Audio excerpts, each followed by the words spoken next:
Hey everybody, what's happening? It's your friends here at Slices and Dices. It's Friday night. It's time for Dungeons & Dragons Ravenloft Domains of Dread. I am your Dungeon Master, Matt G, and around the circle you see the amazing players that we have every other Friday for Ravenloft, and I'm excited. I hope you're excited. This is episode 25 of our Ravenloft campaign. We're a quarter of a century of the way in, folks.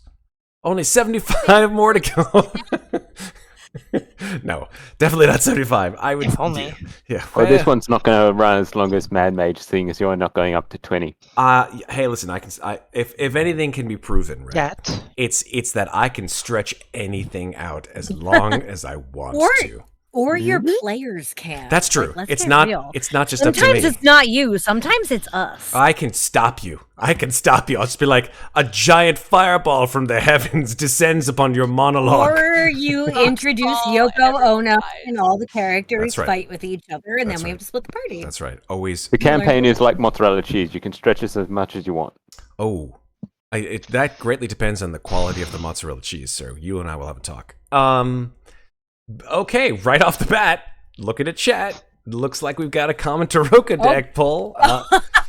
Thank you, JF Messin. I haven't even started the recap, and it's like, here, take a card. Jason is the Taroka king. Like, let's get real. Listen, people who stay and follow our campaign and earn their points, earn their slices and dice points. Not mad at it.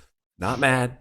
They earn those points. Not mad at all. It's great. I love it. It's just fewer Fun points being for chaotic. you to send. I'm gonna have to come up with points ideas for Merkborg. I'm gonna have to put that on my list of my to-do list. Kill a character, 2,000 points.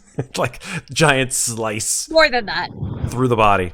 Okay, so we'll get into that in a bit, but let's recap what happened previously on Ravenloft Domains of Dread. So, here we go. You've all traveled through the mists to the land of Lamordia at the behest of Baron Rudolf von Auerbrecher. Everyone say it with me. Nobody? Come on. No. Von Auerbrecher. Von Auerbrecher. Nobody.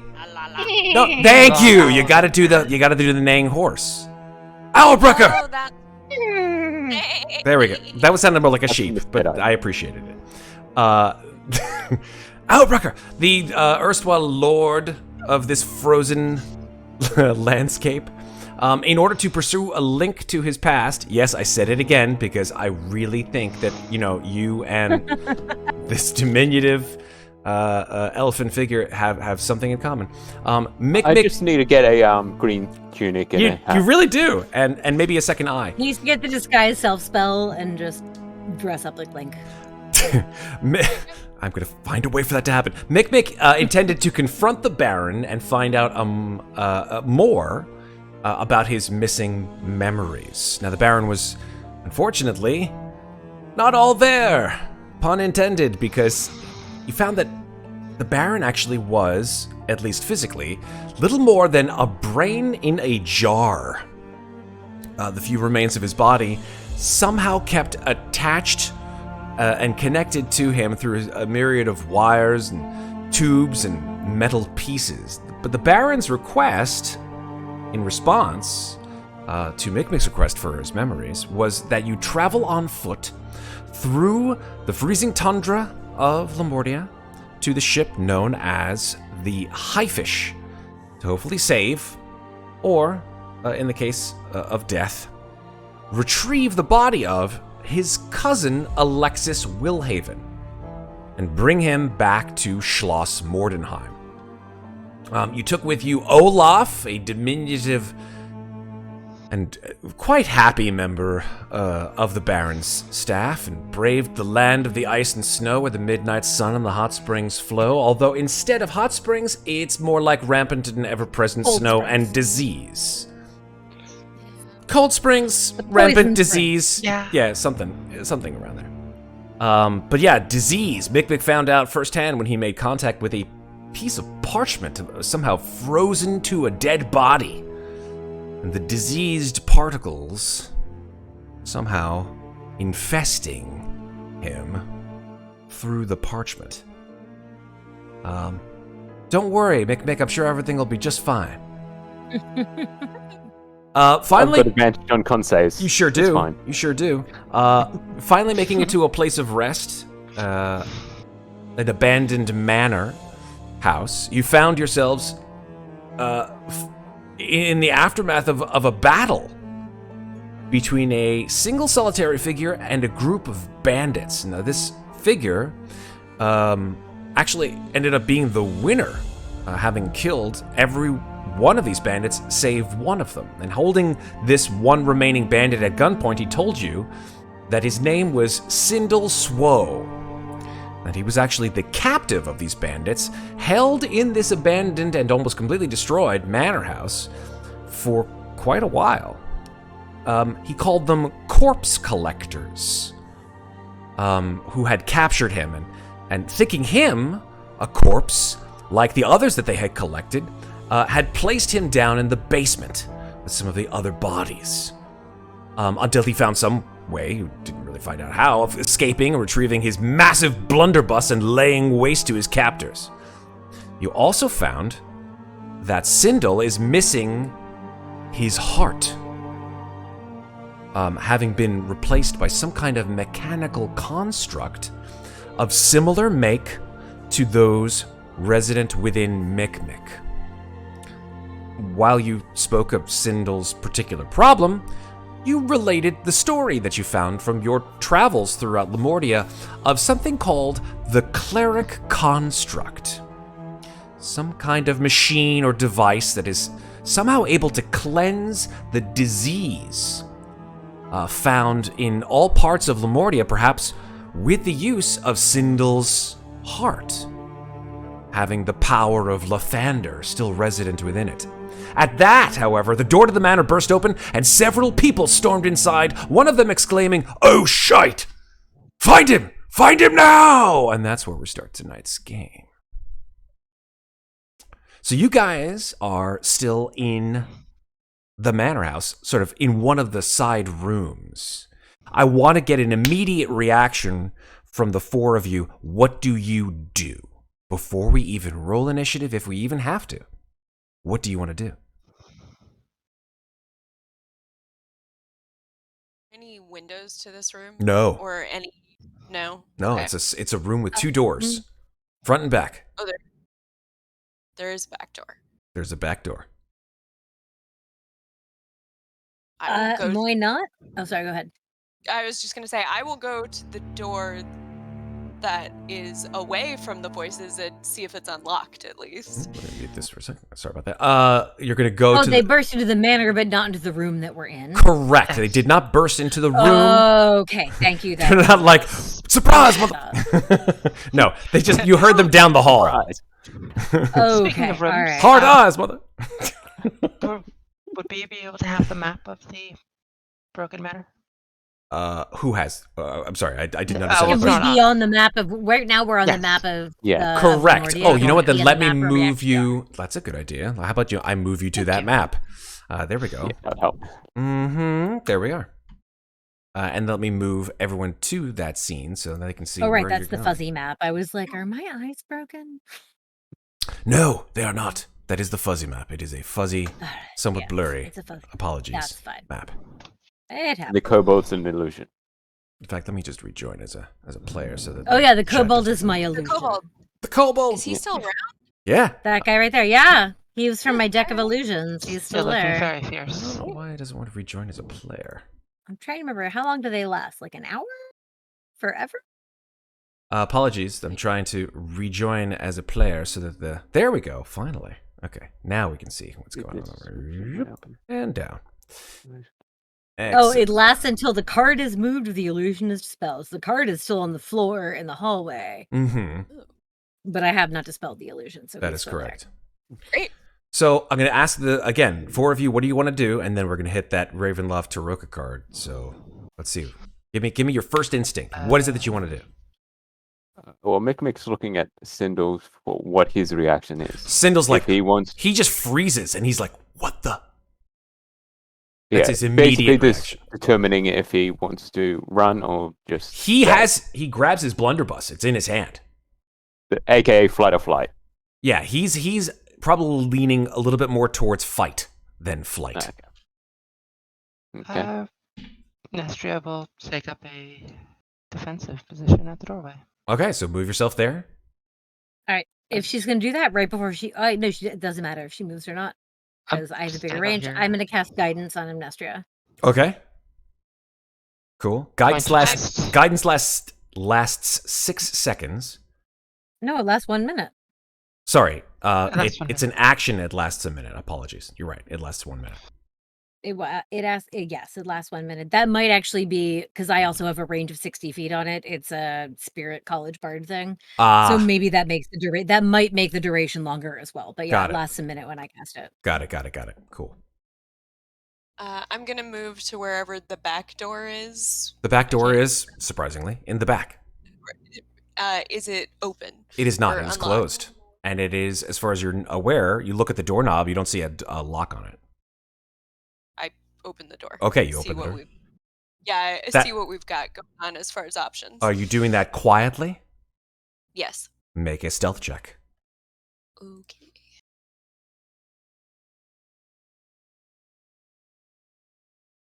Not terrible. 12. Yeah, you hear. The door squeaks, and you hear. Did you hear that? From outside in the hallway. But the door is open. And it showcases to you a hallway about 10 feet wide. Mikmick, what do? You still haven't told me. What are you concentrating on, by the way? It looks like you're concentrating on something. Concentrating on detect magic. Got it. Superb. Thank you very much. Yeah, I was just going to say that the concentration is for detect magic. Right so on. You can see if there's any magic within 30 feet, I think it is. Yeah. I think you did that. You did that last time. Yeah. Yeah, and that's why he can see Sindul's magical chest. Exactly. His magical chest. Okay. Mikmick Did we do that tarot card or no? I'm gonna, as soon as everybody chooses what they're gonna do before I roll initiative. Because that may have a Mikmick's direct going effect to- on this combat. Mikmick's going to do the classic cowboy thing and turn towards the door and just hover his hand over his pistol. That is a pretty classic cowboy thing. It's like... A tumbleweed rolls across the Exactly. Random tumbleweed. A frozen tumbleweed. No, it's just Olaf. R.I.P. I'm still here. We did want to build a snowman, guys. This is gonna be a rolling gag. Here we go. Let's just make it happen. You did this. Rolling. Okay.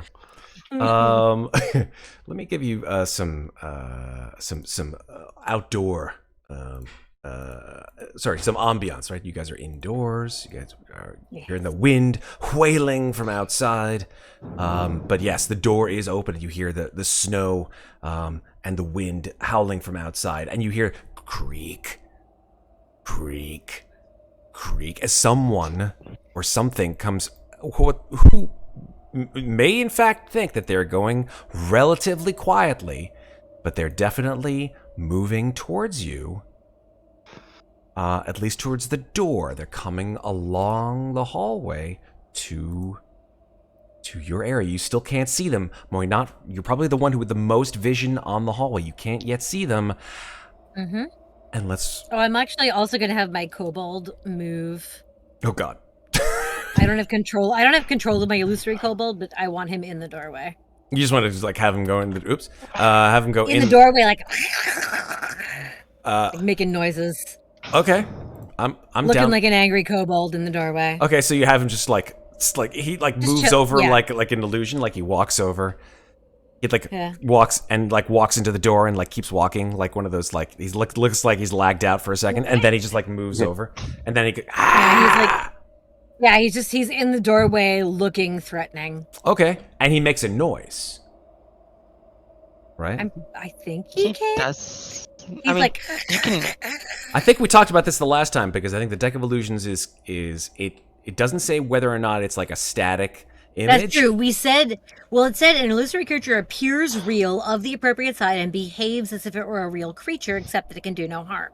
So we can't hurt them, and until they touch it, they have to make a DC 15 intelligence investigation check to determine that he's not real. Let's do that now. Let's have this guy do an intelligence check, and then we're gonna can he see him? Okay. He can. He can see him from the doorway. Then he's DC 15 intelligence check to see if it's real or not. Intelligence check. All right, here we go. Investigation specifically. He doesn't have investigation trained, but he got an 18. So then it's straight intelligence. He got an 18. He's like, then he knows it's an illusion. You hear? His buddies may or may not, though. Fair, totally fair. You hear? What the?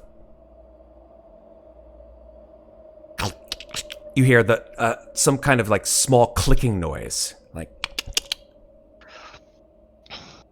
Would we be able to hear the clicking noise? I think you would, especially you, Amnestria. You're right at the door. I've stalled long enough. It's time to pull this damn card. Let's go. All right. Let's make it happen. All right. Who's it for? It is for Louisa. Oh boy. Here we go. Because why not start with evil, according to JF Messon? So. JF, it may not be evil. Interestingly enough, he doesn't usually do those on me. I got no comment. Can't imagine why. It'd be funny if it was the what was it? I wish he did. Shuffle. The sidekick card again, or whatever. Yeah, exactly. Here comes Olaf. You hear that? She wants you to be evil. It could be. It could be. All right, this is coming to you, Megan. Incoming. Dealing a card. Can you drag that card onto a space on the board where you can see light? It's not letting me click on it. You can just drag it. I'm trying. It's like literally, it won't let me. Okay, I'll do it. Let me. Sorry. That's all good. It was trying to. It would let me steal it, but not. Drag Yes. Unfortunately, There we you.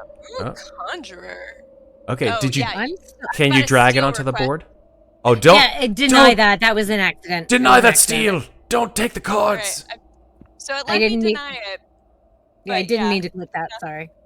It will not let me. You can't drag it click, from your. Drag nothing. Son of a bitch. When you click it,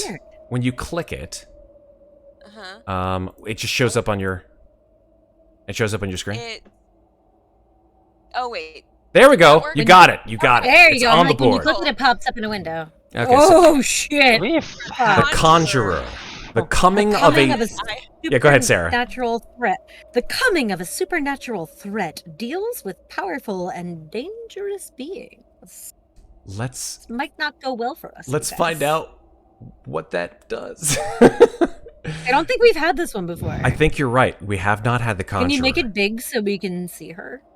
Yes, I can. Give me 1 second. It might not show up in the full light, but we'll see. How about that? Oh, there we go. Yeah, there we go. That's pretty. Ooh, it's a pretty card. It is cool. I get. Miss Deadite, not to be outdone, also did a comment to Roka for you and Amnestria. Oh, well then. Because you guys are asking for this stuff, so we're gonna request evil and thou shalt get. Double to Roka. Double toil and trouble. I mean, for real. All right. At least it's not I, Taroka. It's don't tempt them. Okay. Here we go. Let's figure out what the Conjurer does. The Conjurer, let me read. Here we go. The Conjurer card.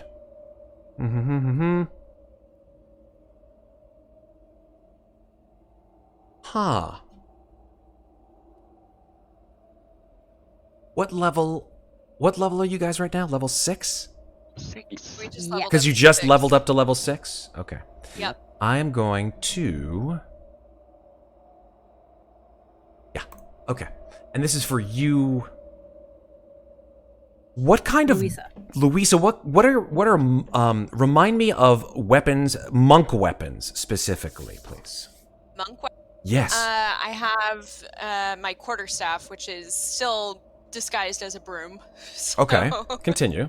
Yeah. Is that a regular? It's a regular quarterstaff, right? Yes, it is. Okay. And then let's see, what else do I have? I have on loan Amnestria's dagger, which we decided was worked as a monk weapon. I have darts, and then of course my fists. Darts. Mm-hmm. Darts. Okay. Let me just check something. Okay. Darts. No. Give me 1 second. Somebody vamp for a sec while I do a quick check on D&D Beyond.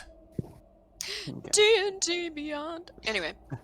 Because it doesn't give me the example here of what to do. Moina sort of looks over his shoulder and she's like, should I here we speak go. to them? This may Should we be a try? vamp, Or do we just want to kill but them? there was another card drawn. So we have no, Matt has to three. do some research on this card. We have 3 or 2 cards. I know we have 1. We have three. 2. There's 3 cards. Yep, Miss Oh my Deadeye god, who's for the last one for? Just and there was space Miss out. Deadeye and Game And Hen. now Game Hen for Mikmick. Oh wow. Wow, you guys are. Miss Deadeye for We're just burning them Miss all Deadeye for together. Amnestria Oh my and Game God. Hen for Mikmick. Okay, well, that's all of them for this session. I don't have enough points to pull a high one, unfortunately, or I would, said JF Messin. Aww. You guys are all throwing the friggin' cards on the table. All right, so one thing at a time. I think the other ones will be a little easier. This one requires me to do a teeny bit of research. Okay. So Moinat is sort of Good. Moinat pulls out her skull and is just like, should we talk to them or should we kill them? I don't know. What do you think? Louisa looks at that skull and wonders what it would be like to drink wine out of it. And Don't then- even think about it. It'll start laughing at you. To be perfectly honest, it would probably kill you. The skull is my spellcasting focus, by the way. I see. I in a previous session early on, when we fought some floating heads after we killed them, I took one and stripped off all its flesh, and its skull became my spellcasting focus. Cool. Ooh. Because College of Spirits bards are creepy. In a good way, though. Oh yes. Okay. Yo, I was in a tech rehearsal tonight. I got to make people bleed again, and it was great. Okay, Sarah. Like, that's your calling, truly. It is. So, yeah. Girl biting a chunk off of her own arm and then going on stage to do a dance, and someone who breaks her leg Nice. with bones poking out. Ew. I like it, though. All right, D&D Beyond is giving me a specific item that I'm 99% sure may break the game, but it'll be breaking in a fun way. Okay. Permanently breaking or breaking for 24 hours? No. Permanently breaking, but not enough that I can't dear. break it right back. Speaking of bones being dear. broken. Okay, here we go. Yes. Tell me. This is so. You have that staff that you have, right? And it looks kind of like a broom, right? Uh-huh. When you hold it, getting ready to strike at whatever is going to come through, your hands tingle. And you look down at the staff, and the staff starts to change.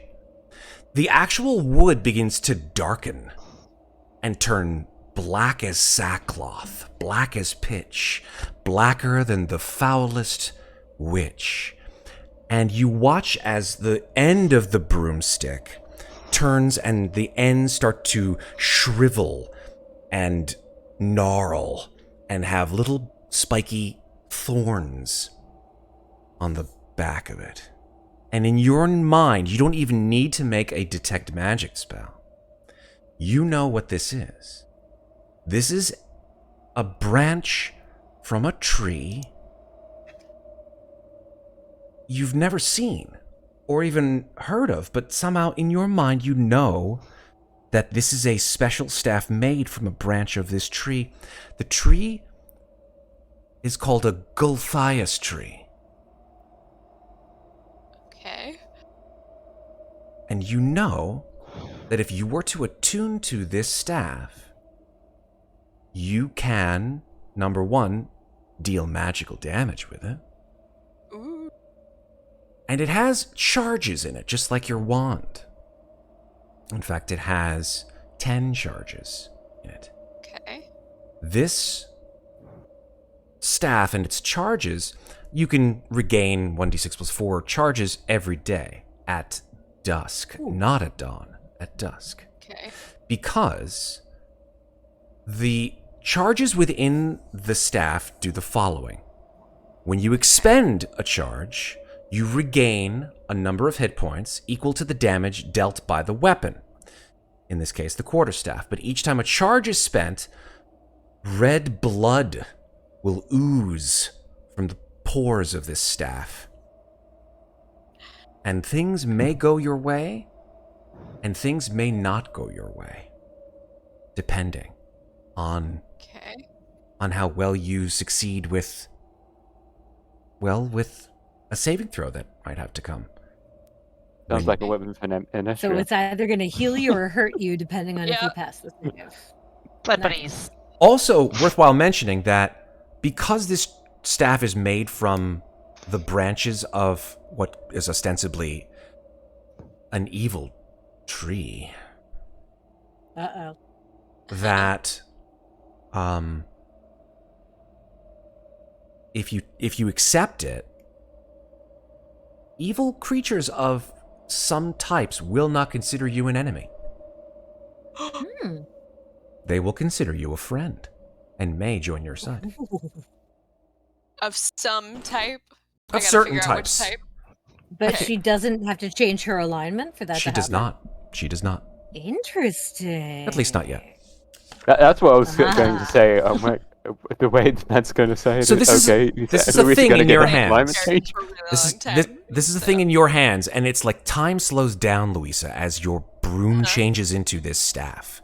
It is in your mind that you know that you can accept the change or reject it. Oh, I accept. Fantastic.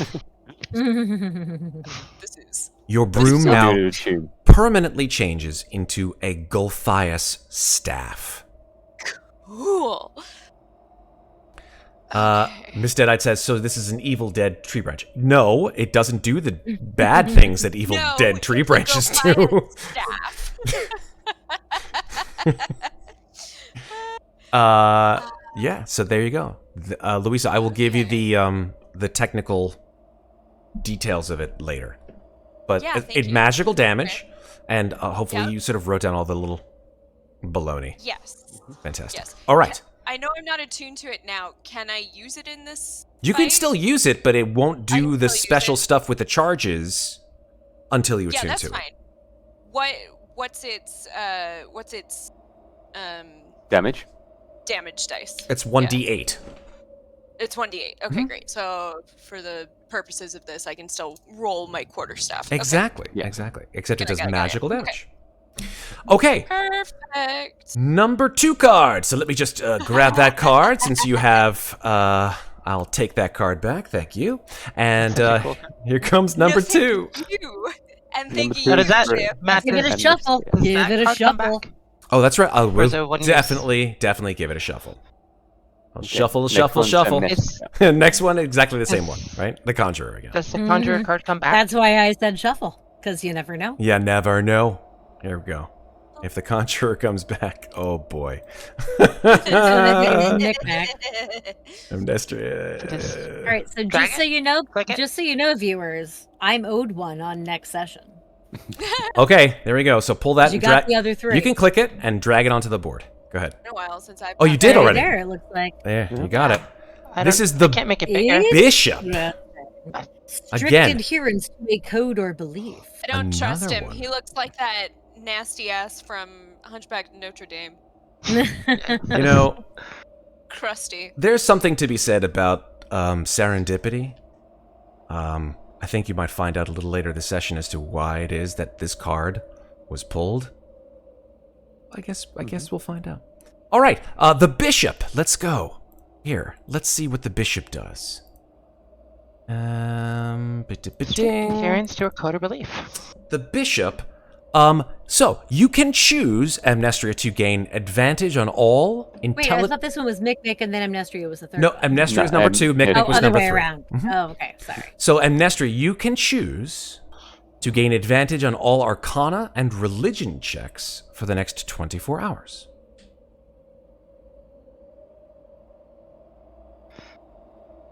Sure, why not? Fantastic. It's been a while since I've had a card. I don't know what it is. Let's talk about this from a lore perspective. In your mind, I don't know if the current circumstances are making Amnestria thinking about her, like, her childhood, perhaps. And I don't know as to if she has any kind of religious affiliation. I don't think we've ever talked about that.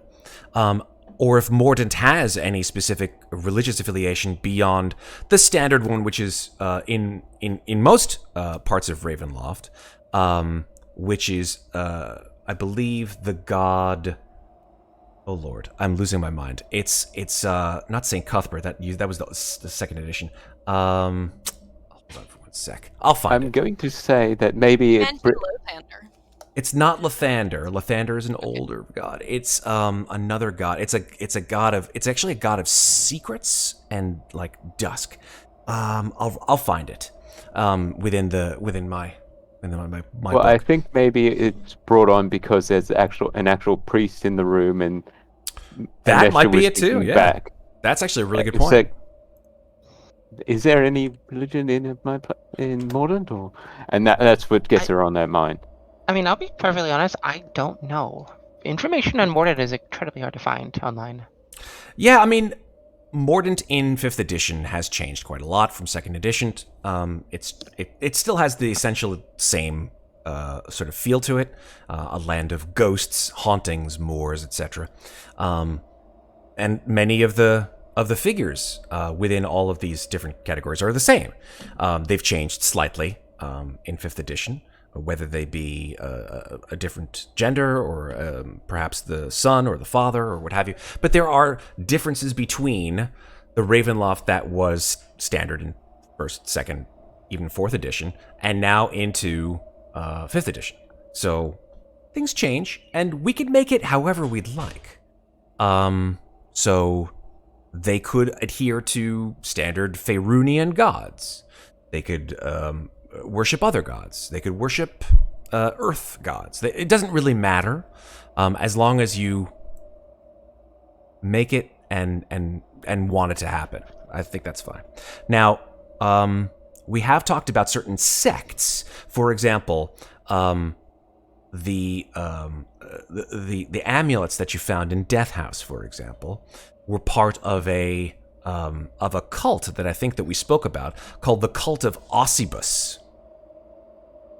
If you don't have that in your notes, I'll remind you that you didn't find out very much within that time of what or who Ossibus or Osibus is, but these were amulets of the priests of Ossibus or Osibus. Which amulets were those? They had strange markings on the walls. Oh, the one that I'm wearing, the Ouroboros snake amulet? That's correct, yes. That's the one you found in the trunk of one of the... Yes, and I'm still wearing it. That's right, you are. So we know at least that Osibus or Ossibus is some kind of god that is worshipped, at least in Borca, if not in other places.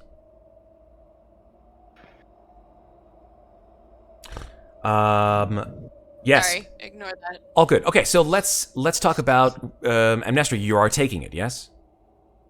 Yeah. Solid. Okay, that will then be accepted and be put back in the deck. I think as far as gods go, she might not specifically be religious, or maybe she doesn't know if she is, but she is a blood hunter, and they have a code. They have a code. Mm-hmm. They follow certain beliefs, and I think maybe her thinking back on when she joined, maybe having a hard time bringing those memories to light.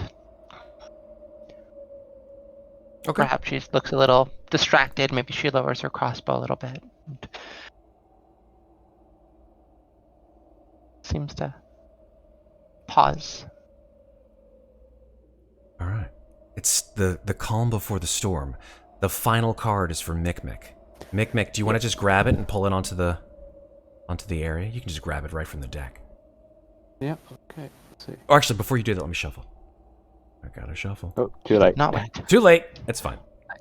And we've already had this card, I think. We have had the Swashbuckler. That is correct. Oh, yes, we have. The Swashbuckler has come out. Uh-oh, curses for Mikmick. Actually, the Swashbuckler is not. We have not had the Swashbuckler. Oh, I thought we had. No, we have had the Soldier and the Shepherd. We have not had the Swashbuckler. Okay, It may have been pulled, but not accepted. They may be right. They may be right. That's what it looks like. The Swashbuckler. Notice her just dead black eyes. Yeah. What's wrong with her? It's more not in the line of life. Hornless tiefling. Okay, so the Swashbuckler, here is what I see. Mikmick, what are your weapons at this point in time? Like, what do you have? You have a pistol, correct? I have a pistol, yes. Do you have anything else? A pistol? I don't think so. I think I have hand axes. Yeah, I have two hand axes. Okay, but in your hands right now, you just have a pistol, correct? Well, technically, it's not in my hand, but yeah. Cool. Because he's doing the cowboy thing, so he's actually not holding the pistol. For a second, you feel like you look down at your pistol and you're like, man, I wish this were a sword. Because, like, instead of the cowboy music, now you hear, like, the Zorro music, like, in your head. You're like, here.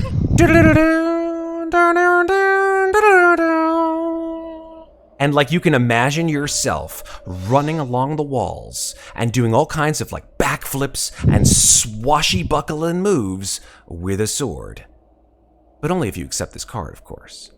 The Swashbuckler card, if you accept it, will allow you to become a deft duelist for the next 24 hours. You will have advantage on all dexterity saving throws. Okay. If you accept it.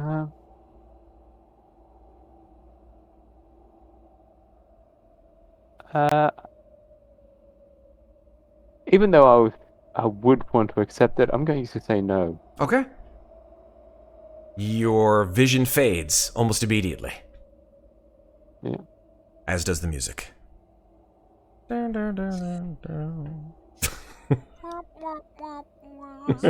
Matt, you had said it was Arcana checks and religion checks.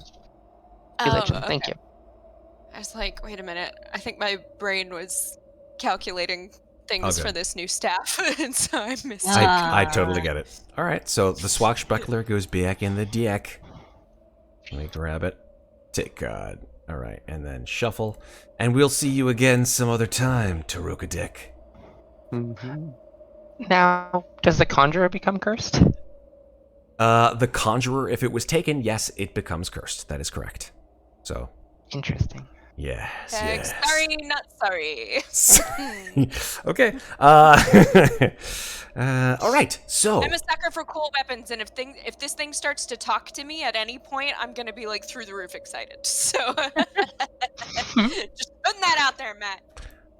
I will neither confirm nor deny the existence of any talking weapon. Dark whispers. Yeah, it's like kill them all, kill them all, kill. Okay. So let's go back to the scene now that you guys have all gotten your special gifts. And let's talk about what it is that you want to do. So you hear click click out in the hallway, and the footsteps, the creaking footsteps, stop.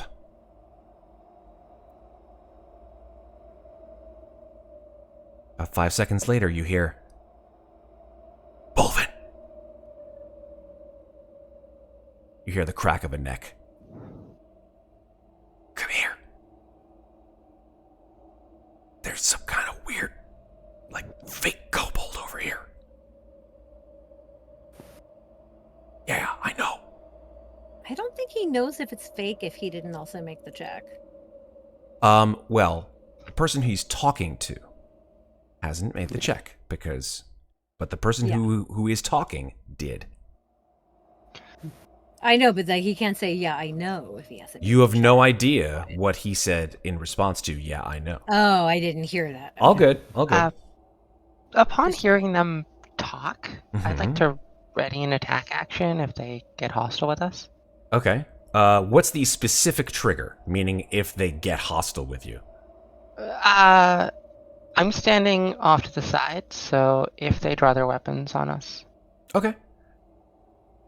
Can I do one more thing? Before you do, it sounds like, Amnestria, you are attempting to be stealthy.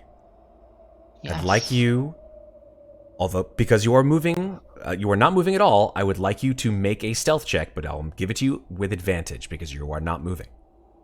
Okay. And just so you know, I no longer wear the I'm not wearing the Medium armor? scale. Yeah, I'm not wearing the scale now. I'm wearing the studded leather again. So Cool beans. I don't have disadvantage anymore. That is good. Which is great.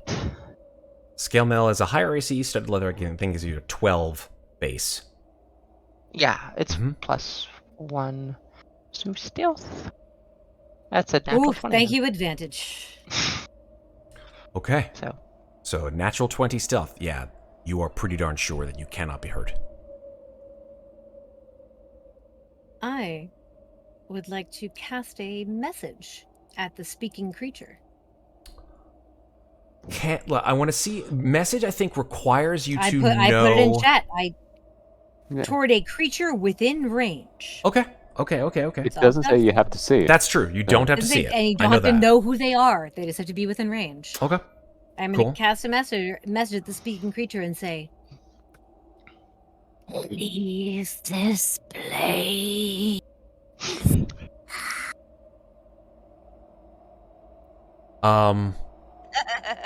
I love it. Scary as hell.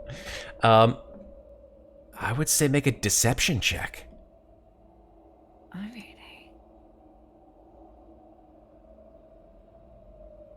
Jesus Christ. 25. Bard!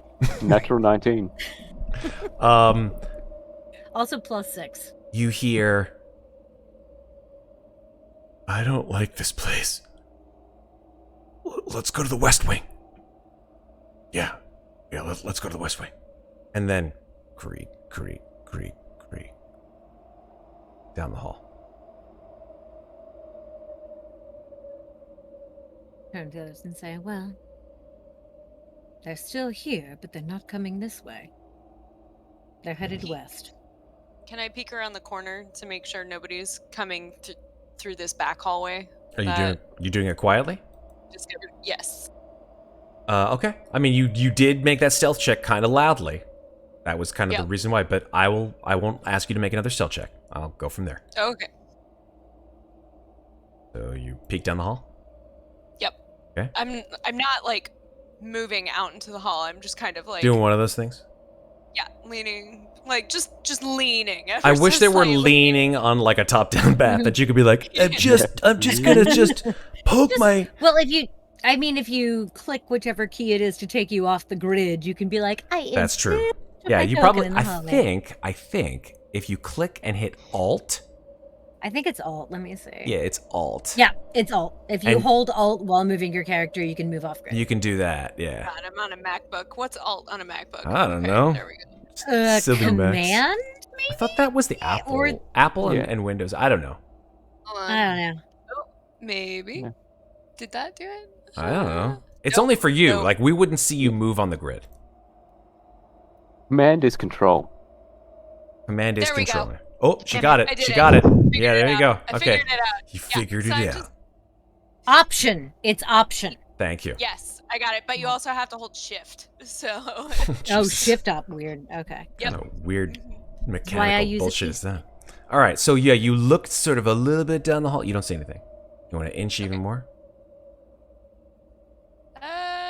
Sure. Cool. I'll Inch away. So that I can see the entire. Well, that didn't work. There we go. That didn't work. You're like, yeah. You stumble into the hallway. Yeah. I just want to. Broom in hand. There we go. Okay. So yeah, so I can see all the way down the hallway. Yep. You see nothing. Just the hallway. All right. I'm gonna and then, like, you see this, which is a door. Oh, down there. Okay. All right. I'm gonna walk up closer to our new friend and say, "Forgive me, but do we know exactly what is locked in that room?" Sindel says, I don't know. They said don't ever go in there. Oh, the men who captured you said don't ever go in there. They said it to each other. This guy Ruprecht is seemingly their boss. He was the one who said don't ever go in there. They just kept saying it to Ruprecht says don't go in there. Ruprecht says don't go in there. I look at Mikmick and I said, do you know who this Ruprecht is?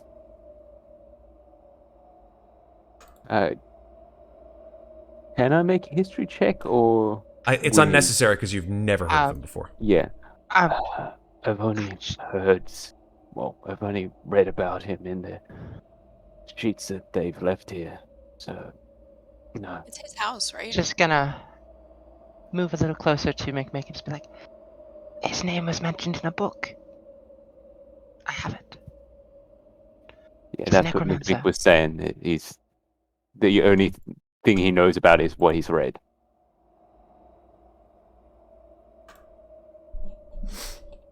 I look at Amnestria and say, you mentioned in a book?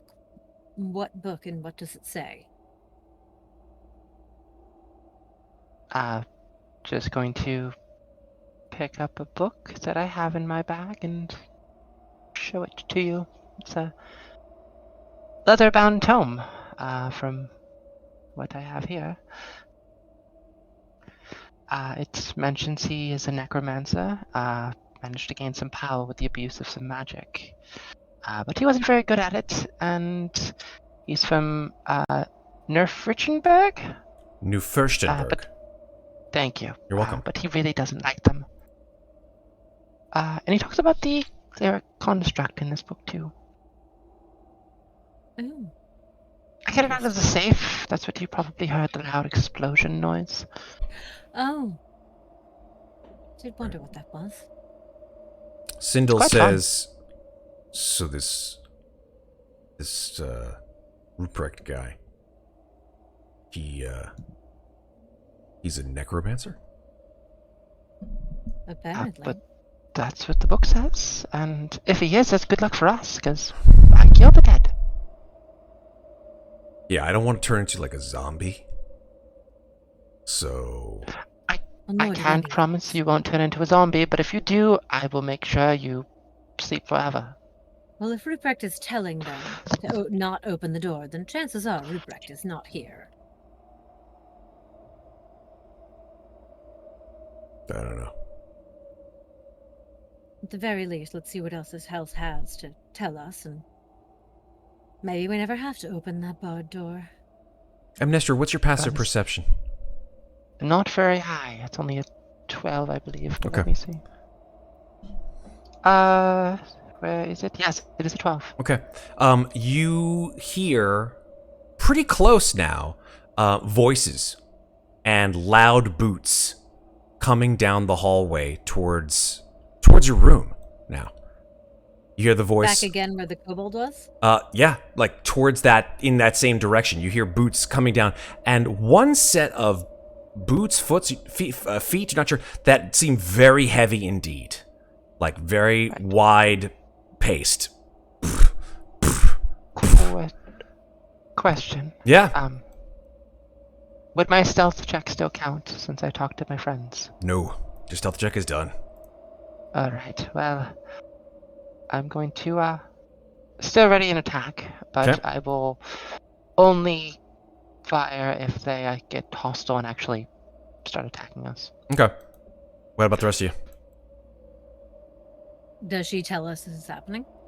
Yes, there are people coming. There's footsteps. Okay. in the hall. You hear the voices getting a little closer. One of them rather loudly says, I told you to check every room. I mean every room. If they were foolish enough to go in there, then that's their own business. But I want them found. Whoever did this, I want them dead. I want every single one of them dead and in the basement. Do you hear me? Yes, sir. Yes, absolutely, sir. Now, got it done. And then boots seem to run off. You hear, you stay here. Frederick. Clap, clap, clap. Frederick, stay here. And then the most piteous groan you have ever heard in your existence I'm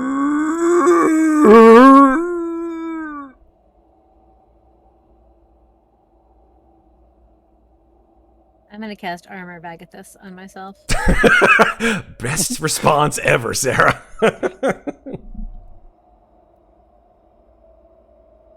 His name is pronounced Frodrick. Yes, well done. Again, you then hear now, instead of multiple sounds of boots, only two. One clip clop and one coming up from potentially either in front or behind, because they seem to be walking in pace with one another. What do the four of you do? Sindel. Also, I'm guessing that my guidance on Amnestria is done, unfortunately, and you said it was a minute. That's fine. It was a cantrip. It's fine. It's cool. You can cast it. Cast it again. Exactly. Sindel grabs for his blunderbuss and just shoves himself up against the western wall. He's just like, shit, and then rolls a stealth check. Oh, wow, he's not even trained in stealth. Wow, that's very surprising. But he got a non-natural 20. Ooh. Yeah, he just sort of slides in place. What do the rest of you do?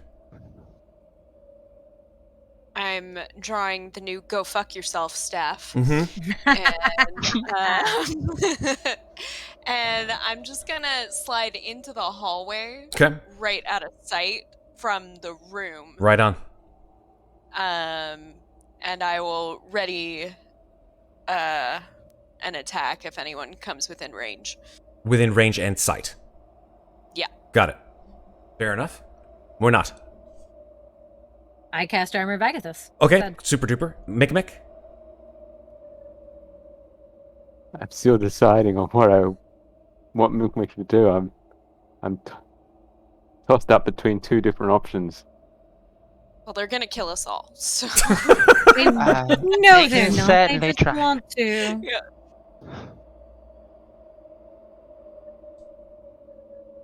So what are your two options here, Chief? Waiting on you. Option 1 is deception. Option 2 is openness. Okay. Those are pretty vague, so I would prefer that you elaborate. Well, option 1 with the deception, Mikmick was thinking of removing his armor, putting back on what he started the campaign with, and walking out. Okay. So it looks like he's... It's going to take some time, right? Or no, am I wrong? Is it going to take some time to take your armor off? Because I know you're an artificer. No, because armor means I can take it off. Just go like, armor, yeah, it's an action. Yeah. You could just go like Iron Man and just like... Yeah. That's nice. Yeah. That's deception, is in trying to deceive him into thinking that he's one of the escaped zombies. Mm-hmm. Okay. Or just walk out there and just start talking as a woman. Okay. Your choice. I'm kind of leaning towards the second option, because chaotic good. That he will probably just walk out and just address them, I think. Unless the rest of his party want to stop him. I don't think we have a choice. We've all used our actions, so yeah. I'm in the hallway. All right. So Mikmick, sounds like you're going in first. Yep. So walking out. Tell me what you do. So, not trying to be stealthy, he just walks right out into the... Okay. Into the hallway. As you walk into the hallway, walking hopefully around the kobold, not through it. Yeah. Excuse me, sir. Excuse. Yeah. You turn the corner, turn to your right, and you see in front of you a man and something that looks familiar and not. The man is dressed in sort of furs. He has a long beard. His hair is wild. His eyes are a little sort of offset, so they look almost sort of bug-like. protruding, in fact. His coat is covered with frost and rime, and because he's left the outdoor door open, his breath is coming out in mists. As opposed to his compatriot. His compatriot stands about 8.5 feet tall, wears no clothes at all except for a loincloth, and is crisscrossed with sutures from head to toe.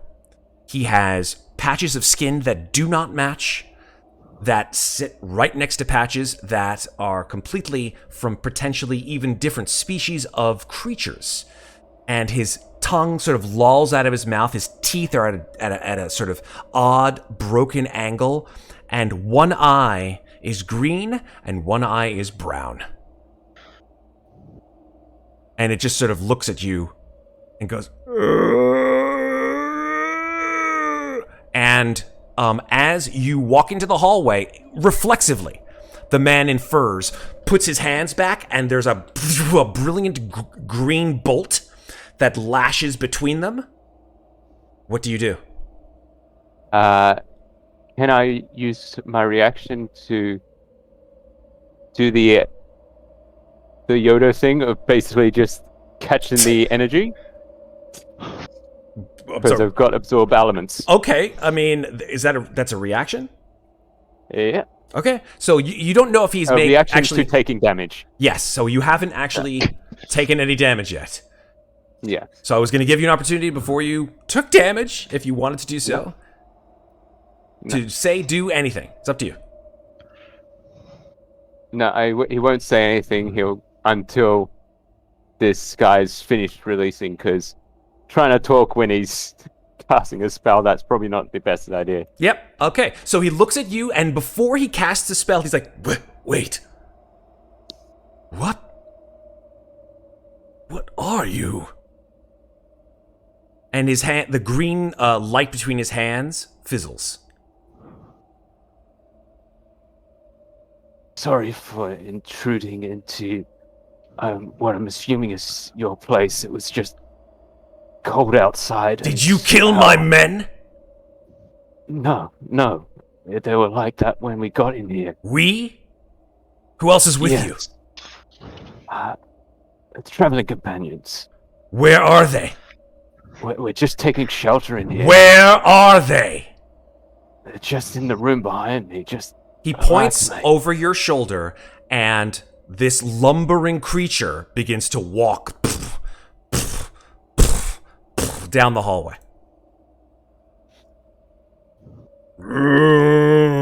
He sort of passes by you, looks down at you, and you guys now watch in the room as this thing comes into view, stands next to Mikmick. It's the most absurd thing ever. Mikmick is like 3 feet tall. This thing is 8.5 feet tall. It's like he's gonna play with, like he's gonna grab him and throw him in a hoop or something like that. He's just enormous. He sort of like stoops under the door frame, and he stands there and just goes.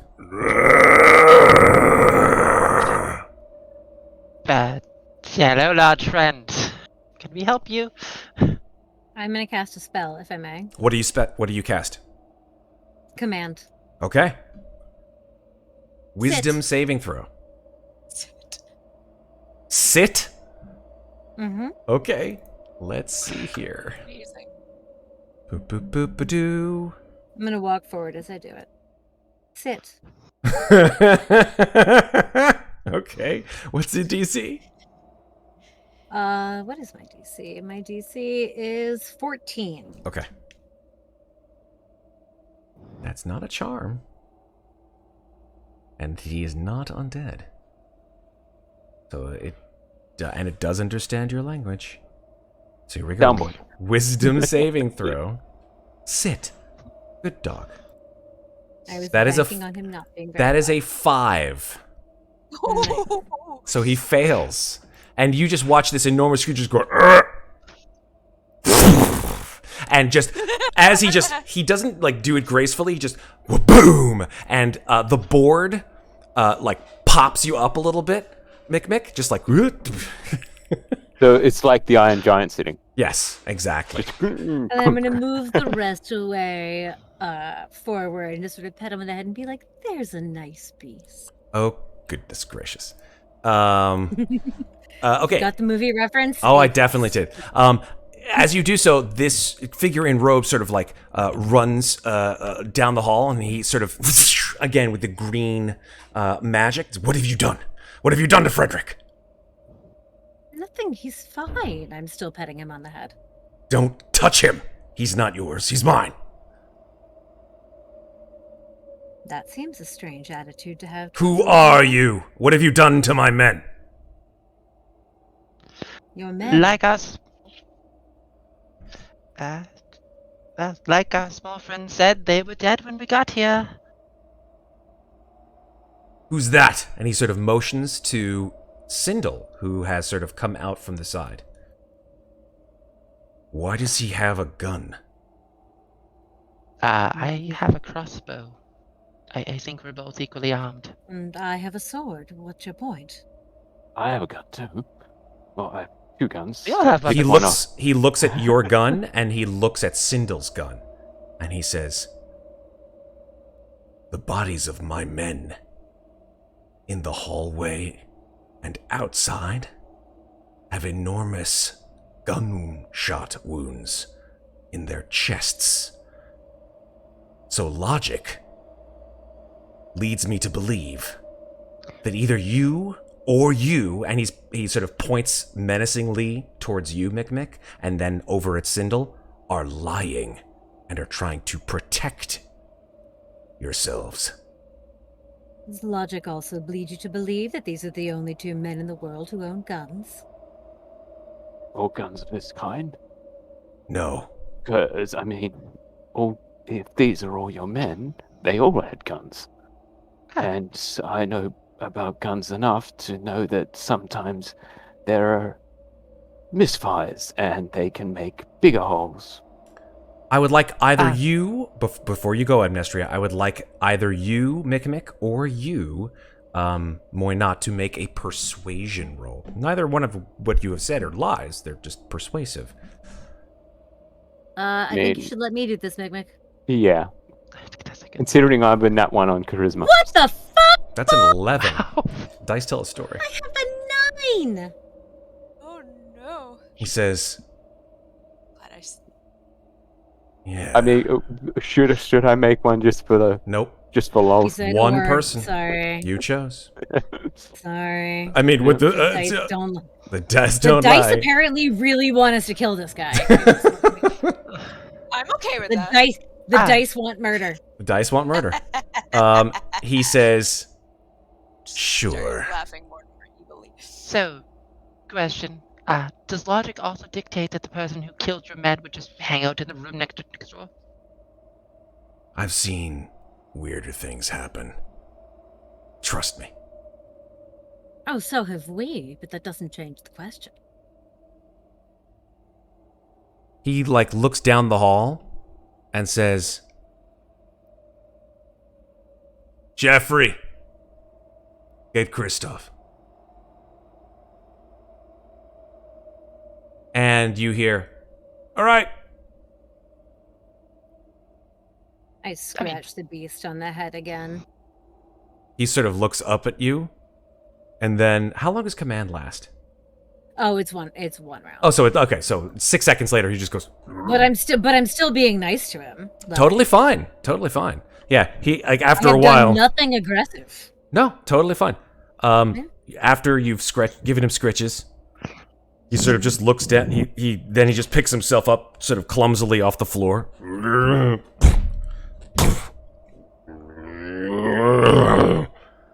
and then looks back at the man in the furs. I smile at him. I sort of gently put my hand up and pull his face to me and say, "You are a nice beast, aren't you?" Don't call him a beast. What is he then? He is all that's left of my brother. Well, you treat him as a beast. You say he is your property. I Is he a didn't man or a like beast? my brother very much. He deserved what he got. You confused me. Jeffrey! Let's go! I look up at the creature and I say, did you like your brother? It just goes down at you. I put my hand on his chest and I say, well, I like you. I mean, if you'd like to bond about familiar ties and hatreds of other family members, that's great, but could we maybe close the door? Rather cold in here. I'll do it if you want. He says nothing. All right, well, I'm going to do it anyways. He puts his hand out and stops you.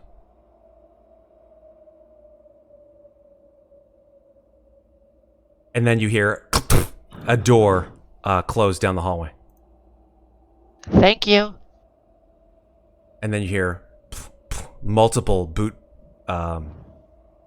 steps coming up the hallway. I still have my hand on the big guy's chest, and I'm just looking at him lovingly. I'm sure you are. He's not looking in any way at all with any kind of emotion. Just like open, slack-jawed. That's fine. I'm just being kind to him. I'm just putting that forward. Mm-hmm. Sindel moves back towards the doorway with Louisa, and sort of out of the corner of his mouth, he's like, "This is not going to go well. No. I'm just saying. Your friends are right in the doorway. I can't shoot at them. And they're right in the fucking doorway."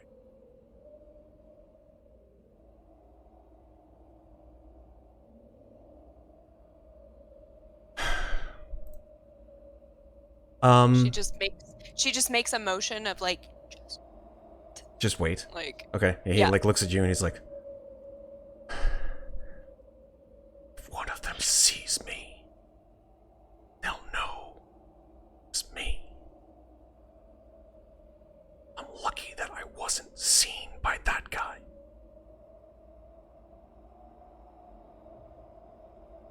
And two other of these guys wearing furs, wearing basically the same kind of kit that all of the bodies, the corpse collectors, shall we call them, were wearing in the front hallway. Furs, etc. Our sort of primary antagonist, and I say, so, am I correct in assuming that no matter what we say, you're going to try to kill us? Yes? Is that where we are? Doesn't say anything.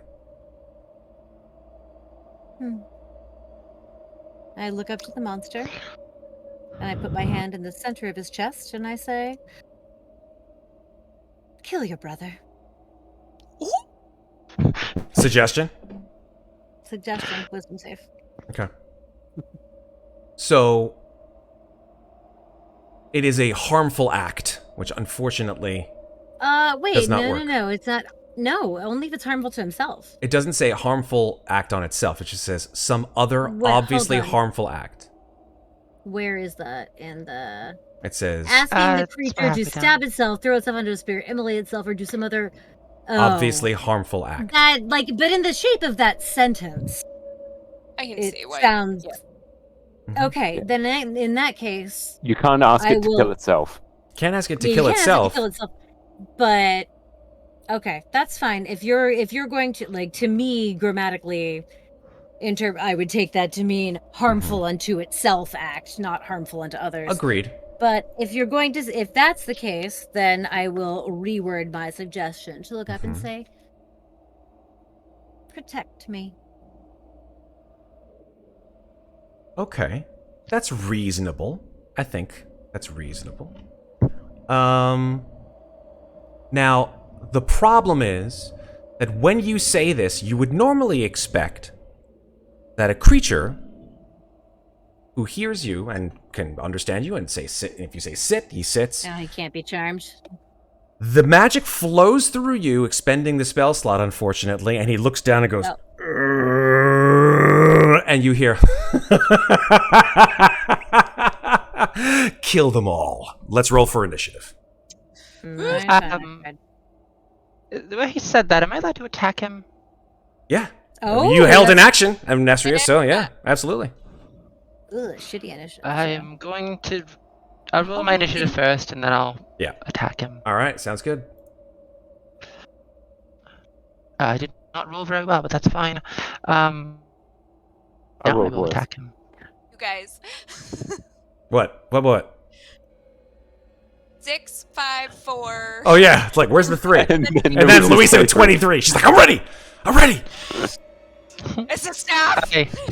Go fuck yourself once to taste blood. Does an 11 hit? I want the blood. Let's go. Matt? Does an 11 hit? I doubt it does. No, unfortunately, 11 does not hit. You were aiming at. I assume you were aiming at this guy, correct?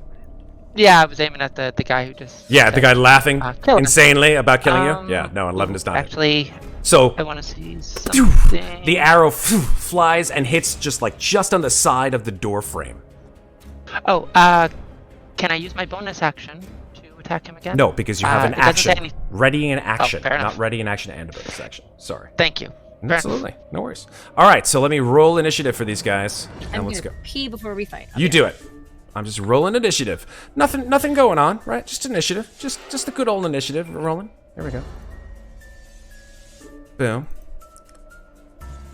Ruprecht. Keep the cork on the fork. All right. Sindle's foe. Let's go. Oh, he got an 11. All right. Not bad. Got a little bit of I a. also have an 11 Okay. What's your dexterity modifier? +3.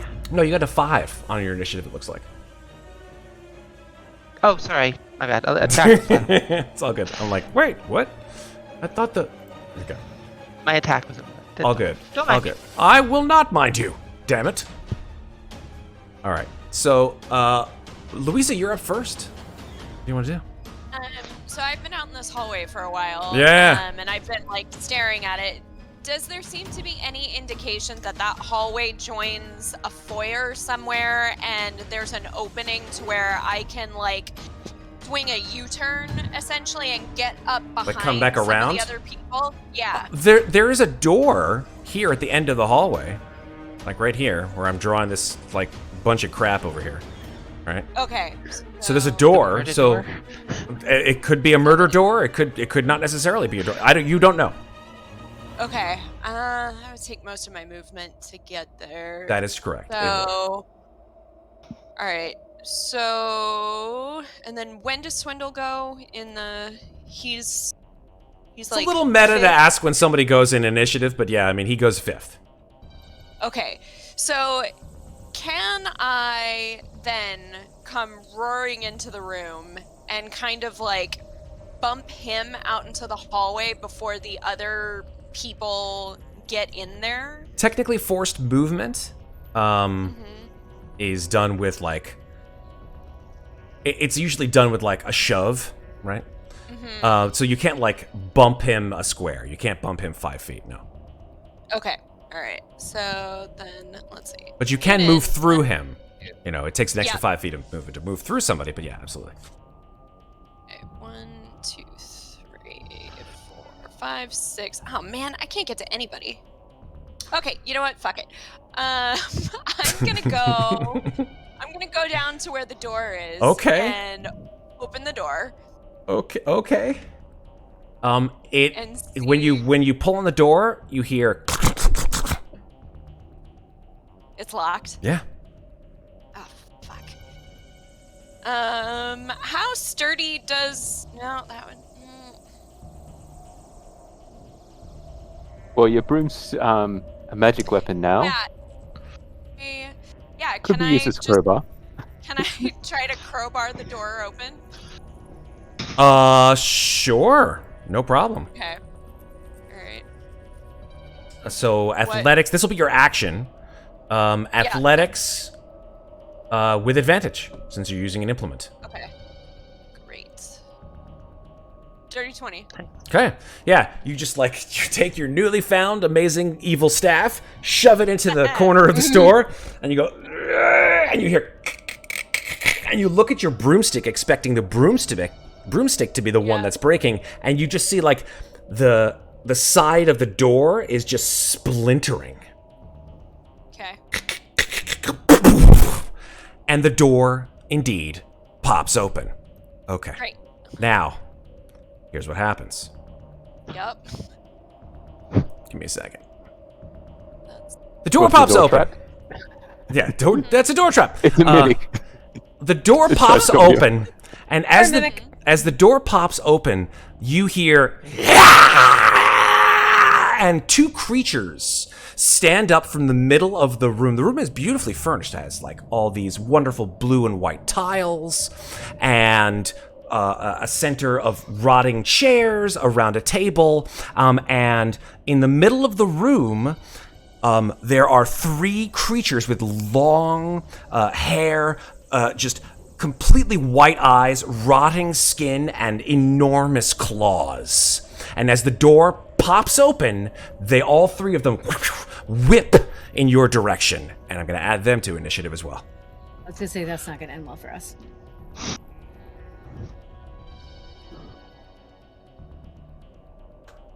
Oh dear. Okay. Oh dear. Oh. All right. Oh, so the room is that way. It's not this way. Okay. Yeah. Is there But it's a another big room. door? There is a door. So this room is in relatively wide. I think it's, let's measure it really quickly. It is a 45 feet long. It is 25 feet wide from top to bottom. Okay. And there are doors at the south. And you see that they are boarded up with nails. Okay. And then there is another door on the other side of the room over here. And it's also boarded up. It is nails? boarded up with nails. Okay. You look at the door that you have just crowbarred through, and it was boarded up with nails. Cool. Sorry to disturb, and she's gonna yank it closed. It's sort of like it just sort of it obviously is not lockable. The only reason why the door could be closed and boarded up was clearly from the inside and not the outside for some reason. Okay. But yeah, the door just sort of goes and then it just sort of like creaks open because it doesn't close. You literally just smash the hell out of the door. Great. Okay, so that was 30 feet, so she's going Sure to is. take her additional 15. Okay. And then that's a problem, so she's going to spend a key point. Okay. Worthwhile noting that now you're in the hall. I'm just going to let you know that out the very end of the hall, like over here, is a stairwell going down. On the other side? On the far east side, I'm going to show the chat too. Like right over here, you see a stairwell going down. Stairwell going down. Yep. Okay, so yeah, so she is going to sorry, where's my step? While you figure this out, I just want to make sure chat saw that. So like Louisa opened the door, she sees these creatures in here, she's like, whoops, tries to close the door clearly is completely fucked, and she is now running in the opposite direction. Yep. Terrible idea. Regret it instantly. However, nothing to be done. So, so she is going to use a key point to do Step in the Wind. Yes. Which enables me to use the dash action, and she is going to come. Let's see, 1, 2, 3, 4, 5. It's 5 more to get there. She's going to go problems from behind, major, and then say, staircase going down. I don't... Jesus Christ. And... Okay. We have problems right here if you hadn't noticed. No, yes, I have. But there's about to be more problems. What did you Thank do? you for making it worse. You're welcome. Could be better. Oh boy. Has anyone been downstairs? So 5. Amnestria's like, There's a lot of bodies down there. Well, that was the basement. Okay. Okay, so that was a good 6 seconds. I think that was a little bit Yeah. that was a little bit more like more than 6 seconds. But yeah, absolutely, good job, Louisa. Okay, so 1, 2, 3, 4, 5. I still have. See, that's 25, so I still have 10, 15, 20. She's gonna go. She's fast as hell. Yeah.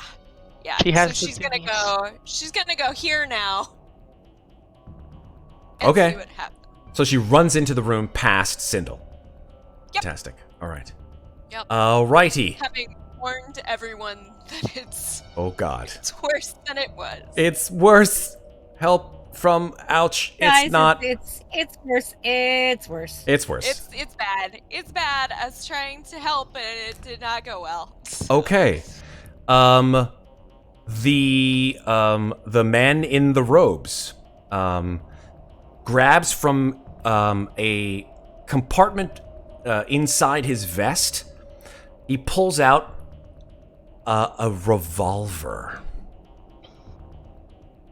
which has sort of all kinds of strange mechanisms on it, but it has runes glowing on the side of it. And he says, "You brought this on yourself." And he will fire at you, Mikmick, at point-blank range. This is a special kind of revolver in that it does not give disadvantage on attacks within 5 feet. Hey, Mikmick, what's your AC? It's 18. Okay, just checking. Let's see if this just bounds off your armor. Although, wait a second, did you come out without your armor? Nope. Because that was the 2 options. Cool. There was So you one came out option with where your it armor. wouldn't- Yeah. Cool. All right, here we go. That's a 26 to hit. Silvery barbs. Okay. He'll roll again. He'll get disadvantage. And who are you going to give advantage to?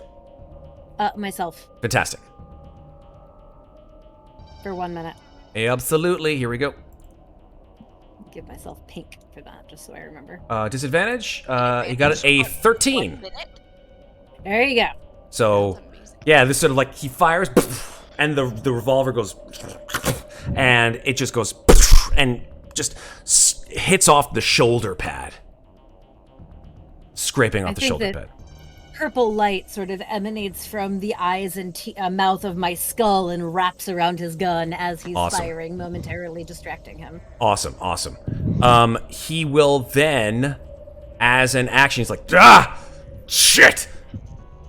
Get in front of me! And he runs, taking any opportunity attacks from you, Mick, that you would like to give to him. Yep. Reacting to take an yep. opportunity attack. Absolutely. He just runs. He shoves one of the guys in the way. So go ahead and give an opportunity attack if you'd like. Yeah. Just with the hand axe. Yep. Hand axe. And hitting the floor with the 10. Yep. That's his turn. Frederick stands at his full height and just goes, and with 2 enormous ham fists will slam at the creature in front of him that touched him last. I tried to be nice. You did indeed. It's okay, he'll take some cold damage if he hits me. Fair enough. What's your AC? What is your AC? Good point. 13. Oh, that's a 14, unfortunately, on the first hit. So he hits me, but he takes 5 cold damage. Cool beans. Anything else? I thought I heard it. Yeah, I've already taken my reaction. I can't. Right on. What damage do I take? on 9 bludgeoning on the first hit. that? Okay. Yes. Let me see now. I hear a lot of ums, which is great. It like. I have a thought. What is your thought? I need to find it. All right. While you're thinking, the second attack comes in. That's a 13 to hit. That matches my AC, so that hits. And he does not take the cold damage because I lost my temp HP. Solid. That is 13 bludgeoning damage. So a total of 22 bludgeoning damage on you. Oh, friend, I'm sorry, but I suppose we're not friends anymore. He just looks at you with these awful, they're not. It's not a look of evil. It's just like a look of just, like pain, unending pain. Aw, poor guy. Emptiness. Maybe I need to put him out of misery. Question. Yes. Question. Answer. Interception. When a creature you can see hits a target other than you within 5 feet of you, not is within 5 feet of me, can I do that? Yeah, I mean, Muadnhait is Then within 5 feet of you. I am going to roll a d10, and your damage will be reduced by that, plus a 3.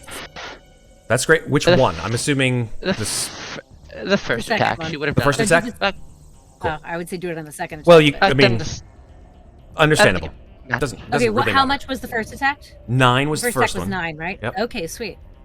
So let's see. It'll be a D10 plus 3. So 11. Ah, cool. Did you So roll? that Oh, there we go. takes There's the back 8. the 9. I did. So that actually means he does take the 5 cold damage on the second hit because I would have still had my temp HP I left. love it. Okay, so how much cold damage does he take total? 10? 10. All right, fair enough. Now my temp HP is gone. Fair enough. Cool beans. All right. Yeah, we're good. That's the end of its turn. Still stays in front of you. All right. From the back hallway, Sindle's like, "We've got company, shit!" And he like peers out with his gun aimed down in the same direction that you opened the door. As you hear these awful screams of pain and evil coming in your direction. Let me see. What's their movement speed? Do they come into my range of vision? That's what I need to know. Are they fast zombies or are they shambling zombies? They are not shambling zombies. They are fast zombies. Oh dear. They are rage zombies. Yes. So they will double move.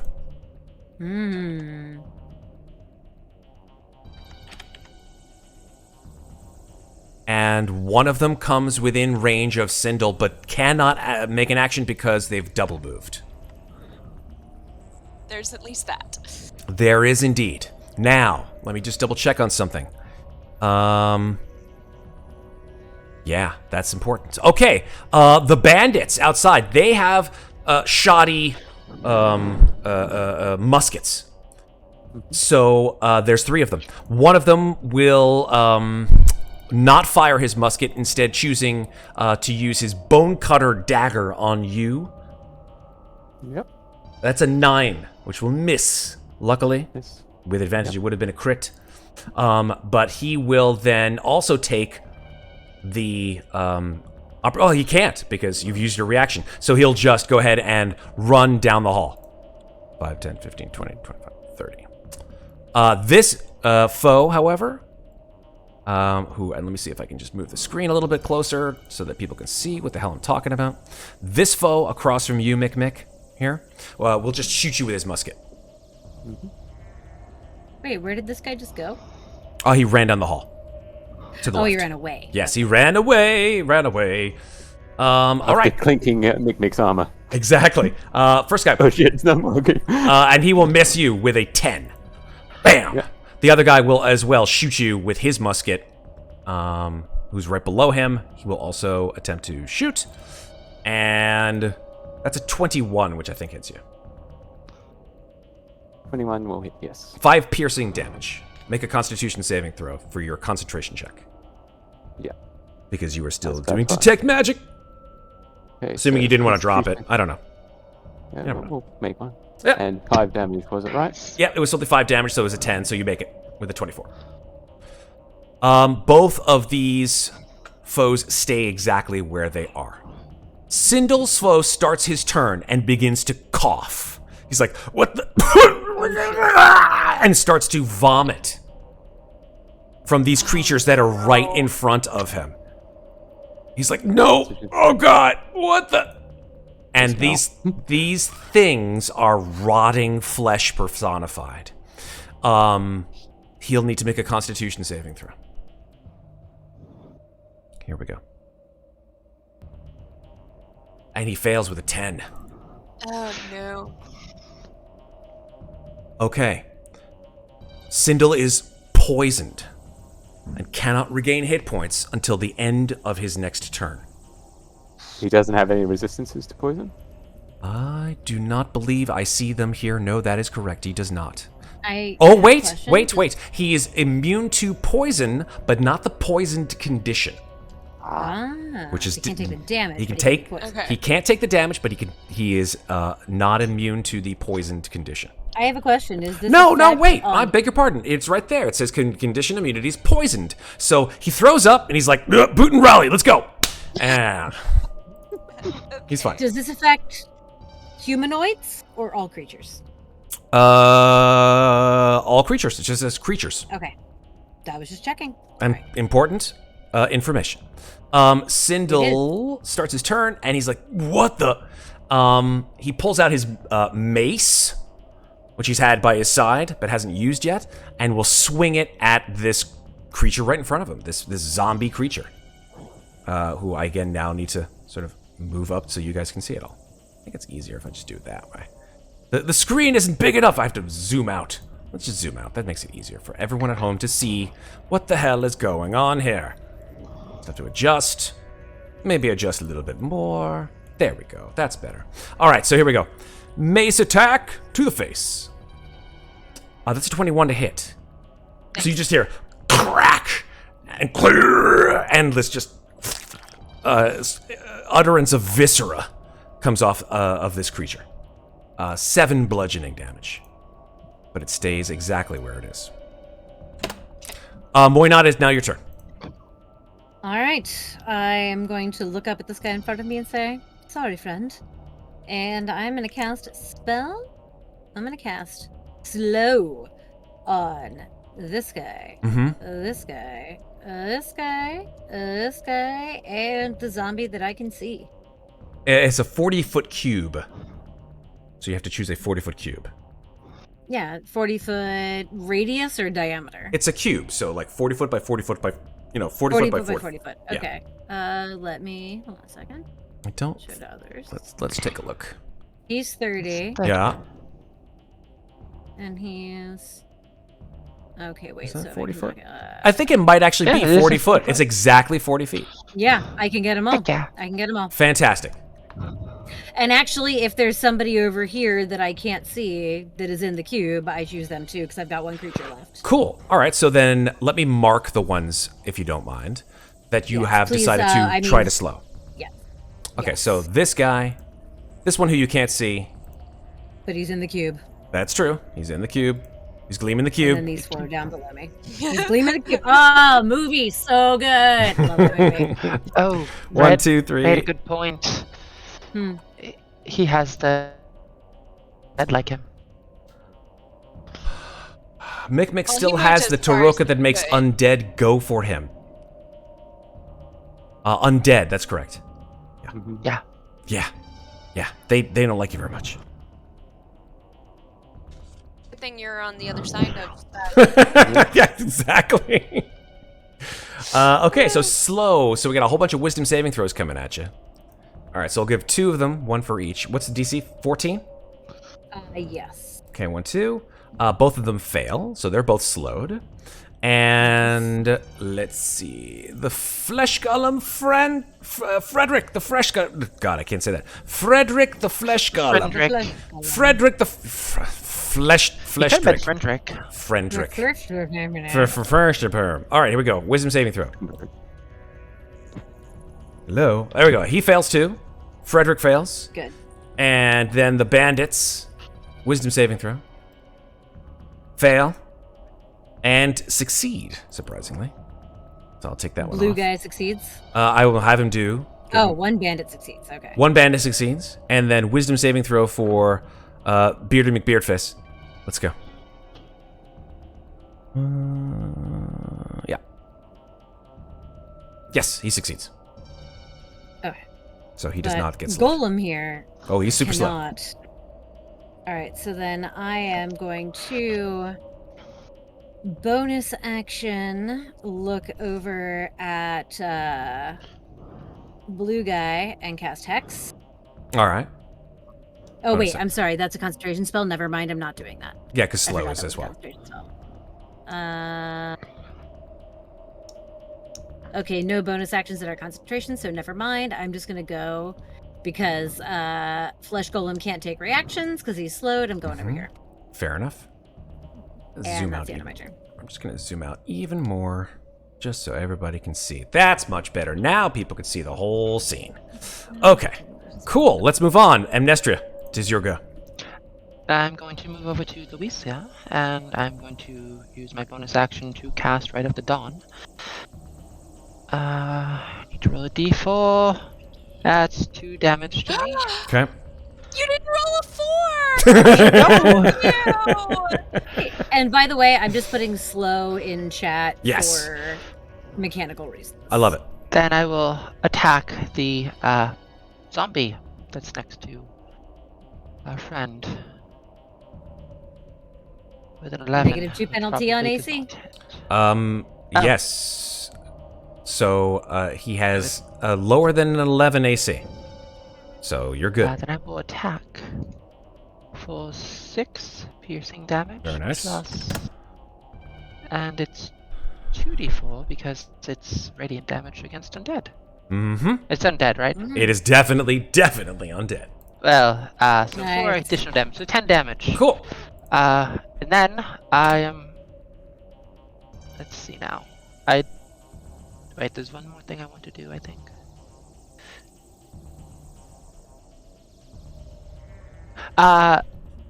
You said we can use our additional actions, so I'm going to use Action Surge. Do it. You're a fighter. Nice. That'll hit. Okay. For 10 piercing damage plus Nice. an additional 3, so 13. Very nice. So, pow pow! Amnestria shoots out 2 double crossbow, or crossbow shot, reload, crossbow shot. And both these arrows right into this creature's flesh.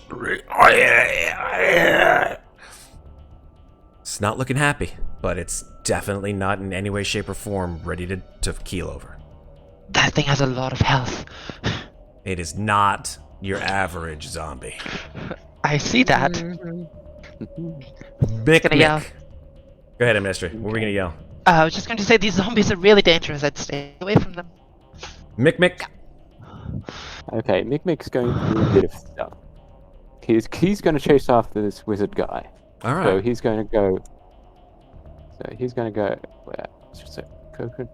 So 1, 2, and double movement pass right. through somebody else's square. Yeah. You can't. Well. So 3. You can't 4, move. 5. Hold up. You can't move through an enemy's square. You can do double movement through an ally's square, but you can't move through an enemy. Ah, okay. Back you go. Go back. Okay. Okay then. In that case, One more. Hold on. You were next to Rudy McRootface. Yes. Okay then. In that case. There you go. Okay, that changes things. It does. Okay, but I think he will. Yeah, he can't do that. You're in a tight spot. Yeah, kind of. So Mikmick is going to hold out his hand and cast Magic Missile. At whom? At the wizard. Okay, so give me some damage. Okay, so let's see if I can do this with spell. Something. With the wizard. Only 5. He casts shield. It does nothing. But yeah, that's Magic Missile has 3 Doesn't things, matter. hasn't it? Shield. Oh, it's just If you cast it all at the wizard, he casts shield. It does no damage. Shield is bullshit. Shield is the best spell ever. Don't you Shield dare is deprecate that- shield. He just goes fling, and the missiles just go. okay then. There goes his reaction. It's a good thing he wasn't slowed, otherwise he couldn't do that. No. In that case, Mikmick is just gonna stay where he is at the moment because he can't really move. Fair. Okay. Anything else, Mikmick? No, that's it. Top of the round, Louisa. When Swindle got poisoned, did it look like it happened because he hit him? Mm-mm. Or did it look like it was just a Something that happened because he was close to him. You have an amazing passive perception, and that's the only reason why you saw this. When the zombie came around the corner and went like, he had this like miasma, like a haze of like greenish mist that was surrounding him, all these flies buzzing around him, and this smell from out of this world, just absolute detritus filth. And so when Sindel came within range of that, he just lost it. Okay. It's like Pigpen. So it's technically not poisoned. Yeah. And is it still... Oh, it's still swoofing around there in the hallway. Great. Then Louisa sighs because she's going to have to wait to use her fancy new staff. She's going to throw it back in the shoulder holster, whatever that she's got. She's going to pull out her wand of magic missiles, and she's going to throw 2 charges at the zombie. Zombie casts shield. I'm kidding. The zombie does not cast shield. I was like, that'd be Go fuck yourself, wizard zombie. Okay. No, so absolutely not. on the first casting, it casts 3, and then so there's 4. There's 4 4 magic bolts missiles coming at the coming at the. Or in the zombie. parlance of first edition, 4 darts of magic. Yes. Yes. Is that 4? Nice. Oh, that's did nice. pretty well. That's 14. 14 total. Yeah. Zoop, zoop, zoop, zoop. Yeah, absolutely. Very nice. Okay, and then. I don't. Okay, so he gets to make a save at the end of his turn, Sarah. Sorry, you're talking For about... slow? For slow, yeah. That's a good question. I don't think they do. I think slow... A creature affected by this spell makes another wisdom saving throw at the end of each of its turns, yes. Yeah. Okay, so essentially he can't... I'll just go over here, because I'm probably going to be of more use against this guy. Okay.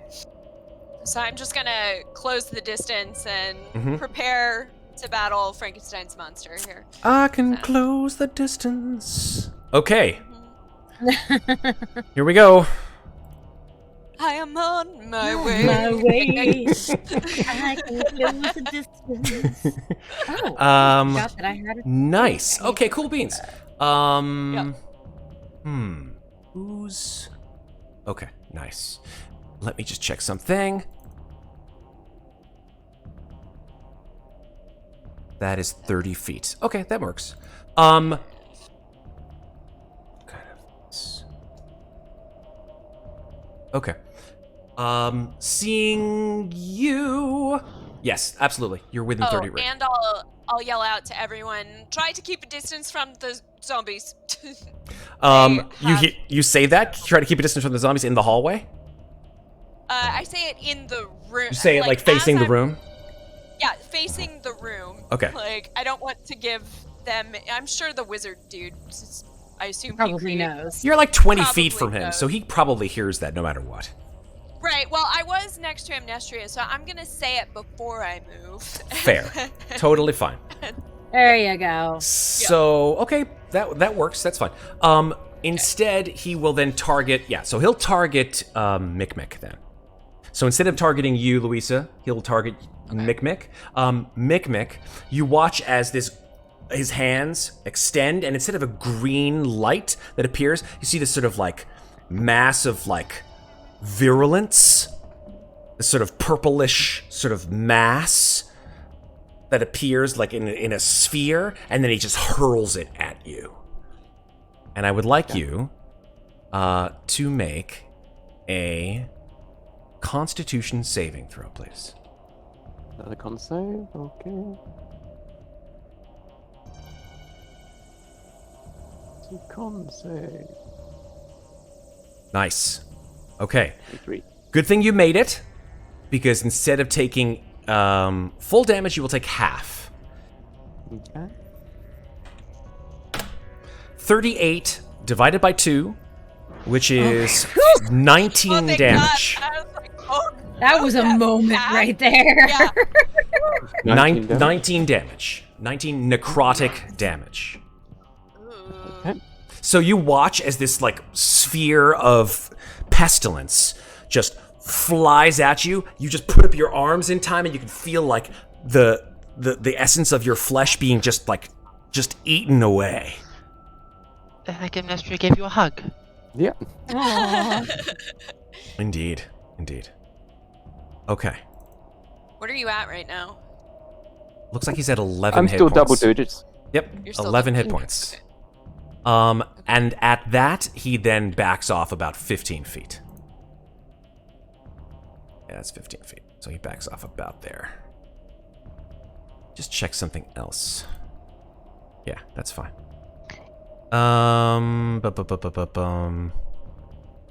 Yep, okay, that's his turn. Fleshy McFlesh Golem, Frederick, can only do one attack, is that correct? With slow?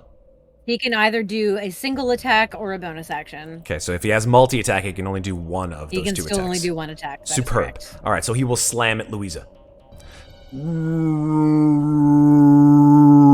If you can't dodge this, Louisa, I don't know. Totally telegraph it. I don't think there is a penalty on attacks. I think it's only on AC and Dex. That's correct, yeah. Yeah. But she's a monk. She should be able to be just like, I step out of the way. Let's hope so. Here we go. Asian comes in. Oh, maybe not. You sort of like skid to a stop. This thing hits you with a 25 to hit. Oh yeah, that Woo. hits. Yeah. Oh, yikes. That's She was still next to me. yes, indeed. That's 10 bludgeoning damage. Yow. So, Okay. like slow-mo. Like, Totally telegraph it. totally telegraphed, Yeah. but gotta work on if you can dodge a flesh golem, you can dodge a wrench, Yep. and you can dodge a ball. All right, that's the end of its turn. These two are also slowed, so they will only make one attack. This is actually their first attack. So, hold on one second.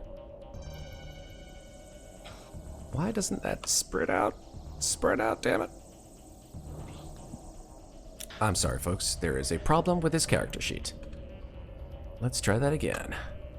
There we go. Okay. It will make one attack against Sindel. And we'll miss with an 11, because Sindel has an AC of 18.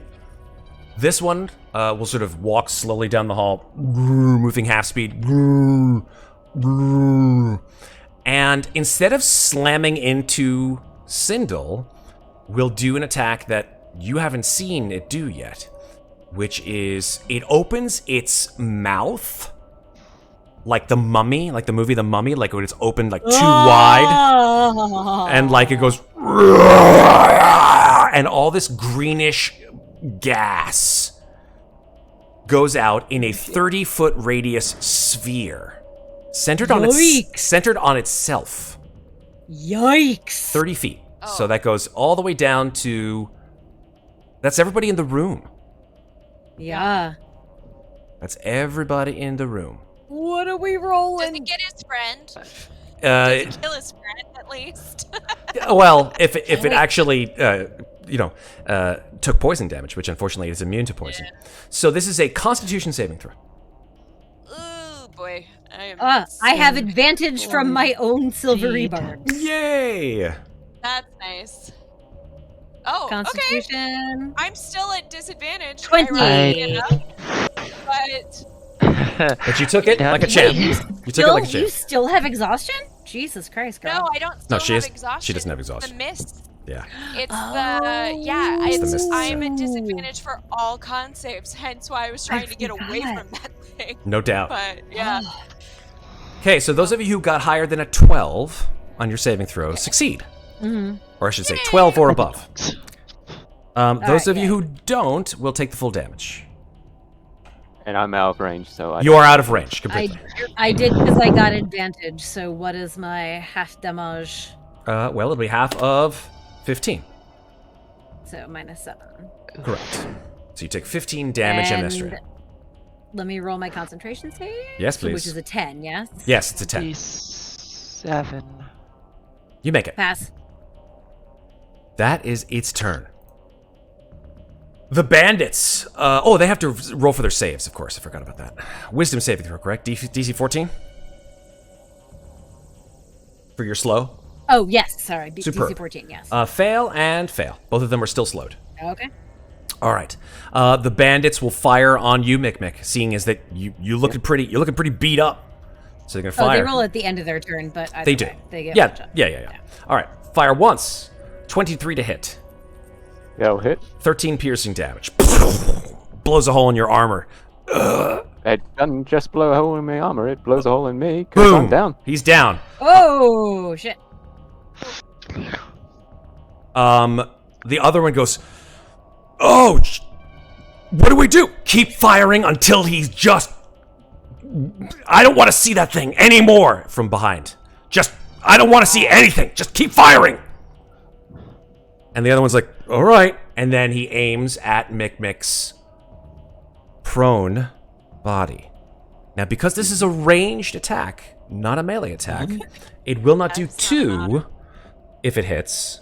It will only do 1 death saving throw if it hits. Okay. Here we go. This is with advantage because he's prone.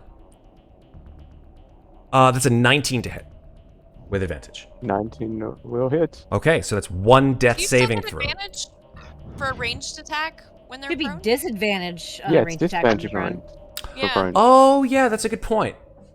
It's melee Sorry. attack does... No, you're absolutely Correct. right. You're absolutely fucking right. Save our friend. It's disadvantage, so technically it would be a 7. A 7 will miss. A 7 will miss. Okay. Yeah. So no death saving throw. Thank you for the rules clarification. You're absolutely right. 100%. Okay. Yeah. Like a piece of the wood pops up. Fools! Kill him! I want him just a smattering of flesh on the ground. Sindel starts his turn, but is unaffected by poison. He's like, this is awful. Oh shit! I forgot to roll for Sindel. I forgot to roll Sindel's saving throw. Well, actually, he's immune to poison. Oh, shit. He's immune to poison, so who gives a well, fuck? there you go. It's all poison damage. He's like, what the, this thing. Now because they're slowed, they can't do reactions, correct? Correct. Fantastic. He's like, he sort of pokes at it, and it's like, and he notices that they're really slow. He's like, awesome. And he backs up 10 feet, pulls up his blunderbuss, and says, Nice. Do it. and he says, groovy. And then he fires. Oh my god, I crit! Yeah! Nice. We need all the powerful NPCs. We might not die after all.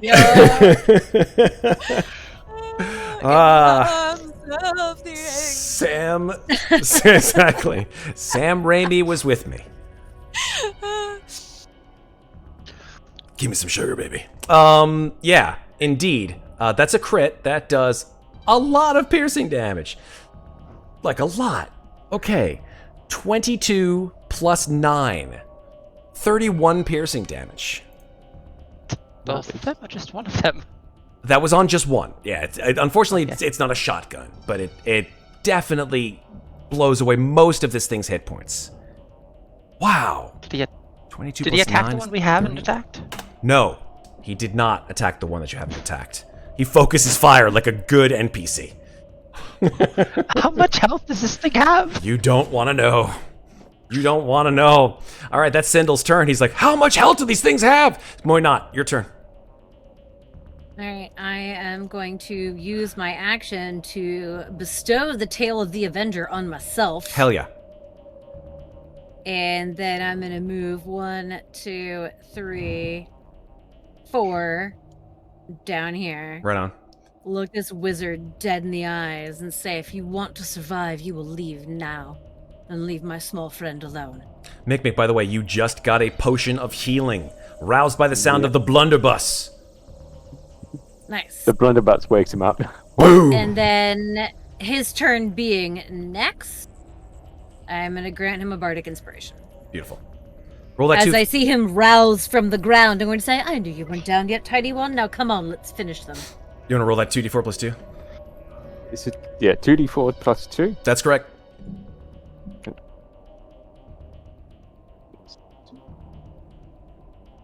With 5 hit points. And then I turn back to Amnestria and Sindel and say, I suggest we get as far away from the noxious things as we can. Stuck between a... Oh, like Stuck in the middle with you. Yeah. Got zombies to the left of me. Insane wizards to the Bandits right. to the right. And here I am. Stuck in the middle with you. All right, Amnestria is up. Thank you, Muadnhait. I'm going to focus on the one we've been damaging. Good. I guess. That'll hit with a That's 23. 23 to hit. Yep. It's 9 piercing plus another 7. Okay. How much damage is that total? 15? 16? That is a total of 16. 16. All right, so that is... Oh, dear. Okay, so it needs to make a con save. Oh, boy, this will be funny. Oh, no, I'm using radiant damage, so it just dies. Oh, so fantastic. Boom. Undead Fortitude does not come into effect. Pew! Nice. And it just topples over and is no more. These things aren't that tough. Okay. Where are you, crossbow expert? Oh god. I just need to see. Let's see. So he did 30 damage. I did 14. So that's like 45 plus your 16, which is. Guess they're trying to 60. add up how many hit I points did these it things have. twice now. They're at about 75 hit points. Yeah, Pretty I'm gonna accurate. attack the other one with my bonus Pretty action. accurate. Yep. I mean, it's very undamaged, but That'll hit. a 28 to hit. Mm-hmm. Nice. Another 8 Yep. plus another 4. So 12 Very nice. damage. So I'm gonna move some in somewhere. the chest. Move over here. Good idea. Actually, I like over here. I'm gonna go here. I'm gonna go here. All There we right. go. Mikmick, you're prone on the ground, but you have 5 hit points. Yep. Oh, you're not. You're Yeah, not Bardic concentrating Inspiration. because you went unconscious. So Yeah. no more detect magic. But you do have Well, Bardic Inspiration. That's correct, you do. Remember that. Okay, so the reason why I asked if the Taroka thing affecting Mikmick is still active is because there was an advantage to taking that Taroka. And that means Mikmick can use Channel Divinity, Mm-hmm. turn undead. That's correct. Can indeed. So he's going to pick himself up, walk into the room, and half speed, so he's going to get up to Sindel. And he'll just say, "See if you remember this." And he Nice. puts his hands up, still shaking because of the quote-unquote disease, but Sindel could assume that it's probably because he was just knocked down, so he's probably still a little bit shaky. Mm-hmm. Bleeding everywhere. And he'll turn undead. Okay. What does it look like when you turn undead? That is a good question, because Mikmick is not a cleric. Mm-hmm. So I think in that case, I think Mikmick's turn undead. I actually don't know. Okay. If you don't mind. Yeah, You put up your I hands. don't know. I'll tell you. Yeah. And you can disagree or not. Yeah. You put up your hands, you close your eyes, and you have these sort of strange lights that come out of your armor. They sort of blink in places that you've never expected lights to be. They blink out of your palms. Kind of like repulsors, if you think about it, like from an Iron Man perspective. But instead of being like a straight, like solid jet of light that comes out like Iron Man, yours come out like giant, brilliant, like headlights. Brilliant white headlights. And they shine so much so that Sindel's like, what the? Ah! And his eyes, he has to avert them for a second. And you don't feel any heat. You just feel light and almost like you're coming off the ground a little bit, Mikmick. Like your feet are coming up on their tiptoes. Like you're actually like ascending a little bit. You feel light as air. And the light reaches this single, solitary, as far as you're aware, zombie. Because it's only ones that you can see, correct? With turn undead. Well, I don't know I don't have the.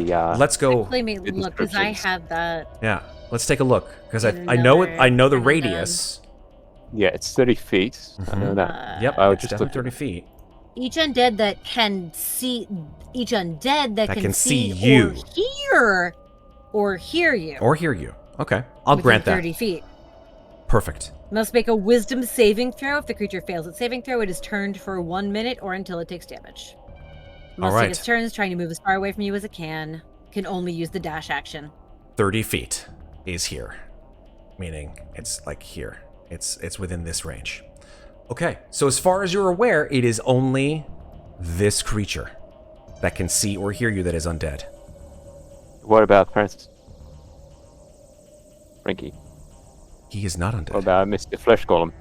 Flesh golems are not undead. Undead, it's construct. They are constructs. Okay. I thought they were undead. I don't know. Now you know. Okay, and knowing away. is half the battle. The other half is lasers. So the zombie has to make a wisdom saving throw, correct? Mm-hmm. Cool.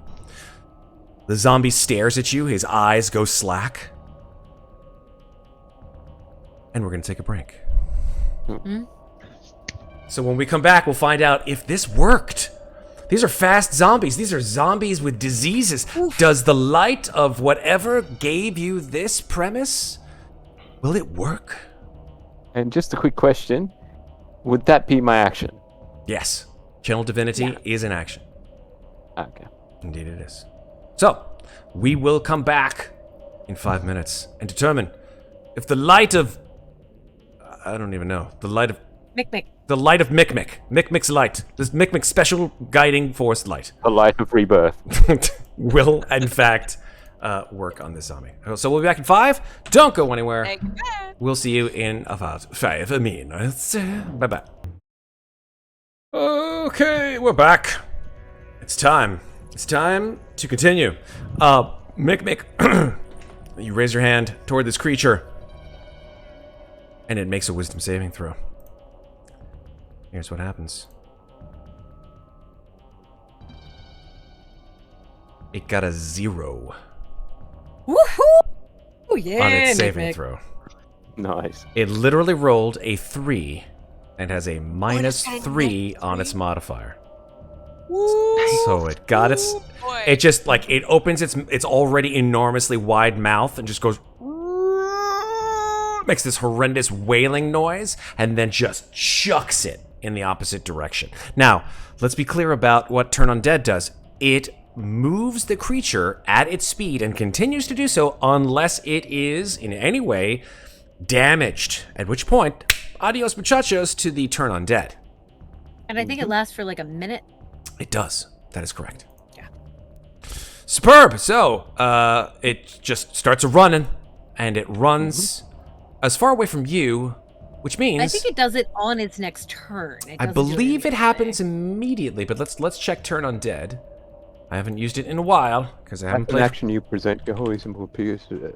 Each undead that can see or hear you within 8 feet must make a wisdom save. Yes. If the creature fails, a saving throw is turned for 1 minute or until it takes damage. Yes. Turn creature must spend its turn trying to spend its turn. Okay. Thank you, Mikmick. Can't willingly move to a space in 30 feet of you, can't take reactions, and for its action, it can only use the dash action or try to escape from an effect that prevents its moving. Roger that, so it can't unturn itself. It's just and going if to keep there's on nowhere running. to move, it can use the dodge. But yeah, so basically on its turn, it will run the fuck away. Right on. Louisa. And it's also slowed. And it's slowed. Yeah. So it's going to slow run. It's just going to, it's going to $1 Million Man run. Slow. God, sorry, the old reference. Okay, Louisa, your turn.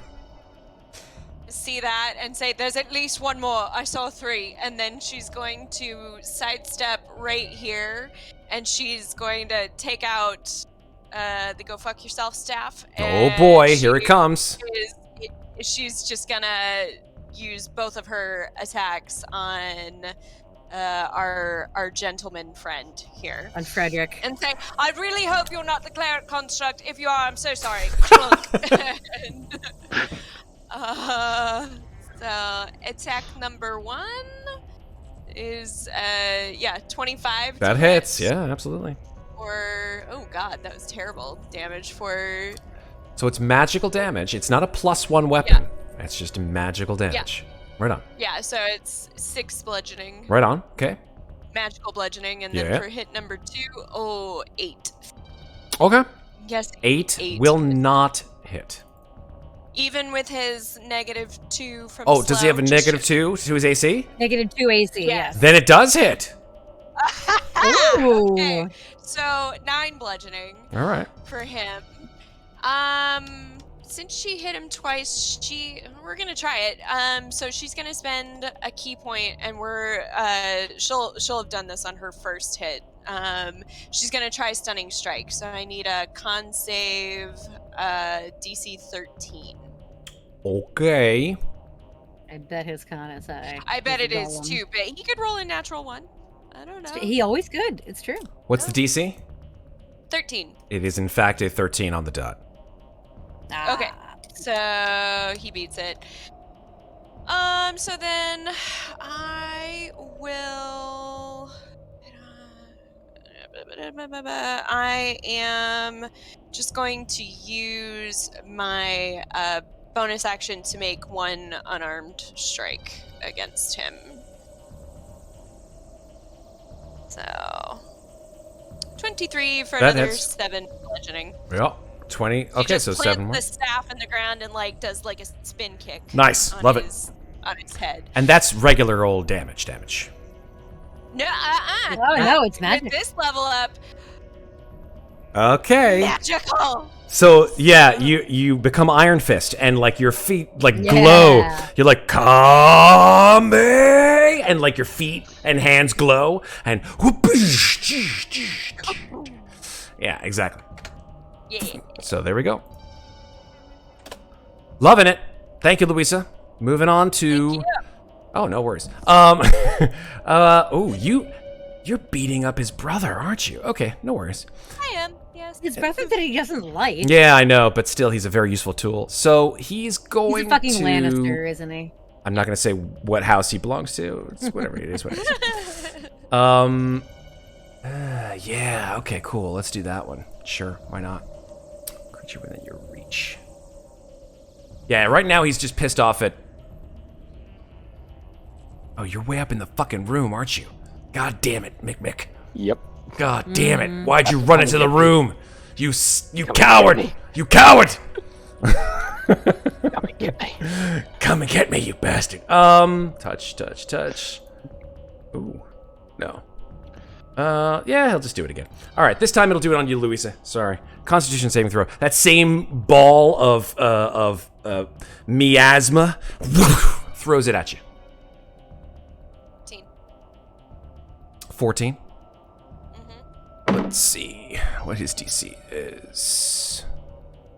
His DC is 14, so that makes it just barely. Good job. So you take 8d8 halved. So 20 damage. Nice. But 2 hit points. You just feel like your skin is starting to shrivel, and your hair is coming out in clumps, and you're like, ah! You feel weak, and you just hear this guy just cackling across the room. All right, Frederick. It's a spell attack, not a weapon attack, right? That is correct. That was a spell. Okay. All right. Frederick will slam at you once. With his... Actually, let's check something. Yep, he's still okay. He'll just hit you with his fist. Let's see. He misses. That is a 12 to hit. Oh, misses. Telegraphs the moves way too much. Maybe rattled, but no. And he'll make his wisdom saving throw for the slow, which he fails. He's still slowed. Okay. The third of these creatures that has not run away will come within the door frame. I thought that is the creature. Oh, but this creature needs to run. But that one runs, and he runs down into the basement. Oh no. He just goes, ah! And screams and runs down into the basement and disappears. So I guess the other creature was out of 30 feet of me. That is correct. He was. 5, 10, Okay. 15, 20, 25, 30, 35, 40, 45, 50, 55, 60. No. Yikes. Right in the middle of the room, folks. Right in the middle of the room. That is his turn, But since he has moved into the room and has not done an action. But he's right in there. He's right in there! Alright, these two will fire their muskets. They'll just back off about 10 feet. And they'll fire their muskets, one at you, Louisa, and one at you, Muadnhait. Okay. All right. First shot, Louisa. That's a 13. Miss. Second shot, natural 2. For a total of Definitely 8 misses. on you, Muadnhait. Definitely misses. All right, fair enough. Sindel starts his turn in the 10 feet of this poisonous thing, but because he's immune to poison, it does nothing to him. He's like, I think I'm getting used to these things. And pulls out his mace and slams it into the back of this zombie's head. Twice. 17, which hits, and 23 that hits. Total of 10 plus 10, 20 damage. He's a big boy. He went, Yeah. I like him. and you just see Glad brains he's on our side. spattering everywhere. Muadnhait, you're up. I'm going to look down the hall and shout, Ruprecht! He turns. That is him. Say, you told your friends never to open the door. Well, my friend did. Can I assume these things are after you as well?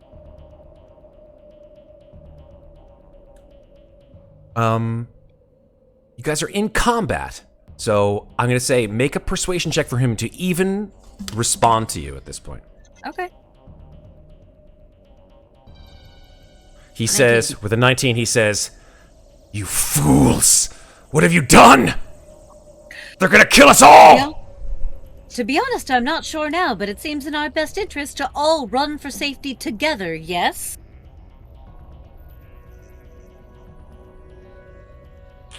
That's a tough one. With a 19 persuasion. You're Tell you what, I'll give you a moment to make up your mind. Yes. In the meantime, Give him a turn. I'm gonna turn and cast Dissonant Whispers on the zombie next to Mikmick. Cool beans. What do you mean? Oh, yeah, it is level 1 spell. I thought it was higher than that. Wisdom saving Yeah, throw, 14 wisdom save from the zombie. Fails with a 7. 12 psychic damage. Nice. Nice. And And also, then- I think something else happens too, right? He gets disadvantage on his first attack, right? Let me look at the text, because, yeah, it's something like that. 3d6 psychic damage and must immediately use its reaction to move as far away Move as as its far speed. away from me as possible. So it just goes like, ah! Actually, wait a second. that mean that Let me check Mikmick something. can- Hold on. No, it doesn't say anything about psychic damage. So yeah, it moves on its own volition, which means that Mikmick and Sindel both get opportunity attacks.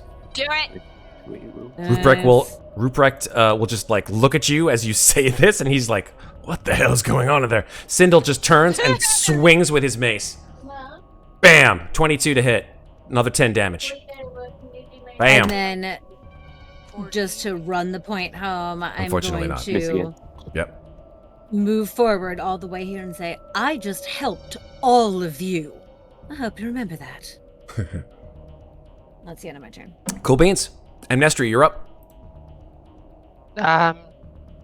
Sindel's not in my way, correct? If I attack that undead? Sindel is not in your way, no. Okay, then I'm going to do that. 24 to hit. That'll hit, yeah. 7 piercing plus 5, so 12. Very nice. That, Bang! if it ain't broke, don't fix it. 21 hits. Nice. What do you... Pow pow! Another 6 6. piercing. Plus. Plus 5. Woo-hoo-hoo! So that- Yeah, your arrows are slowly wearing this thing down. Mikmick, assuming that Amnestria doesn't want to move. I don't know. Maybe she does. Maybe she doesn't. I like it here. It's Super. It's fairly Good. quaint No, in it's a this good corner, choice. It's a actually. good place. Nice and warm. Like It's comfortable. it's private. Yeah, yeah. Mikmick. Okay. Let's see what Mikmick can do in this place. He's still not wanting to shoot at the flesh golem, so he's going to just go for the zombie, and he's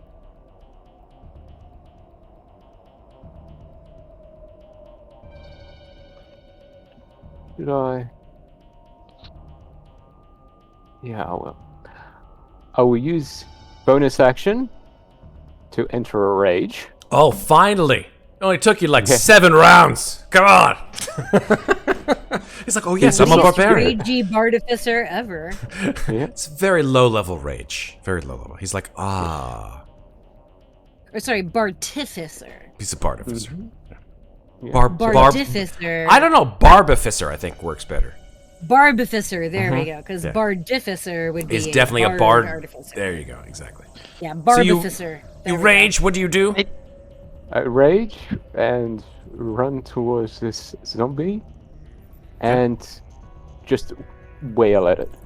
And I'm going to use, seeing as we are allowing our 6th level abilities, I'm going to use my extra attack. Okay. So I'm going to hit this zombie 3 times with my hand axe. Holy shit. He just goes crazy. Mikmick's like, ah! Starts slamming his axe into the side of it. Go ahead. 1, misses with a 6, misses with a natural 1, 3, and hits with a 9. He just goes crazy. He's like, swinging his axe. He's like, ah! And then finally the third one, he's like, sunk. And hits, doing 6 damage. Yep. Cool That's beans. it. That's it. You're right next to this thing. Louisa, your turn. I look over my shoulder at Ruprecht.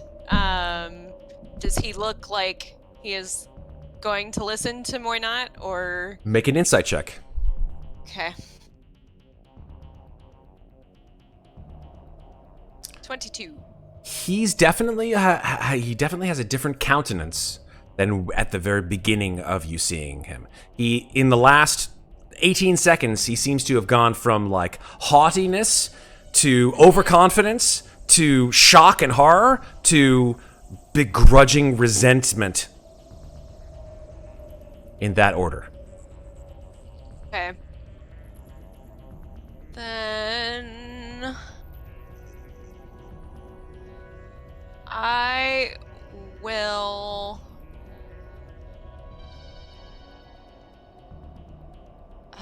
All right, because I don't want to hit his brother again if that's gonna affect what he's gonna do. So she's gonna take out the wand again, and she's gonna send 2 more charges at the zombie. Cool. So magic missile. 7 damage. force. Mm-hmm. Cool. They fly across the room. Shoo, shoo, shoo. Yep. How much did the last one do? 2? It's a 5 and a 2, so yeah. 5 and a 2. 7 total. So, okay, cool. So, the first one hits it, the second, and then you just see it just go, and then, it will make a Constitution saving throw. Okay. DC is 7. And it got a 9. So it falls to the ground, and then you hear,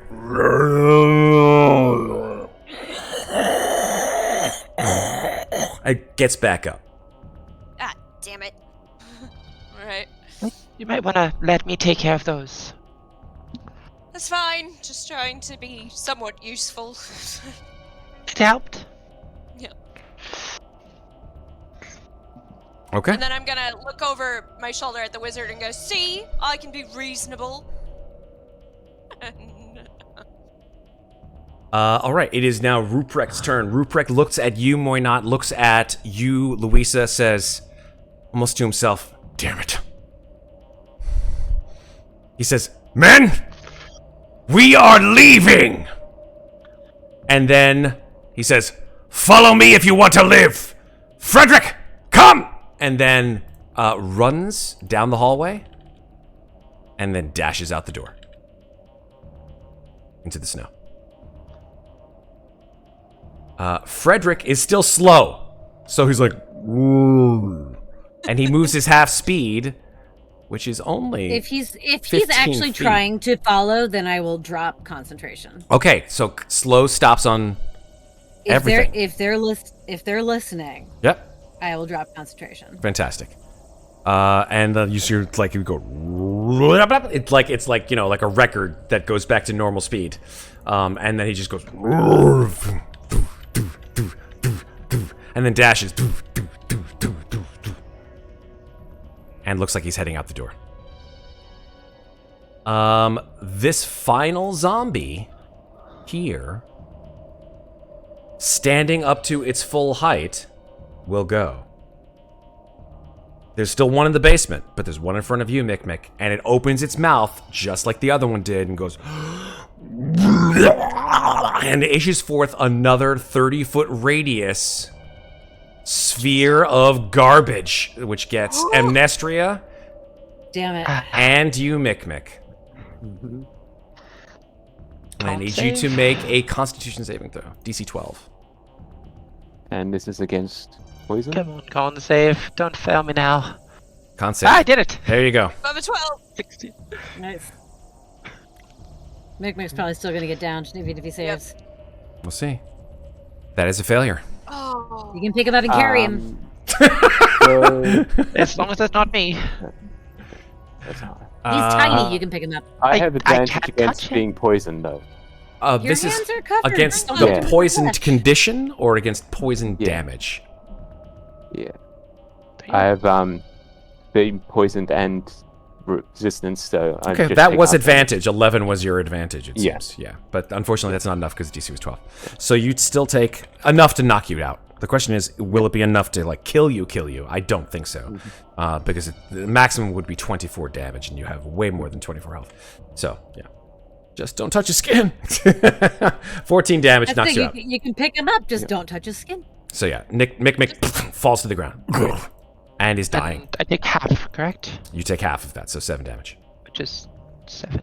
Okay. Yep.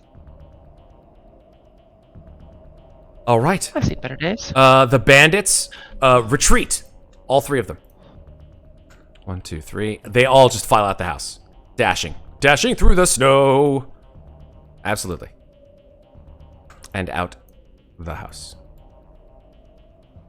Sindel. And that drops Mikmick's rage because he got knocked out. Yes, unfortunately. Sindel turns towards this... Going. He's just like... Dodge this, and then pulls the blunderbuss like right next to the dude's head. Well, it makes sense because the movie that's from the other guys on the floor. 100%. Bam! 17 to hit, doing 11 piercing, so the total of the DC to get him back up from this one would be 7. 11 plus 5 would 16. So the thing has to make a DC. Yeah, absolutely. It's not radiant damage either. So DC 16 Constitution saving throw. It did not make it with a 10. So poof, the head just splat on the back wall. We're going. And then Sindel's like, Going. enough time. Are we sure we want to leave? Other things? Okay, fine. And then he runs. Wait, grab. Moynat, your turn. Now, Ruprecht has not seen Sindel yet, correct? He has seen Sindel. He has, but the other dudes haven't. That's They correct. didn't recognize it. They did not. Ruprecht didn't recognize him. He did not. And the other guys didn't see him. They did not. Yeah, so we need to keep him disguised if we can. Well, that was basically... Moina, I'm going to use my action to send him a message. Send who? Ruprecht? Sindel, a message. Sindel, yes. Sindel. Yeah. And say, which of these men want to kill you? Who do we need to hide you from? Should we follow them or stay here once they've left? No, stay. Stay here. Those guys are absolutely maniacs. Alright. Then Moynat is going to sort of look at Louisa and wink. And then act as though she is... and then she's going to say... My friends leave. I will protect you. And go 1, 2, 3, 4. And Louisa and just kind stand of looks here. at the staff and no, she called me friend. This does work. Thump, thump, thump, thump. And then, I'm gonna hold my nut will hold her ground right here. Okay, cool beans. Amnestria, it's your turn. As far as you are aware, actually, let's call a spade a spade. The only thing that is left for you to kill is this zombie in the basement. Yeah. So it's up to you as to whether or not you want to pursue it. 5, 10. Because right now it's probably hiding in a corner somewhere. It's still turned, yeah. I would like to get closer to the basement and then look to see if it's possible to close the basement door. There's no door. Like, can I? It's just there's stairs. No way to block it off? I mean, hey, you want to grab some furniture? Start throwing shit down there. Be my guest. Is there something in here I could grab? There are beds. Isn't it like a bed mat though? Yeah, I mean, there's like cots. It's like wooden frames and cots.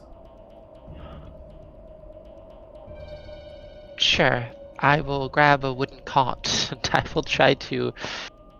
Would it be considered an item interaction? Yeah. Okay, then I will grab the wooden cot, and then I guess I'll use a dash action to throw it on top of the stairwell. Yep, you throw it into the stairwell. It clatters down. Well, we're done here. My job is done. Let me see. 5, 10, 15, 20, 25. Miss Deadite recommends that you set the entire place on fire and pretend like the whole thing never happened. I have 15. I'm gonna move this way, and that will be my turn. Oh my god, sorry. I mixed my metaphors here. Set the place on fire was from Office Space, and that other thing was from Clue. Sorry. Yeah. Yeah. I suggest that we lock all the weapons in the closet, put all the bodies in the cellar, and pretend like none of this ever happened. What happened? I think we're gonna watch that tomorrow. So good. It's supposed to be rainy all day. Oh my god, it would be such a good rainy day movie. Amazing. Exactly. Exactly. If I didn't have to go to tech rehearsal tomorrow, I would do the same thing.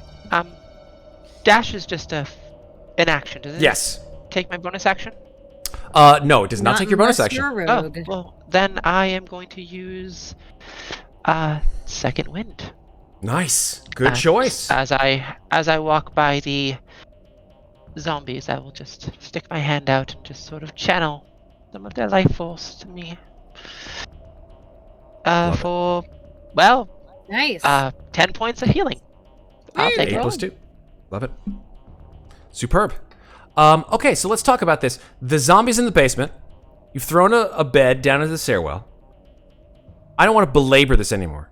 At this point in time, I'm going to say you can either wait for it to come back up. Is out the door. Frederick is out the door. I see Frederick. Is he gone? Sorry. He's gone. Let's sort of fast forward to the next scene.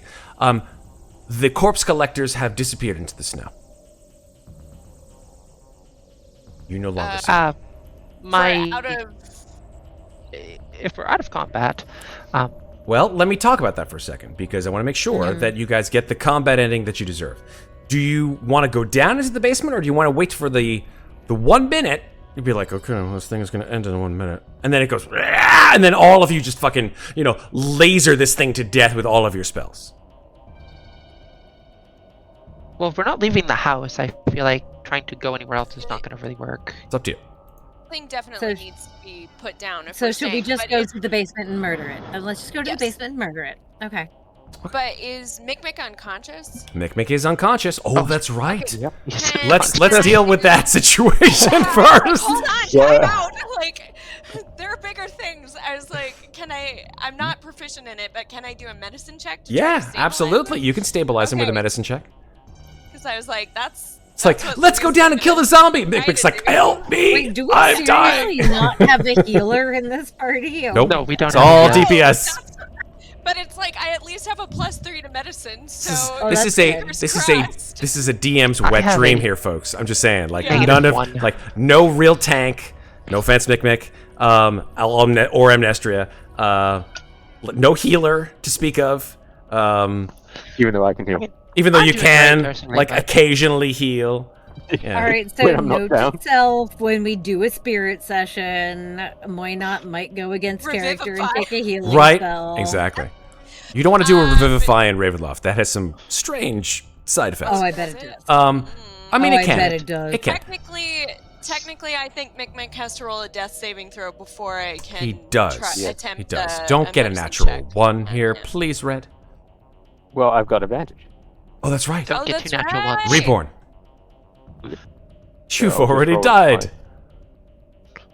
I'll just roll it twice. Oh, damn. Okay. Oh, Whew. Okay, one okay. success. Yeah, so success. Now, wait. Question really quickly. Good point from chat. Does anyone have a healer's kit? No. God damn it, people! Don't believe. Yeah, maybe you should have asked Atlantic for that. Yeah, it's all right. It happens. Now you know. Now I And know. Knowing is half the something. I do not have a healer's kit. That's fine. I have weaver's tools and weaver's supplies. That'll So work on I Mikmick. can- You're just gonna weave him a new body. If I only had a brain. That means I have alcohol and I have needle and thread. So you know what? Two I tastes that can go just great go together. back and stitch up. You know, it's gonna be I great. play 3 instruments. Does not help. All right, I'm gonna attempt my medicine Do it. check. So Nope, Oh, God. that's a failure. You're like, live, damn it, live! I'm gonna look over at the Sylvan Soltos Swo Sigil, whatever. his name Amazing. is, and- So great. And I'm just gonna be like, you used to be a healer. Get over here and help. Oh shit, yes. He runs over. He throws his blunderbuss to the side. And he pulls out of his pack bandages. Oh, does he have a healer's kit? He does not have a healer's kit, but what he does have is a special set of skills. Okay. And he Heals uses it. his action. He's going to find you. And he will heal you.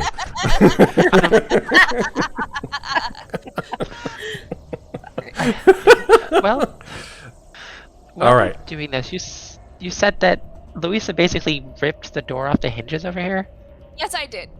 So, here's what happens before you go into the rip the door off the hinges kind of shit. Mikmick, you can restore, and you will use 1d6 plus 4 plus a hit dice. Okay. So, which hit dice do you choose to use? Well, the funny Barbarian thing is, or... when we did our last short rest, I actually didn't use my barbarian hit dice. Great. So that you can So use I that. can use my barbarian hit dice. So that was what, 1d8 plus 4. Barbarian is plus- 1d12. So Yeah, you but will get a the total of... healing. Let me give the amount of healing. 1d6 plus 4, plus if you use your barbarian, another d12. So 1d6 plus 4 plus 1d12. Okay. So, one. Again. What was it? D4? 1d6 plus 4 1d6. plus And 1d12. 12. A12. D6 plus 4. So much math. My brain. So glad the See if system does it- it for us. Yeah, see if it actually does it for it. It should. It should. Hit the return button. 1d6 plus 4 plus. There's also the buttons on this. There are the buttons. She's like, just push the buttons. God damn it. I don't know. I like typing it. It makes more like it. Yeah. It There we go. makes So more sense. 2 plus Yeah. 4 plus 5 is 11 hit 11. points. So you're up at 11 hit points. And he's like, Yeah. I can only do that every, so often. But yeah, we're good. Thank you. Oh, that's fine. All right, let's Don't- go kill the thing in the basement. Okay, so the Batman symbol, Uh, right? There's a lot of bodies down there. We might want to wait for it to come up here. Well, not with a bed that you just thrown down there, Amnestria. You like hide behind the bed. Wait for it to come up after a minute. We have Okay, half it's cover coming. now. You do. You can hide behind the bed and have cover and just be like, here it comes, here it comes, Sorry, here it comes. I did not mean to do that. I was looking at my Uh, spells and I clicked the thing by accident. It's okay, it's okay. I think we're still in the same spot. Let's double check. Yeah, we're still in the same spot. All right. So, fast forward 2.5 minutes later. Downstairs. You guys are downstairs over the smoking body of one of these horrific zombies. and you are out of combat. Thank God. Oh, we just get to kill it. Oh, that's you just get to kill it. That was fun. I don't want to go through the fucking. I don't want to go through the motions. We just all surround it and Amnestria just hugs it. you just yeah. There you go. So She just hugs it, but you guys just punch it. God damn you! And it just smells awful. It smells absolutely horrendously awful. Now, Amnestria does a grapple, and that gives everyone else advantage. at the top of the stairs, you look down into this space, and I'll tell you what you see. It's a small room. It's the basement, obviously, of this house. It's very, very cold. You know, the top level of the house seems relatively warm comparatively, but the basement seems almost like you're still exposed to the elements at this point. And as you look into this, I would say 20-foot by 40-foot space, you see, where is it? There it is. Here it is. A8. A big, relatively well-equipped and extremely macabre-looking laboratory, replete with tanks and jars with shriveled organs inside, and a variety of liquids within. These jars are labeled with the organs: heart of X person, liver of X person, spleen of Y person. The labels specify, for the most part, besides other people, animals, sometimes including big game. But of course, most of them are naturally humans, with their name included. In the middle of the basement is a large slab. And distressingly, it has leather cuffs at the top and bottom of it, most likely to secure the patient, shall we say. Suggesting that it's probably not meant for voluntary procedures, if you catch my drift. Within the basement as well, there is a shelf filled with books on such subjects as, let me check here. Here's one book: Invasive Craniology of Half-Blood Races. Another book. Of Half-Blood Races. Yes, Half-Blood. Come on, Mudblood. Second book. You can just you can just see Muadnhait's face getting angrier and angrier as we explore this space. Second book, Sentient Poisons. Third book, A Rationalist Approach to Cannibalism. Oh, God. And several brochures on hunting, field dressing, and butchering game. Sindel looks down and he goes, "Fucking necromancers." This place seem familiar to you? I was never here. But Your heart was not taken in a place like this?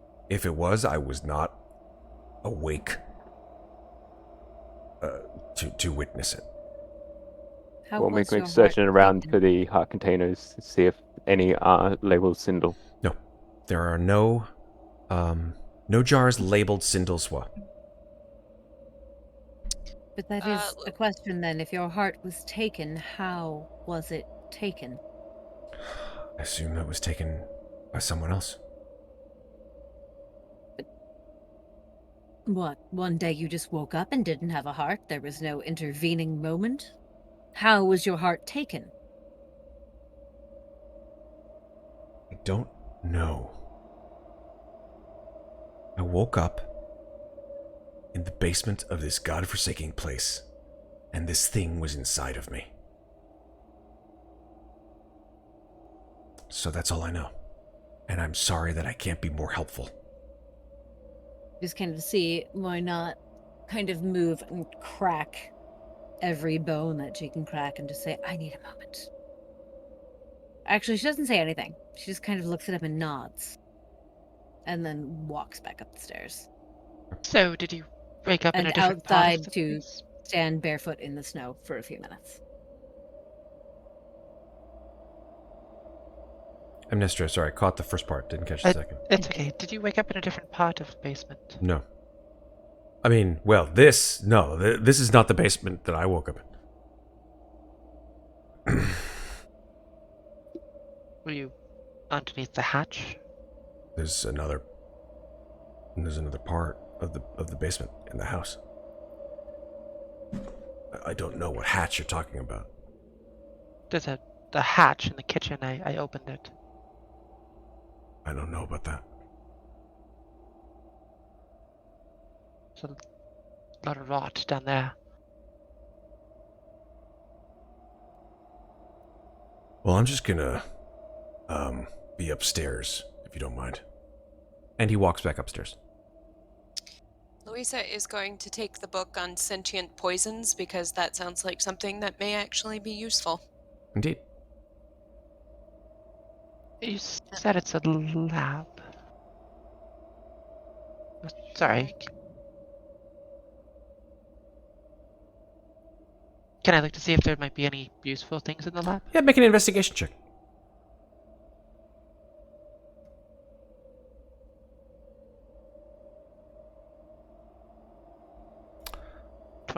Yeah, with a 21, you look around, you sort of leaf through some of the books. As you look and grab one of the books off the shelf, you see that there's something behind it. There's actually a scroll tube. Oh. See what that is then. Okay. You look at the scroll, and there's all these strange runes all over it. You can't read it. You have no idea what this is. Can I try? So the way that scrolls work is that it has to be part of your character class's spell list in order for you to either A, know what it is without an identify spell, or B, even attempt to use it. I just wanted to try to use the arcana that I have advantage on. Yeah, arcana is not like it's not identify. That's the key thing, right? Arcana is, yes, it's a spell scroll, right? You don't even need to worry about it. But Okay, unless it's I'll on take it. someone's spell list, you wouldn't even know what it is, scroll-wise. Besides that, it's a magic scroll. Is Mikmick still down here? Mikmick's just exploring the area. Kind of as he's walking around, he's occasionally just stopping, rubbing his head, and moving on to the next thing. Mikmick, would you be able to tell me what this is? And it takes a few seconds for Mikmick to come out of his mind and say, "What? What did you find?" A scroll of some kind? I mean, I can have a look at it, but I can't guarantee anything. And Mikmick will walk over to her and hold out his hand. Okay.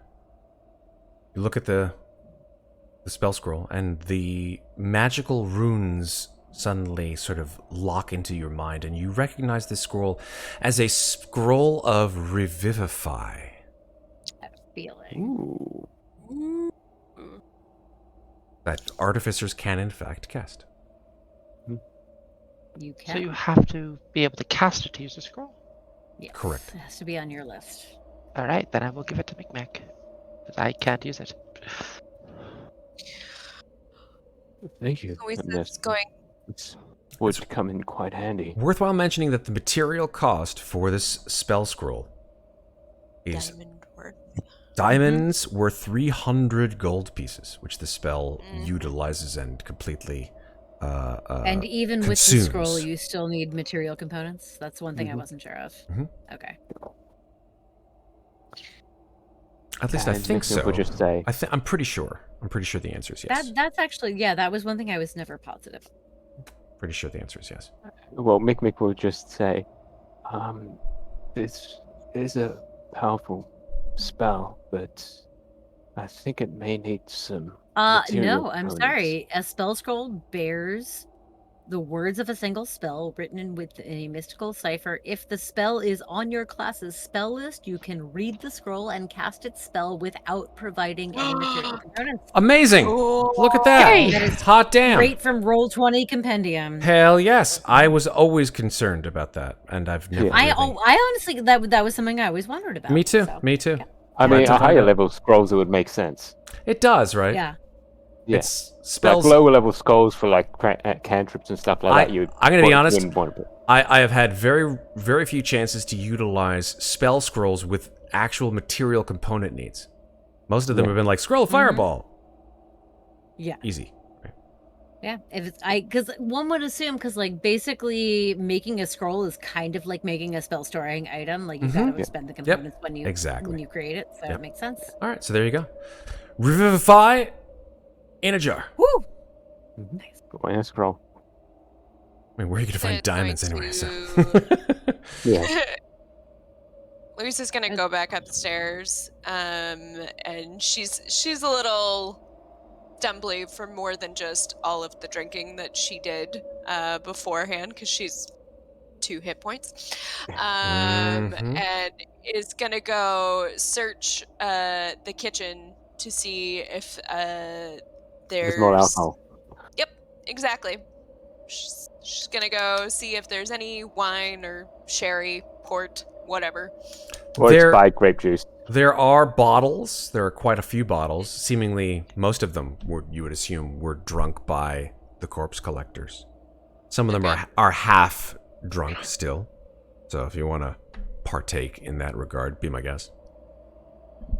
But there's no, like, bottles of alcohol corked up somewhere in the kitchen. She's gonna look at that and think about all the diseases that she's talked about.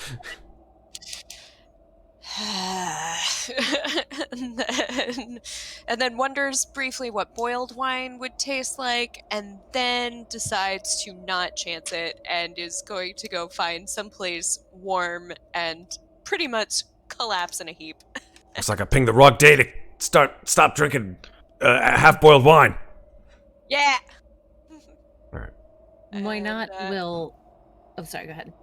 Oh, I was just gonna say, and when she finds some place to collapse in a heap, she'll start attuning to "Go fuck yourself." Nice. I love the fact that you safe. named it "Go fuck yourself." I love it.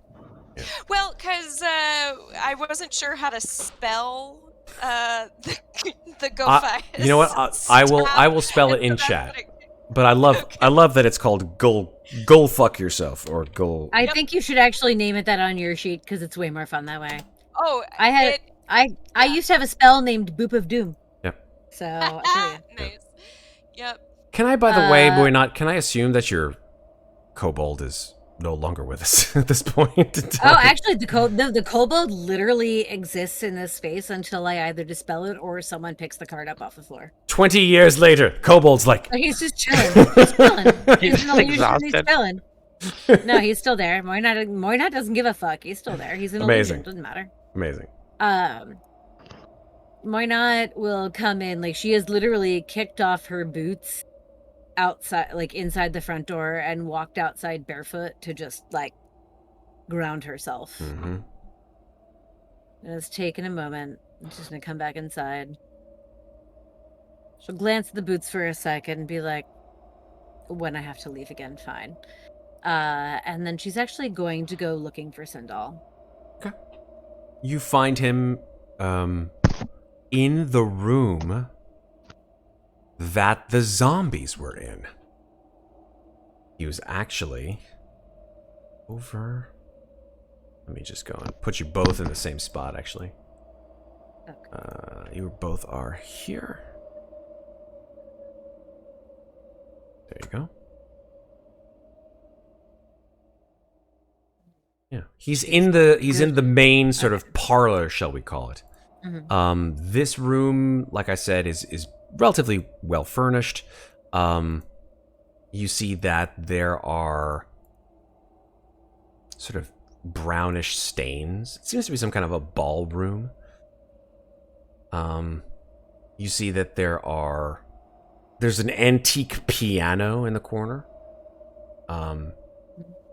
And a large scorch mark on the ground, also covered with like papers scattered all over the place.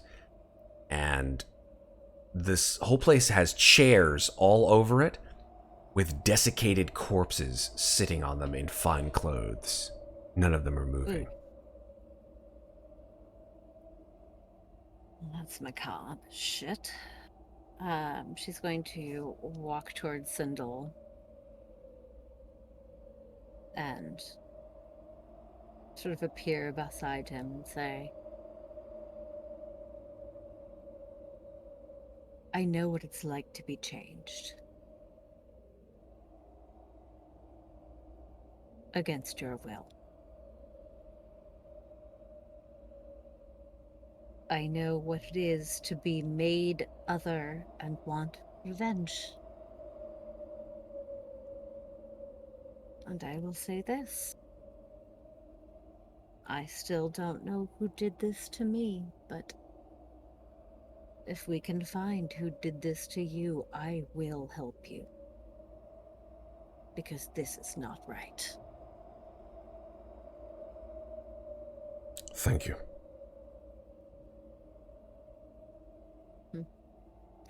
It's a gloomy place. Yeah, I wouldn't want to make a summer home here. I mean, it is summer. No. This is summer. Yeah. I do not think I like it here. Don't like the cold, huh? Oh no, it's not the cold, it's just the ground. If it makes you expect you to understand. I don't, but that's okay. I mean, if it makes you feel any better, this weather that we're having is a little odd. I mean, it doesn't always go like this all the time. People are saying that there's some effect. They blame the gods. They blame strange, effects of science or whatever it is. I personally don't know what's going on, but I know that this happened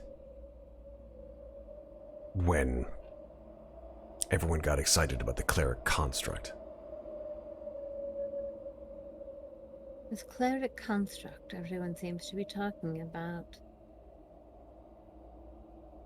It also seems to be a thing made, but shouldn't exist. Oh, I don't know about that. It does a lot of good, from what I understand. It does a lot of good, but is there a cost? It seems to me that everything has a cost. That's the way it should be. Everything should have a cost. Really? Well, nothing in life shouldn't have consequences. You do evil, consequences. You do good, consequences. consequences. Yes, but cost. No, there's a cleric construct that seems to do good. Does that mean it creates evil consequences? Of course it does. Because in doing good, you create evil. Evil and good are two sides of the same coin. They always have been. You can't have evil without good racing to meet it. You can't have evil racing for good to balance it out. Consequences. What happens if one thinks they're doing good but others think it's evil? That's the or world. Vice versa? That's the world as we know it. Exactly. Yeah. So I suppose I don't understand your idea of consequences. It's interesting. But you want to stop the cleric construct. But you say the cleric construct is good. Does that make you evil? I'll be honest with you. I'm sorry, your name, Muadnhait, right? Yes. Yeah, I don't feel like I need to stop anything. I need to live. And I need to get my heart back. But if the cleric construct is carrying your heart inside it, and to get it back, you must destroy this thing that you say is doing good. Well, which would you rather have? Your heart? Or the good this construct is doing? He stares at that, and he goes,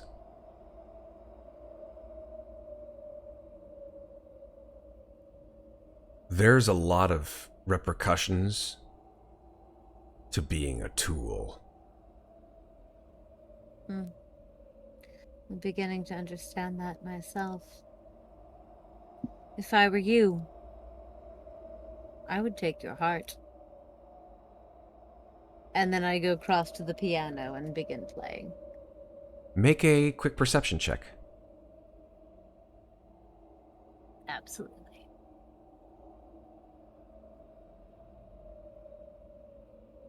$24. There's a note on the piano. Instead of sheet music, there's a note. Well, what does it say? It says, the master of the hunt wasn't pleased with my deception. It seems a moving prey is not enough. His hunger is only sated on a heart that beats. I will need to keep finding living volunteers. And it is not signed.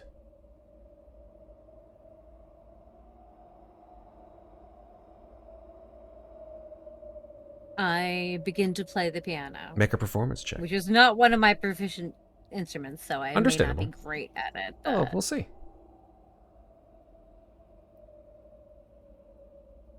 23.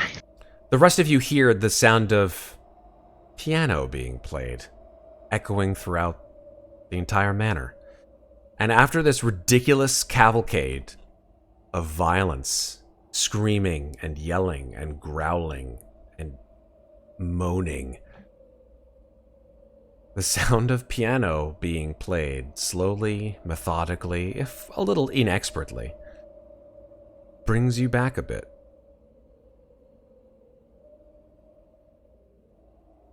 Recenters you.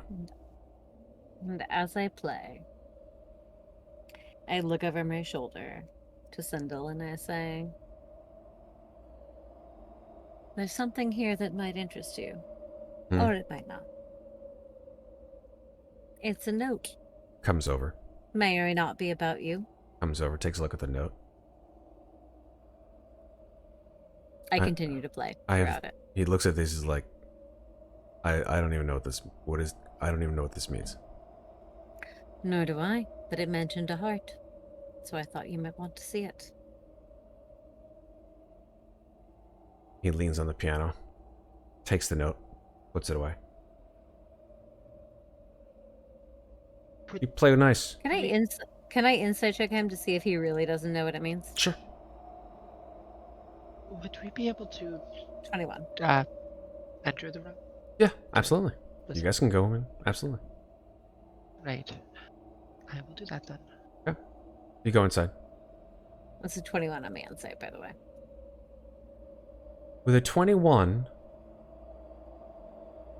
you know that he is befuddled by this. He is completely bewildered by what the hell is written on this note. I continue playing the piano. Cool.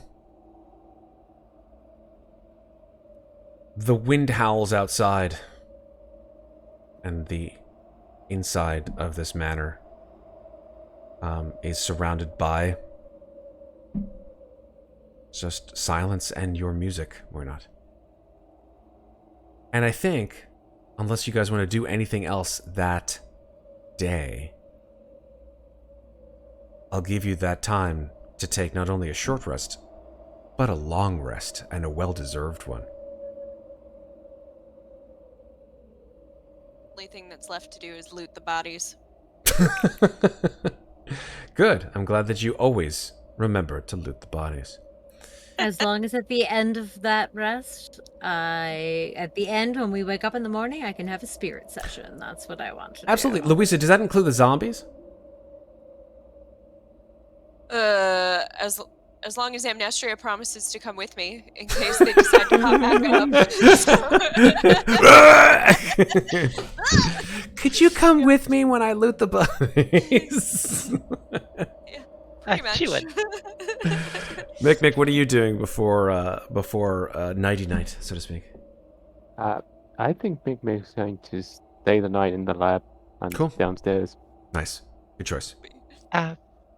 Would we be able to investigate the rest of the house? Yeah, if there's anything absolutely. we missed? Yeah. Eventually, you do find there are rooms that were locked that you have now entrance to, including the other side of the house where there is indeed another staircase that you go down into. I'll say that you guys investigate the rest of the house before looting, or loot the bodies first. I don't care. Doesn't matter to me. They're both in the same realm of things. Yeah. Yeah, in fact, I think the only things that you actually did kill were the zombies. Right? Because you didn't kill the bandits, you didn't kill Ruprecht, you didn't kill his brother. You just killed the zombies. So the only things that you would be able to loot, so to speak, were the zombies. So unfortunately, the zombies don't have a whole lot. Besides the fact that they're wearing relatively fine clothing, at least underneath heavy woolen and fur-laden coats. Their flesh is absolutely frostbitten, desiccated, decayed, and just falling off of their bodies. At least what's remaining of them. Louisa, when you and Amnestria go and check out the zombie that you took out in the basement coming up, you note that in one of the pockets of this zombie's jacket is a note. It's a letter. It's sort of stuck to its skin, but there is a letter. Louisa's just gonna look at that and point it out to Amnestria and say, "That's strange." That is very strange. Didn't Mikmick find something like that on one of the people that we found in the... I mean, we could just ask him. He's right there. Oh yeah. 'Cause we're in the lab. We're in the lab. Yeah. Didn't you find a letter on one of the bodies? Yeah. Why? Another one. There's another one. It's kind of stuck in the same way. Why, are you gonna grab it, or do you want me to grab it? I can grab it. It's like, is it? But just what did you share? What the original one said? Because I No, don't he think he didn't. did. no. All right. Oh, so as not to metagame, I will take the letter. Yep. So, Go in there, take the letter, peels itself off of this creature's insides, and you Yes. unfurl the letter from, and it says the following. I'll read it out loud. My dearest Katerina, I hope this letter finds you well. I know that my illness has prevented me from being with you and the children. And I know that your new life in New Furstenberg is what is keeping you safe from the horrors of this place, of this land. I, and others like me, are making our way to Ilgothen. And although I know that many who are dire with illness will be flocking there to seek the solace and curing powers of the cleric construct, I can only hope that I will be lucky enough to be touched by one so pure and so powerful as to cure the sick and make whole the lame. God's willing, the cleric construct will still be there by the time I arrive in 2 days' time. If I am well enough to come to you, I will be the happiest man alive. And it is signed, yours in love, Edward. Louisa's gonna drop the note and say, "Fuck! He has one of the diseases."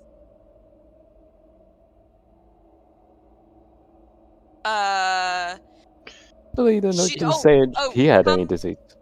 Come upstairs with me. We're going to dump all of that unused wine all over my hands and anything that has touched it. So she's gonna try to disinfect and not touch anything or anyone, and say everyone should probably stay back until we know for sure. Like checking. Also, please let me know if you come. Why not is still playing the piano. Please let me know if you come tell her anything. Man, if this particular like section of the adventure doesn't make you a hypochondriac, I don't know exactly what will. Pandemic already has. Yeah, like if the last 2 years didn't already make you one. I was thinking about that earlier today. Yeah. How I got off the subway and didn't immediately disinfect my hands. I was like, am I recovering? Right? So you From go. Pandemic PTSD. You pour wine all over your hands, Louisa. All of this, wine all over my hands, and so she's saying, you know, am I shaking? Am I like she's Louisa? doing the hand test. Like, I'm gonna ask you to do something for me, Louisa. Okay. Please make a Constitution saving throw. Oh, and I'm still at disadvantage. I have nothing that can help. oh fuck. It's an 8 with disadvantage. Okay. Pour wine all over your hands.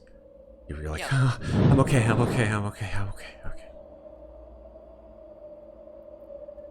And then you look down at the sort of your fingers where you know there has been strength and power and magical just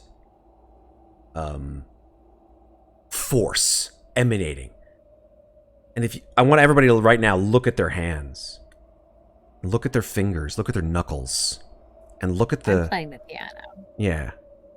I mean, like in real life. Like, look at your hands. Look at the color of your hand. Look at how solid the actual flesh looks. And then imagine that your cuticles turn purple.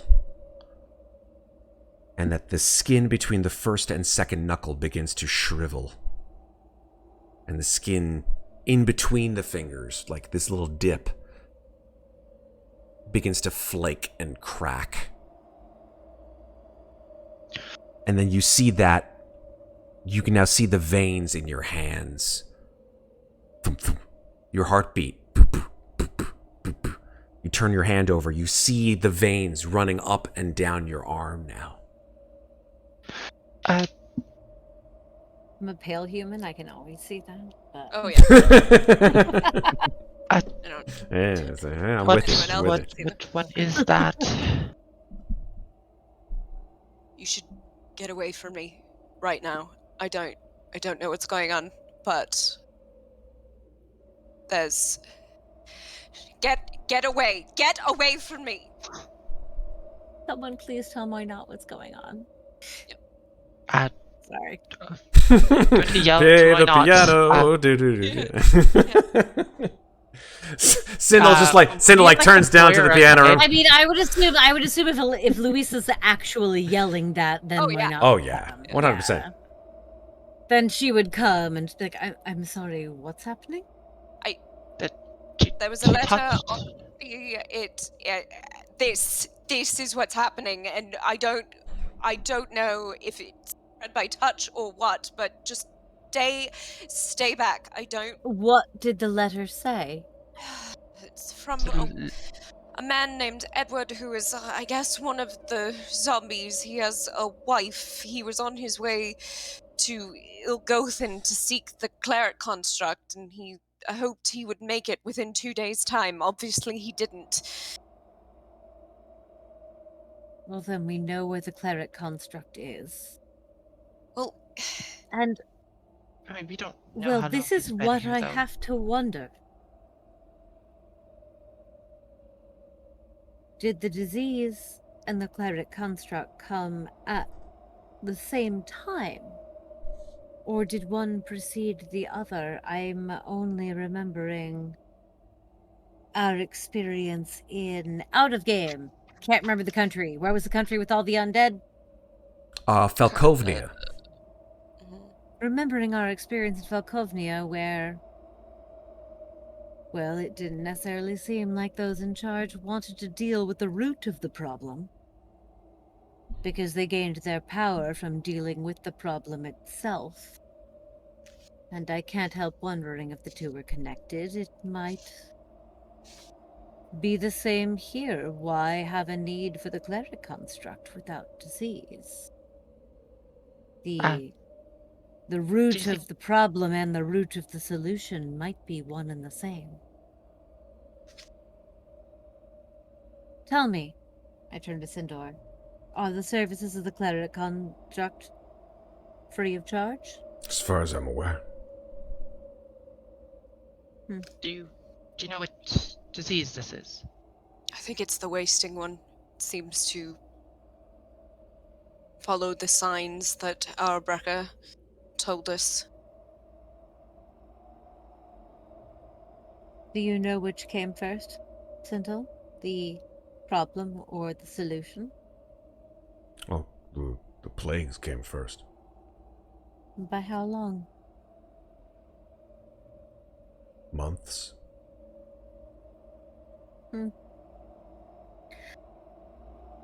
Months seem long in the life of man, I know. Did you ever cure these diseases when you still had your gift? He starts to think about it, and he says, I think so. I can't. A cure? Is there a way to slow it down? And do you Something? have any homeopathic remedies? No. If there were any kind of cures, then they would have invented them by now. I mean, I know New Furstenberg has all these, like, amazing scientific discoveries, and Ludendorff as well, but... Were there others, aside from yourself, who were able to cure these illnesses, or only you?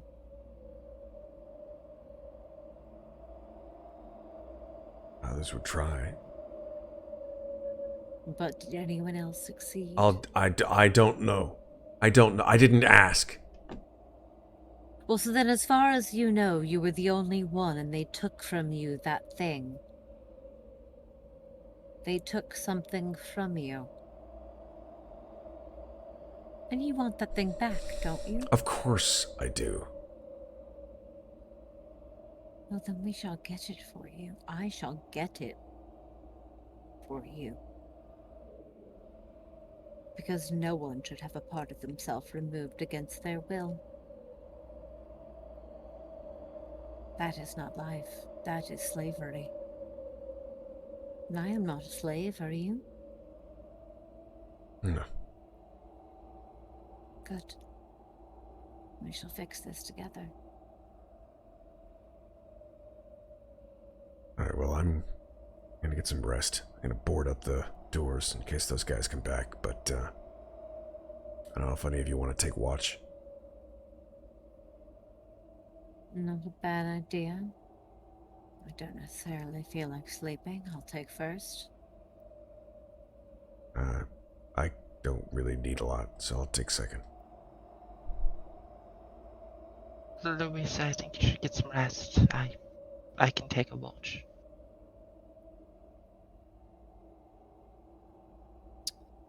Right. Sindel moves out the door, and about 10 minutes later you hear as the sound of boards are put up against the front door that was kicked open.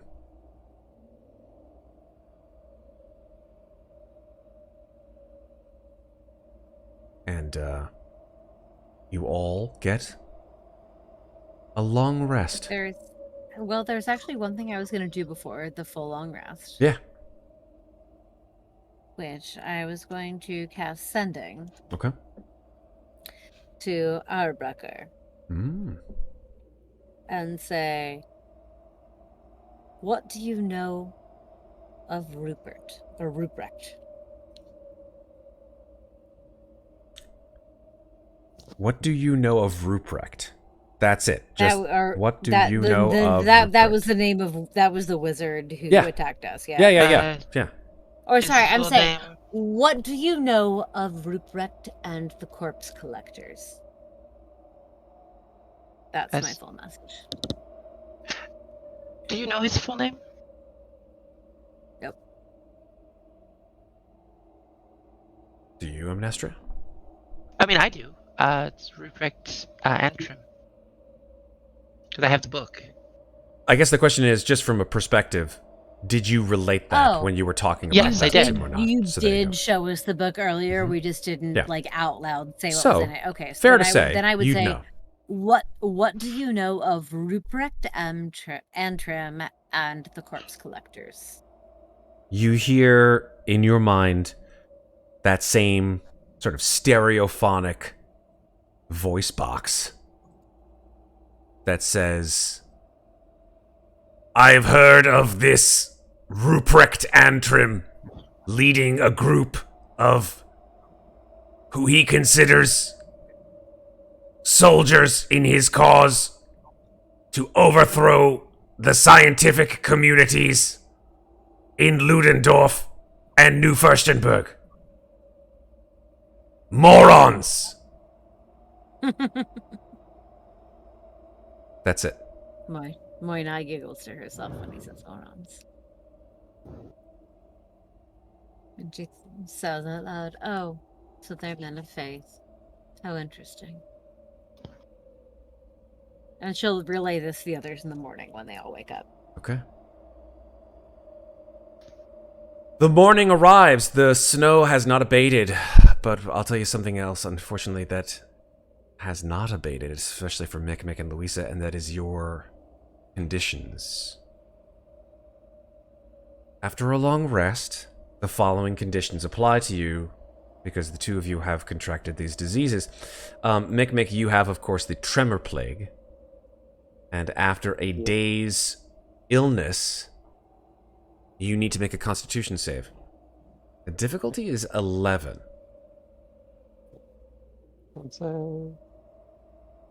You fail. Your dexterity is decreased by 1. You actually... Oh, no, his bardic inspiration is gone. Yeah, unfortunately. Your dexterity is decreased by 1.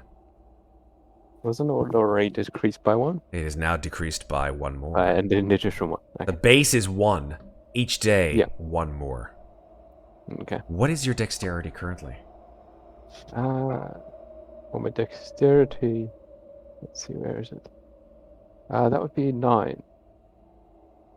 I'm going to tell you this because I'm a nice guy. Mm-hmm. If 9 more days pass, and you fail, and your dexterity reaches 0, you irrevocably die. Ooh. No death saving throw. No revivify. Gone. Yep. Just letting you know.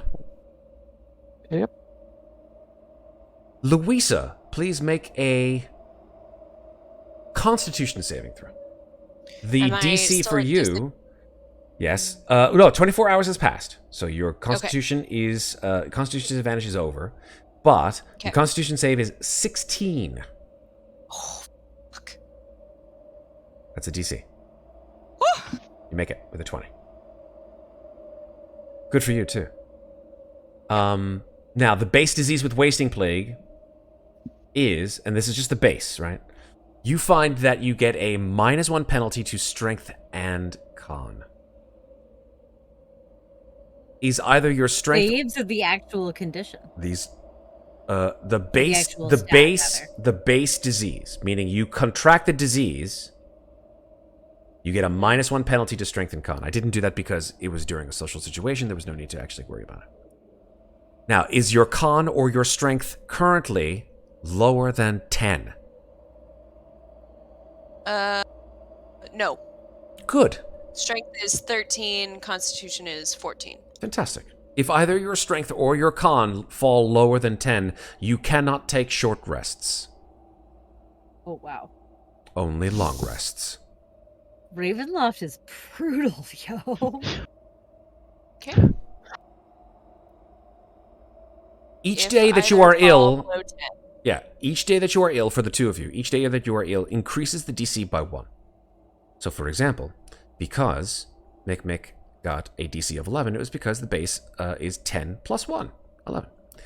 Next day will be 12. Day after that, 13.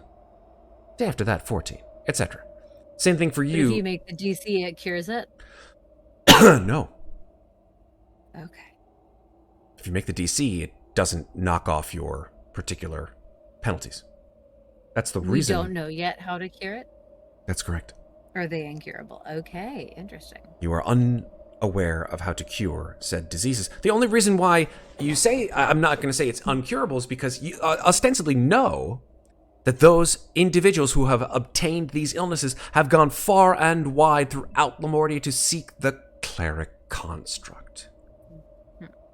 And that in the grand benevolence of this creature, being, artifact, object, you're not even sure that it has the ability for no additional cost to you. At least that's what Sindel says. To be cured by it.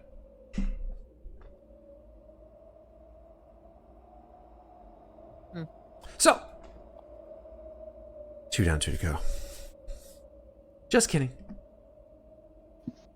Do these, if we get cured, do our stats go back to what they were? Yes. Or is this like a... Okay. How do I... Because I assume that's going to affect all of my skill checks. So what you should do is just drop your strength and con down 1. Okay. But make a note of what they previously Exactly. were for when you're eventually cured. Matt, just a quick question on the Roll20 character sheet. Mm-hmm. On the options, I've put the dexterity down to a -2, but it looks like that does a -2 on the actual proficiency bonus, not the actual skill bonus. Because the dexterity should be down by 2, right? But on Roll20, the dexterity is a 12, so it should only be a 10 instead of a 9. So okay, let me figure out the math very quickly. Yeah. So total current dexterity should be a what? I think it should be a 10. Okay, you had a 12 dexterity before? Yeah, I had a 12 dexterity before I got the plague. Now it's a 10. Yeah. Oh, it flipped. Whoa, that's weird. Yeah. It keeps flipping it back and forth. That's the weirdest thing ever. Ah! Did you put a universal modifier on that should? Yeah, I did. That's the reason why. Take that off. You jerk! Don't put universal modifiers on there. Get that modifier off of there. I wonder. I thought that's how you do the. You can. Negatives. You can. That's one way to do it. But or you can just reduce your dex and make a note of what it used to be. Yeah. See, like if you get like gauntlets of ogre strength, you're just like, oh, my strength was a blank before I put these on. So take out the universal modifier and just put the score in the little oval, and you should be set. Okay. All right. Yeah. Thank you. The next day dawns, folks. Now. I'm sorry. Actually, before our long rest ends, when everyone's awake in the morning, I would like to gather. Yeah, let's gather. 2 of my party. Oh, okay. And ask them to perform a 1-hour ritual with me. Which 2 are you asking? Whichever 2 are willing to join me. Sindel steps back. I suppose I'll step forward then. Amnestria, would anyone else care to join me? I promise it will cost you nothing, but I just need an hour of your time. It's fine. How does it work? Alright, so I'll take Louisa and Amnestria. I'm going to do a spirit session. Oh. Hold on. Music. Must have music. Spirit session.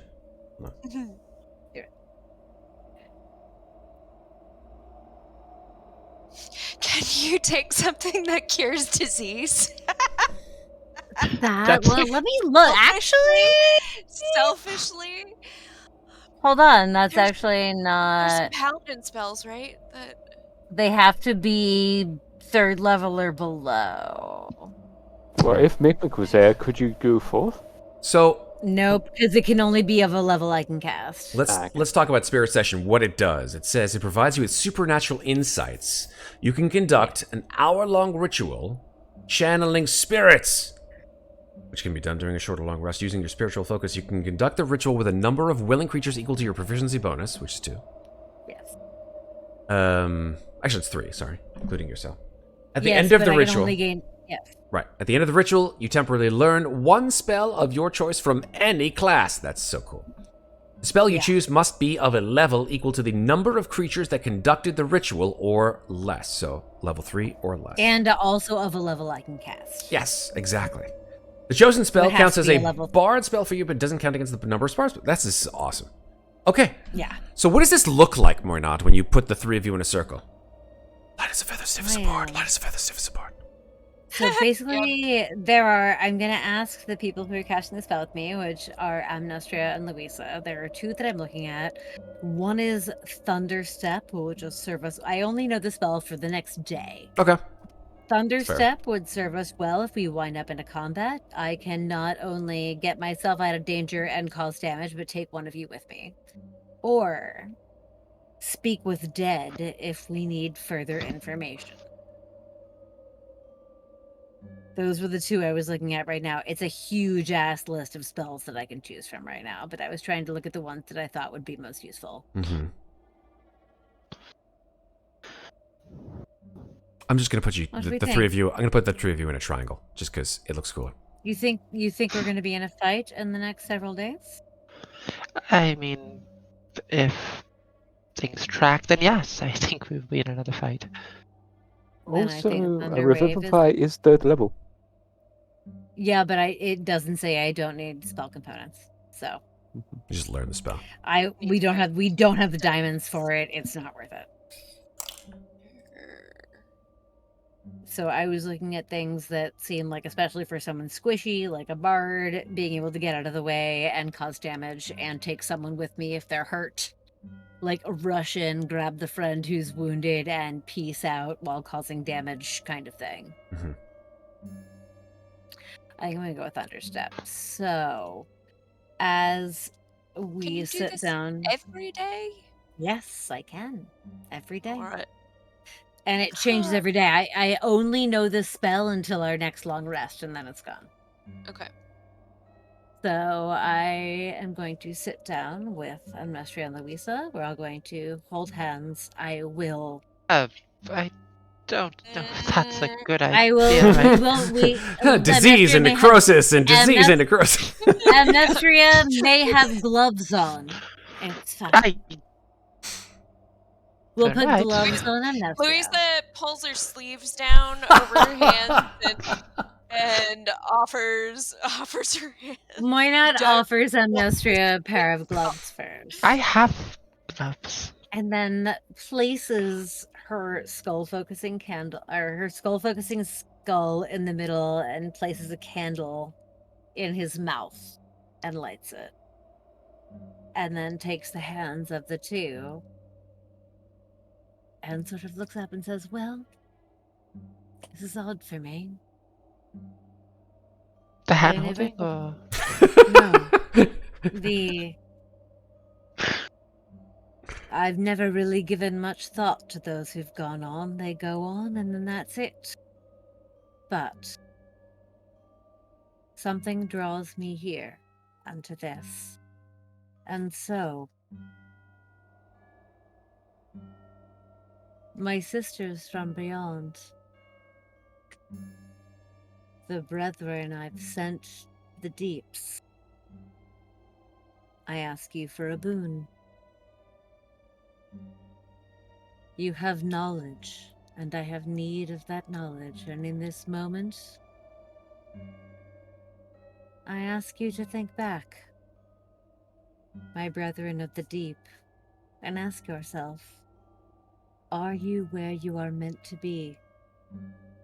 And if the answer is yes, grant me the knowledge that I seek if you have it in yourself to do so. And after Muadnhait finishes that, you look and Muadnhait's hair, which has always been sort of like kept low down across the front of her body, is now sort of floating as if there's no gravity holding it up. like a giant black set of almost like tentacle around the halo of her head.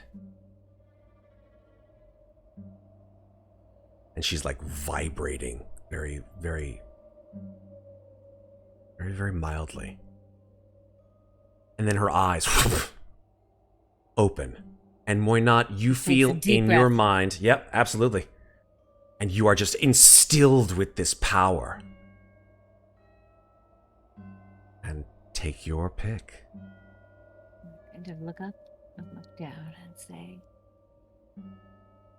"Thank you, friends." And I now know Thunderstep for the next 24 hours. Good choice. Well, until my next long rest, I know Thunderstep. Cool. Nice. The hair settles back into place. I would say that considering the long rest is over, you are now officially level 6. And so you get all of the honors and accoutrements thereof, including new spells and key points and additional spell slots and all that jazz. More hit points, additional hit dice, and you feel like $1,000,000. Did I say level 7? I meant to say level 6. If I said level 7, it's level 6, yeah. Except for Louisa and Mikmick, who are like, I feel like 99,000, just less than 1,000,000, just by like a little. And maybe I'll feel less tomorrow. And then tomorrow. Ugh. Sindel overhears, or overheard, I should say, you, Louisa, saying something about someone named Edward and a place called Ilgothan. Ilgothan, correct. Mm-hmm. And he says, I know Ilgothan. It's a out of the way little town just south of the boiling river. That's about a day's travel south of here. Oh, that's sort of the direction we need to go. But I could have sworn that we heard that it was in New Furstenberg, and so it's either moving or the information's wrong. I don't understand. I thought it was in New Furstenberg as well. That's what I was told. Perhaps it travels. I mean, I believe Edward was probably dead for quite some time, so... It's a possibility as well. Why keep a thing of such power in a single place? I mean, I don't want to sound alarmist because I feel okay this morning, but I don't know how long this is going to last. This what? This! The disease that is currently eating away at me. Well, then it strikes me that we need to find this cleric construct, allow it to heal you, and then discover whether or not it should be allowed to continue. Everyone else is feeling fine, right? I'm fine. Sindel shrugs his shoulders. I'm fine. You, Amnestria? Well, aside from the fact that I can melt you if I touch you with my hand, I'm great. Yes, well, that's been a continuing concern, so not necessarily new.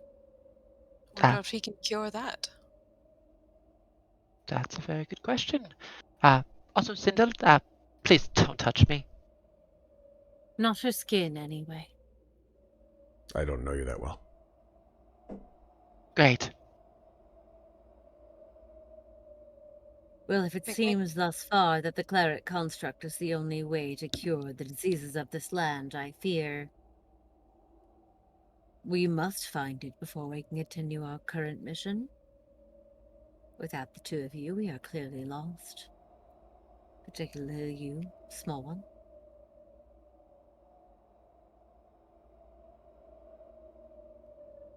Mikmick, are you alright?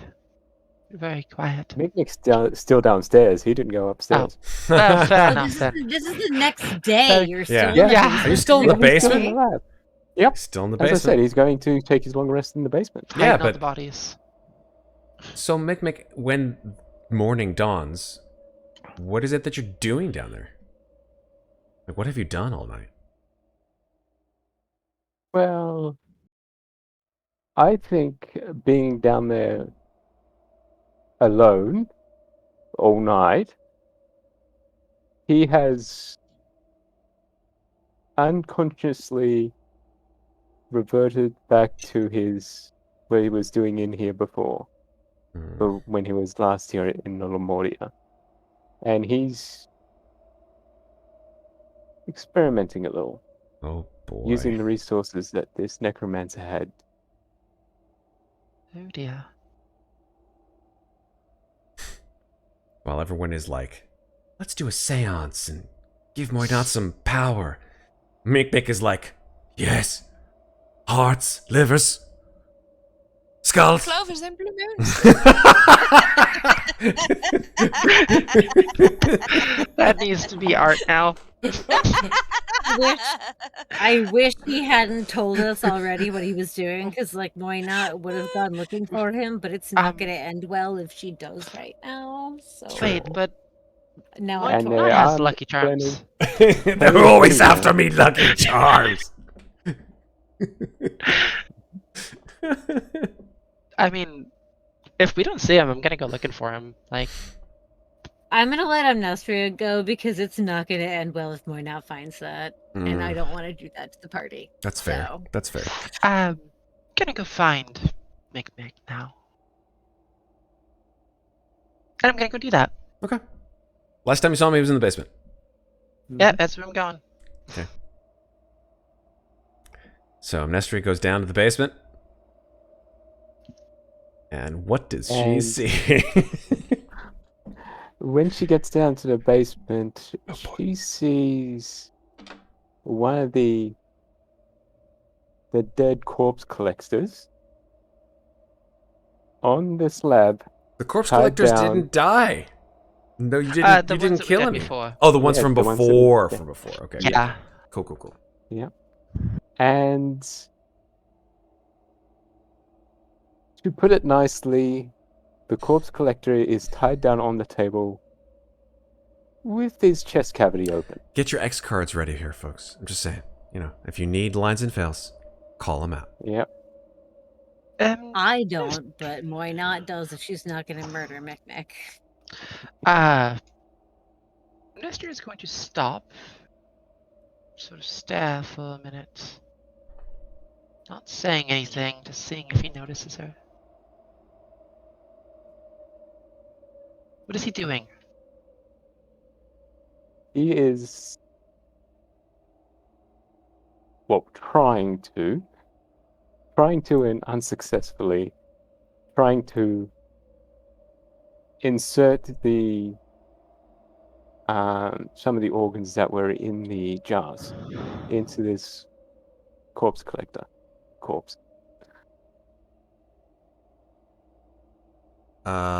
Insert? Yep. Like put additional versions of said organs? Or like, Replace. Okay.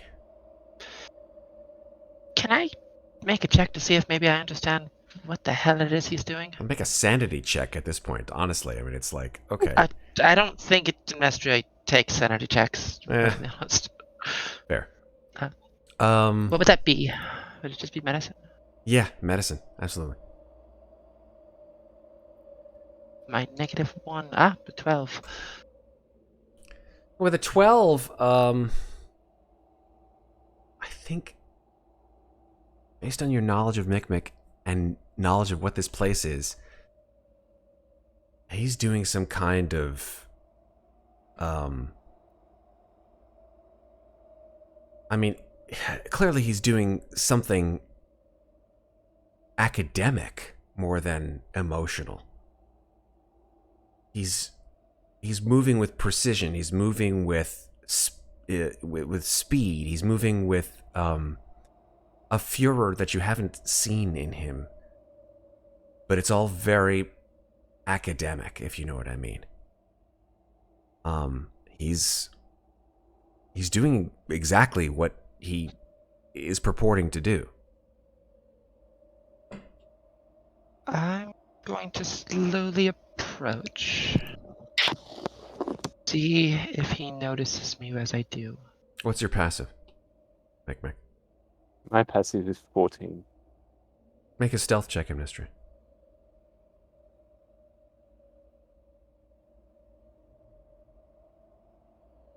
He does not see you or hear you. Mm-hmm. I'm going to get closer. Okay. Until I'm right near him. And then I'm going to take that fantastical bone spear that I have. My and I'm going God. to slam it into the slab Oh, next to the body. Jesus, I thought I'm like, TPK! It starts here! PvP! Let's do it! Let's make it happen! No. Um, I'm trying to avoid that. That's why I didn't go downstairs. see, Because it would have been meta. the problem is that Amnestria may hunt the dead, but she respects them as well. What he's doing is unnatural. This is not something that she is really comfortable watching. Okay, so you take this bone spear, and slam it into the remains of this corpse collector. Oh, not into the... I'm just gonna, Just into the slab. Into the slab, yeah. Okay. So, for the purposes of, alerting Mikmick to your presence. Yeah. Got it. Yeah. No roll required. Mikmick. Mikmick will jump and say, "Oh, holy... Amnestria, you scared the bejesus out of me." What are you doing?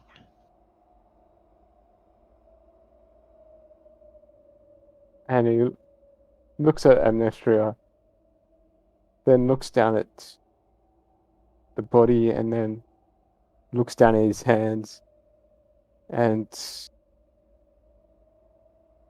he just stands quiet for a moment and was like,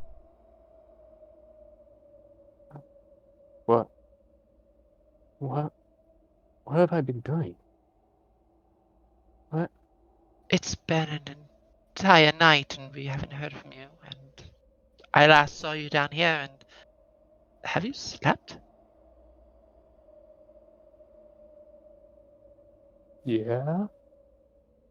Well, Are you no. sure? But, well, I mean, I haven't slept technically for quite a while, but I mean, it's like you don't sleep. I meditate. I don't sleep. Patron. Anyways, what are you doing to this person? These people look at his hands, then back at the body, and it's like, I don't know. I just was drawn to trying to save them, bring them back. When he says bring them back, she's going to take a hand and just put it on his shoulder, just shake her head. Mikmick, this person is gone. You can't bring them back.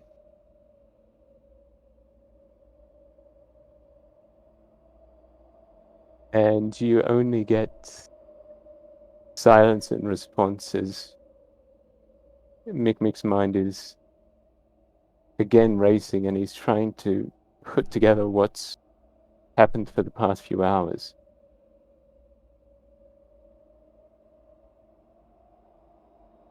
Yeah, Thanks for the raid. Nothing comes to mind, honestly. Ooh. Ooh, we've got a raid coming in. Hey, raiders. Yes. Hello. Nice good big raid. What's up? Hello. What's up, guys? Hi. Hello. Having a nice chill raid of 20 some odd people. What's up? Heck yeah.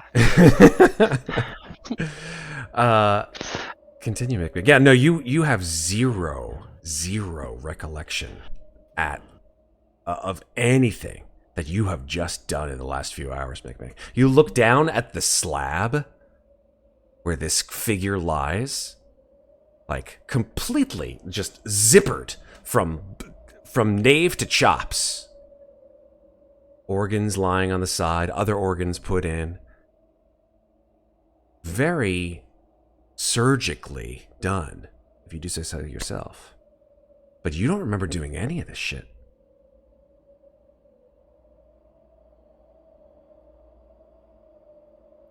Is this what you did before?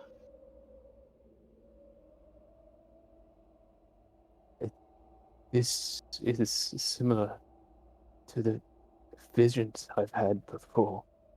Yes.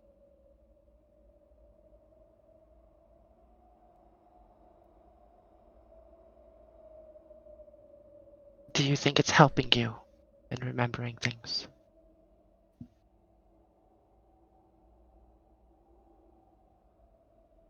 Honestly, being here and talking to these people, I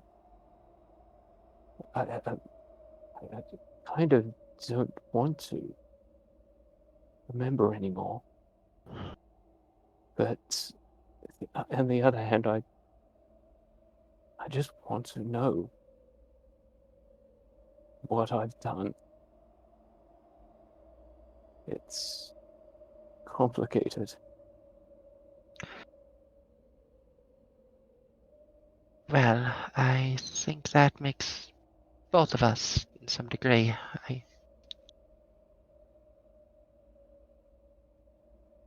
Can I tell you something?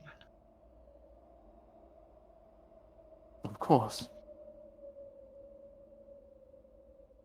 I don't know if I entirely believe Muadnhait when she said that I couldn't have done what happened in Dementaloo.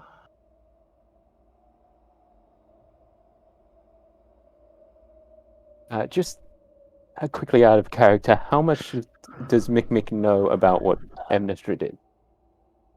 I think enough. I mean, she knows that everyone saw her come in, or well, you guys were rushing her all around the house, and Mikmick was downstairs. Yeah, but I think that after a certain period of time, you sort of like, why is she wandering around the house like tracking bloody footprints everywhere?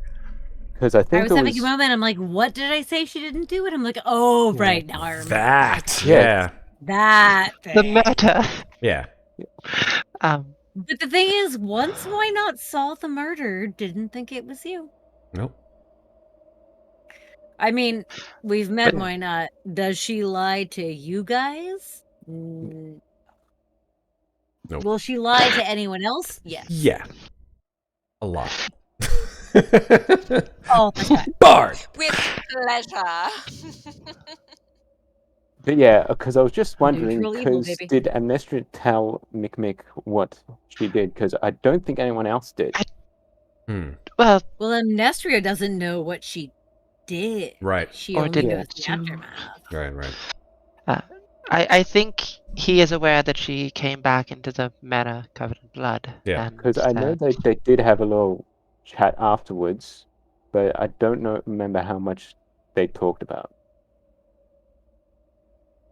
You can keep it minimal. How about that? Right? Yeah. It doesn't have to be in detail. Very minimal. Because Amnestria herself doesn't even know what the fuck just happened. Like. Yeah. Mm-hmm. What happened essentially out of game was Muadnhait followed the footprints, found the murder scene, and was like, there's no way Amnestria did this. This is not her style. This is not what she does. Exactly. Don't know why her bloody footprints are here, but she definitely didn't do it. And then came home. Right. Yeah. That was the extent of that little thing. So Amnestria is basically working off Muadnhait's determination that there was no way she did this thing. Right. So Mikmick is Well, you could say probably not in a good way at the moment. His eyes are darting around the room. The guilt just clearly visible on his expression and body language. And he's like, this is one of the reasons why I didn't want to come here. I didn't want to experience this. I didn't want you guys to experience me doing this. I need some help. Mikmick. We came here because you asked us to come here. And because you needed to find the truth. And, well, eventually I hope that each of you can accompany me to Mordant to maybe learn more about my past.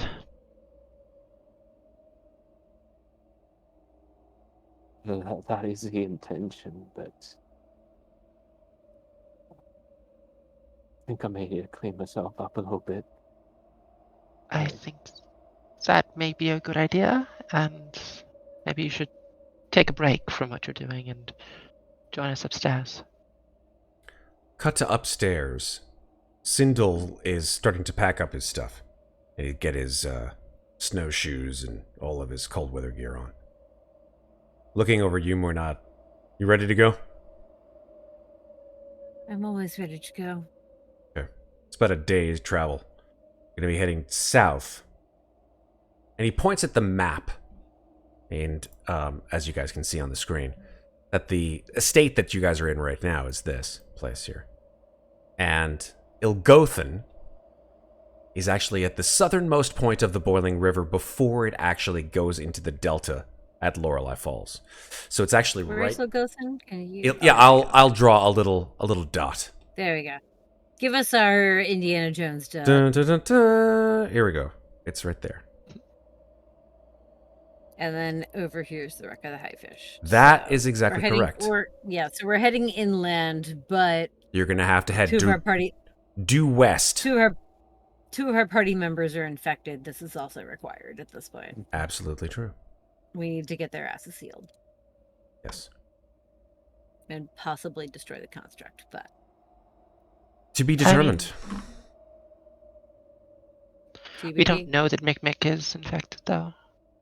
True. Well, I mean, Amnestria probably notices Mikmick is probably shaking a little bit more, but Amnestria could probably just chalk that up to Mikmick just being scared. That's a possibility. I mean, could I maybe roll to see if I might think something else is off? Yeah, you can make an insight check. I'd say that's a middling success insight check. Mikmick, you can give her what you feel is appropriate.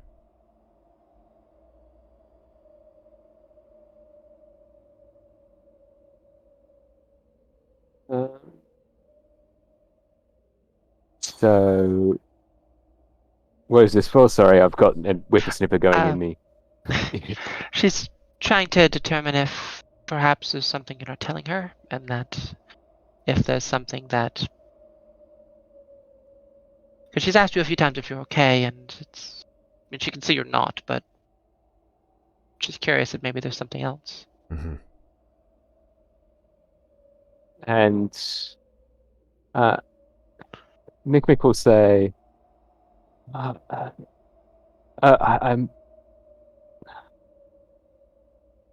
mentally, I'm just all over the place, but that's kind of usual as these memories are coming back. But there is something else. I seem to have a chill or something. Can't stop shaking. Mikmick, you look down at your hands, and they are just vibrating.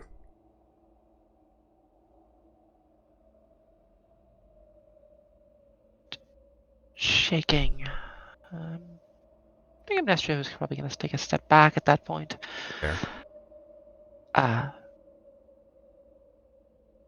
Mikmick, were you not? No, you weren't there. Is there anything else? Just shaking? When did it start? It started not long after I took that letter off the corpse that we found in the snow the other day. In the wasteland. Yeah, and then I face planted the snow, and I thought just because I face planted the snow, I just got a chill. Mikmick, I think you might have maybe caught something from that letter, like Louisa did. She did something similar. She took a letter from the pocket of one of the slain undead upstairs, and then have you seen her hands? I didn't even know she got infected. I've been down here all night. Cut to upstairs. Sindel goes over to Louisa. Okay, we're gonna head out in like, I don't know, probably the next 5-6 minutes. Where are the rest of your people? Probably downstairs. I can go get them. Jeez. Okay, yeah. Boynat would actually like to, being that Louisa announced she was sick, make a medicine check to see just how sick she is. Sure, absolutely. It will be, I mean, this is something that she's never seen before, so I'm not going to give you a disadvantage, but it's going to be a high DC. Yeah, just to get an idea of just how bad things are. Sure. Nice. 19. 19. Yeah, I mean, at this point, Louisa is able to speak. She's able to move. She's able to interact. She doesn't have any bad symptoms except that the skin and flesh of her hands and arms seem very, very, and I have not almost touched unnaturally fair. Totally understandable. Just very, almost to the point where you, like, if you squint, it looks almost like mummified flesh. This is very concerning. Yeah, that's what I'm saying. All right. I'm going to go downstairs and get them so that we can get this going. And Louisa's going to go down. Yeah. Louisa's going to go downstairs. Going to continue packing up everyone's things. Okay. And as Louisa goes downstairs, she's going to have a thought, and she's going to the game's afoot and summon the hat, and then she's gonna go down into that where she dropped the letter, and she's just gonna look at the letter. Okay. Under the microscope or magnifying glass. Magnifying glass, yep. Mm-hmm. So you look at the letter under the magnifying glass, expecting, because the magnifying glass shows you detect magic under that. Mm-hmm. There's nothing magical. Okay. To this particular disease that if you wouldn't see, like, it's not like a black light, right? Right. Yeah. No, I was just thinking that she doesn't know Mikmick is sick, but she knows that he pulled the letter off in the same way, because it was, didn't you say it was like frozen to the skin? Mm-hmm. Mm-hmm. And so, and now she's starting to be concerned because she pulled that off, and that seems like such a strange thing. Mm-hmm. So she's already sick, so she's just gonna flip the arm over on the zombie and just look at that patch of skin, just to see if there's anything. It's rotted. There. It's decayed. Okay.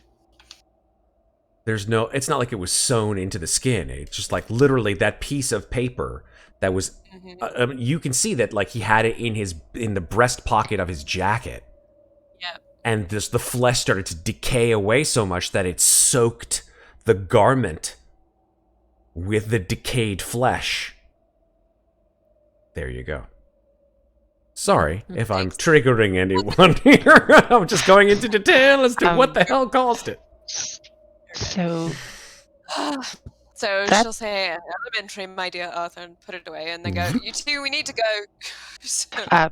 Actually, before we go, we might need a moment. He's sort of going through some things. Additionally, I think you're not the only one who's diseased right now.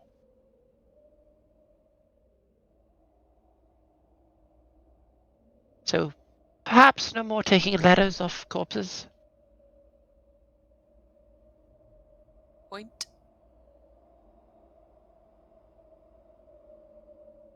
All right, Just going to. I'll go upstairs and let them know. And Louisa will go back upstairs and just say, Mikmick needs a moment. I don't know what's going on, but he might be sick as well. Huzzah. Sindels just goes, Indeed, shit. Yeah. This is not how I wanted my morning to go. Look, the faster we get to Ilgothan, the faster we'll all be seen by the cleric construct. I'm thinking very positively here. Your friends will be cured. I'll get my heart back. Everybody will be fine and dandy, and we'll live the rest of our lives in peace and happiness. God, that sounded really weird. I hate to say this, friend, but if the cleric construct has your heart, what on earth makes you think it will give it back? Willingly. Then I'm gonna find the person who put it in the cleric construct and fucking put my goddamn gun to their fucking head until they actually... Oh, no. I'm sorry. I'm not opposed to any of that. We let the cleric construct cure my friends, and then all of us help you get your heart back. That is fine. You just seemed unnecessarily optimistic. I don't like it when I'm unrealistic.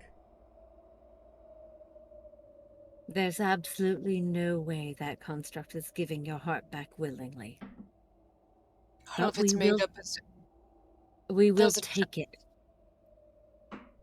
I'm sorry, Louisa, you were saying? I was just going to say that there's actually a chance, if it is as pure-hearted as it says, once it knows that it's actually stolen his heart, it might give it up. I'm just saying there is a realm of possibility.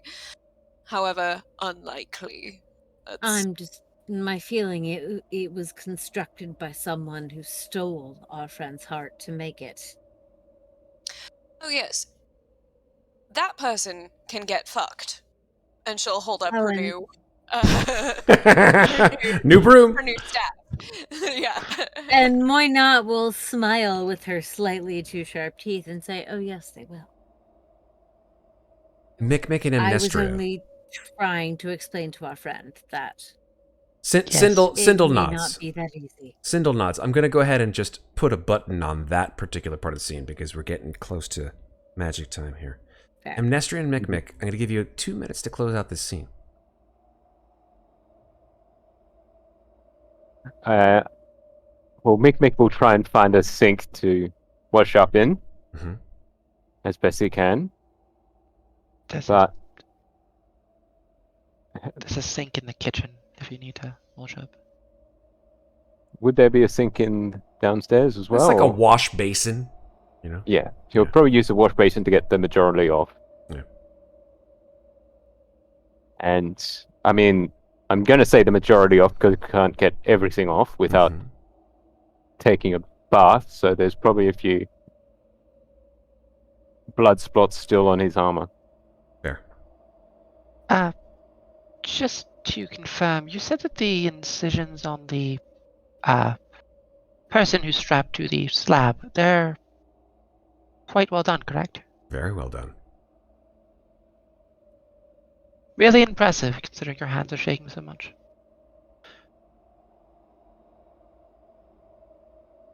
Right. Is there anything else, Mikmick? I was going to head upstairs. I think I'm good. Well, Right. At least good enough to get out of here. Right. Just remember, it's okay not to be okay.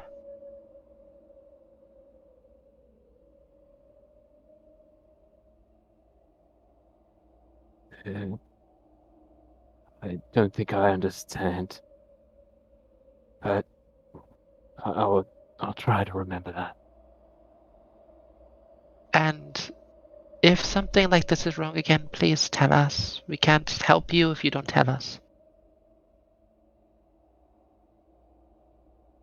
Speaking of telling, you think I should tell the others about what I did here? Or I will leave that up to you. It is your choice. You both feel a draft of air coming from upstairs, and you hear a door being thrown aside, and the sounds of the outside continuing blizzard from this wonderful snowy wasteland known as Lamortia produces a wind that chills you to your very bone, even though you are still inside the house. And from upstairs you hear, "All right, everybody ready?" Absolutely. and Friends! Mikmick will start his way up the stairs. Sindel Time to go. heads out into the snow, covers his head over with that very fur-laden cloak, and begins to just stomp through the foot-deep, I like to think 2 feet deep snow.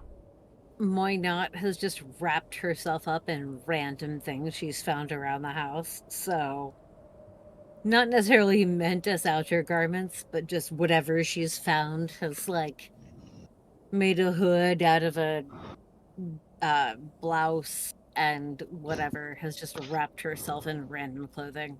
Nice. Louise has wrapped her hands. There.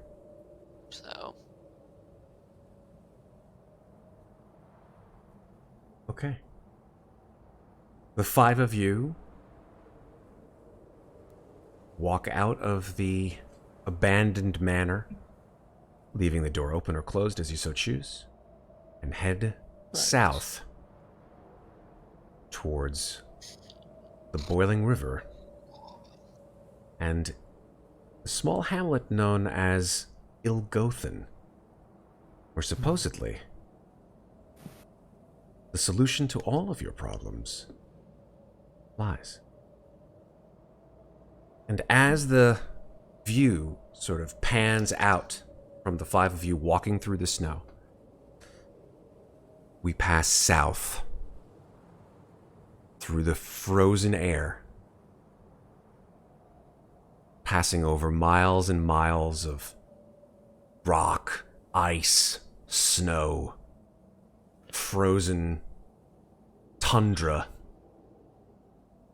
and we settle on a small encircled village, maybe a dozen or so houses made out of wood, thatch roof, thick log construction.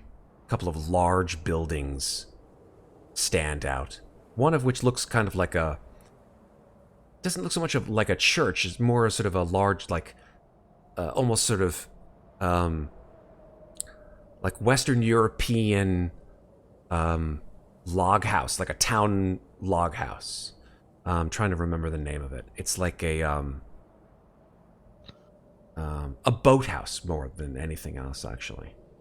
It's long, and it has a flat roof. And the camera moves inside through this town, and as we see, there are dozens of villagers moving to and fro. They're all huddled together in the snow. Some of them are on enormous lines that snake through the town. And behind every door within this village, there's the incessant sound of coughing, hacking, wheezing, shivering so much that you can hear their teeth chatter, crying, the occasional sound of screaming. pass through the streets and into the large building. And there's an enormous line. This line snakes out from this building, and we pass through into the building. And this line continues into this building, going all the way up to the front of it. And we see at the front of this line a man dressed in furs with a crown of horns on his head, wielding some kind of a strange-looking staff with a strange symbol carved on it. And next to this man, standing, smiling at the crowds laying in front of him, is a 15-foot-tall giant made of interspersed parts of flesh and wood and metal and bone.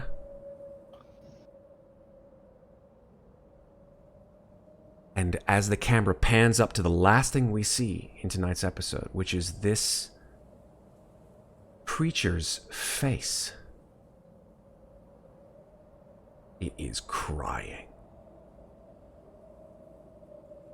And that's where we're going to stop for tonight.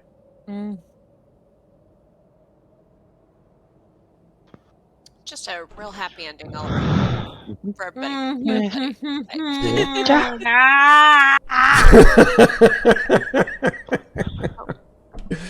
Longhouse. Thank you, Miss Deadite. It's a longhouse. There we go. I was like, something Viking. I don't know. Exactly. Viking schmiking. Exactly. The thing we're going to find is not a bad guy. It's a prisoner. Yep. All right. Well, that's what we've got.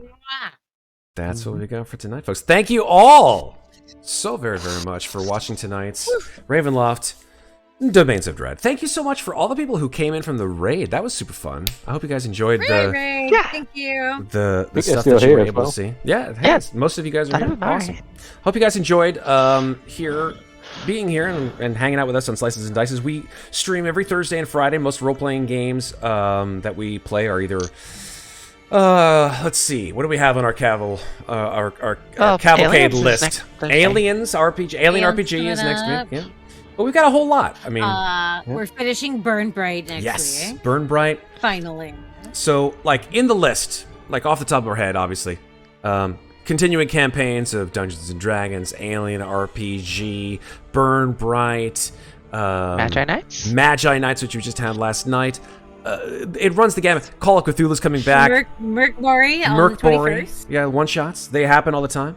And Star Wars. Yeah, that game's going on. Yes. Lots of stuff.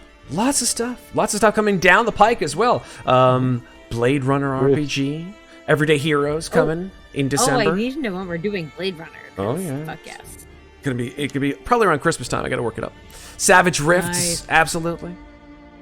So much stuff here on Slices and Dices that if you want to watch it, hey, be my guest. But thank you for hanging out with us live, because there's a lot of ways for our amazing Twitch audience to interact with the stream and cause all kinds of craziness to happen.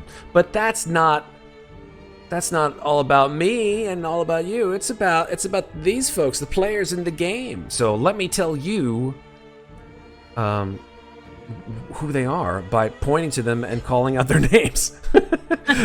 So let's start over here with Megan. Megan, where can people find you on the internet? That's me. You can find me at Megan Lanapp on Instagram and in our Discord channel. Woo! Thanks for my staff, guys. Oh, yeah. Oh my god, you got the best fucking weapon. It's very good. I'm so excited. Let's hope that you made the right choice there. Let's hope you made the right choice. I feel as if all of the choices I made today were absolutely incorrect in every way. And I stand by them. I stand by them. Absolutely. So Thank you so much, Louisa. Moving down to Maeve. Maeve, where can people find you on the internet? You can find me here on Slices and Dices. You can find me on Maids of Fate tomorrow night with Fandelver and our charity stream. You can also find me on Twitter, Maeve Climber. I do art, although I need to do more art. Next Ravenloft, I won't be here, and Matt will get to play Amnestria, and that's going to be a joy for me. I'm very excited to watch that episode. Things will occur. You'll come back in 2 weeks and be, or actually in a month, because we play every 2 weeks. You'll come back in a month and be like, "What did you do? You bastard!" Oh, I'm gonna I'm gonna watch the episode. I'm gonna be. No that's what right. I'm gonna be all about it. You know what? If you watch the episode, you can throw in channel points and be like, "I choose Amnestria from my card." So You're just gonna keep healing yourself. You're like, oh look, Maeve healed Amnestria. Shocking. So I am 600 points from a Haitaroka card. If I watch damn. 10K, I'm gonna do it. It was meant to be. So It was meant to be. There you go. Super. Thank you, Maeve. Moving on across the road down to this gentleman down in the bottom left-hand corner, and that is Red Platinum. Red, tell the fine people here where people could find you on the internet. You can find me at most places around the internet, except for maybe Twitter and Reddit. I'm on Facebook, but I don't post anywhere. I've got me gaming profiles from your Origin, Steam, GOG, all that fun stuff. But a little bit of useless information that I just figured out. This month, the person above me will be on stream more often than that. That's true. Crazy, right? How that Who's happened. the person above? I'm really confused. Yeah, you. That's you. Oh, hi. Yeah. Okay. Sarah's always on stream.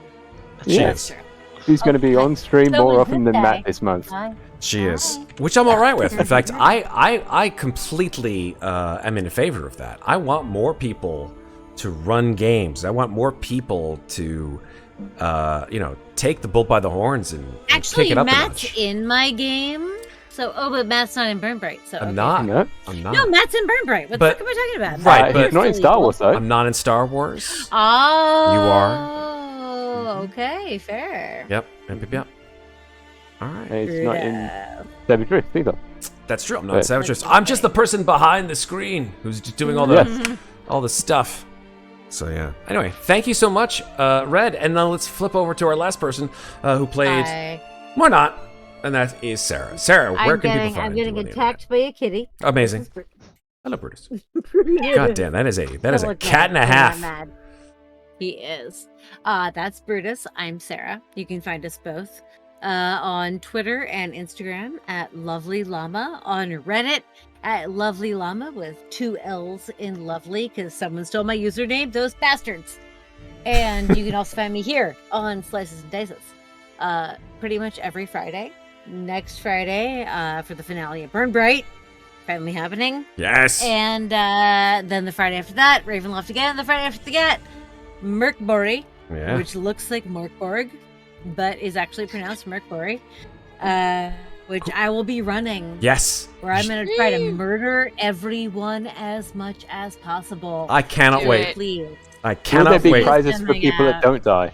No. No, actually, all of I'm still working on my reward system, but there's going to be boons based on how many deaths have happened. I will be more than happy to die glorious, valiant deaths based multiple on times. both individual player deaths and whole party deaths. Like, I've got a system. I'm branching it out. It's going to be glorious. Can't wait. But please come watch me murder everyone on the 21st. It's going to be great. The things we do for fun. All right, that's it for tonight, folks. I've been the DM for tonight. I'm Matt, and you can catch us, like I said, here on Slices and Dices, usually every Thursday or Friday night at around 9:15, 9:30 p.m. Eastern Standard Time, or Eastern Time, actually, because we're going to start to fall back now. Ah, It's coming close. yes, extra hour of sleep. Don't forget to turn back your clocks. So The nice. best day. When does that happen? I think November. next, Oh, November. pretty soon. Oh, not till November? Pretty soon. I always They think it's like in changed it October. A couple years ago. It used to be. Used to be I'll find October. out. More Yeah. sleep, less daylight. So I'm sorry if you have that sort of sunlight, must have it. I prefer to stay Or in the dark. 6. Only now that I wake up at 7 a.m., I'm cool. All right, speaking of waking up and going to sleep, it's time for us to say goodnight. If you want to hang out with us here on the channel more, go to our Discord, which I'm putting in the channel here of our link to Discord. For some reason, the Discord thing isn't working, so I'm just gonna spam it because I can spam anything I want to spam. I'm a spammer. Oh my god! There we go. I'm done. But yeah, check us out, and come check us out on other social media. You might like what you see. If you're watching this on YouTube after the fact, go ahead and click on that little subscribe button. Give us a little thumbs up, like, and if you want to feel extra spicy, just go ahead and hit that little bell, and you'll be notified anytime when we throw some new stuff on YouTube. That's it for tonight, folks. We enjoy every time that we play, but remember, take care of each other, but don't forget to take care of yourselves. Thanks for watching, folks. We appreciate every moment being with you. Have a great night.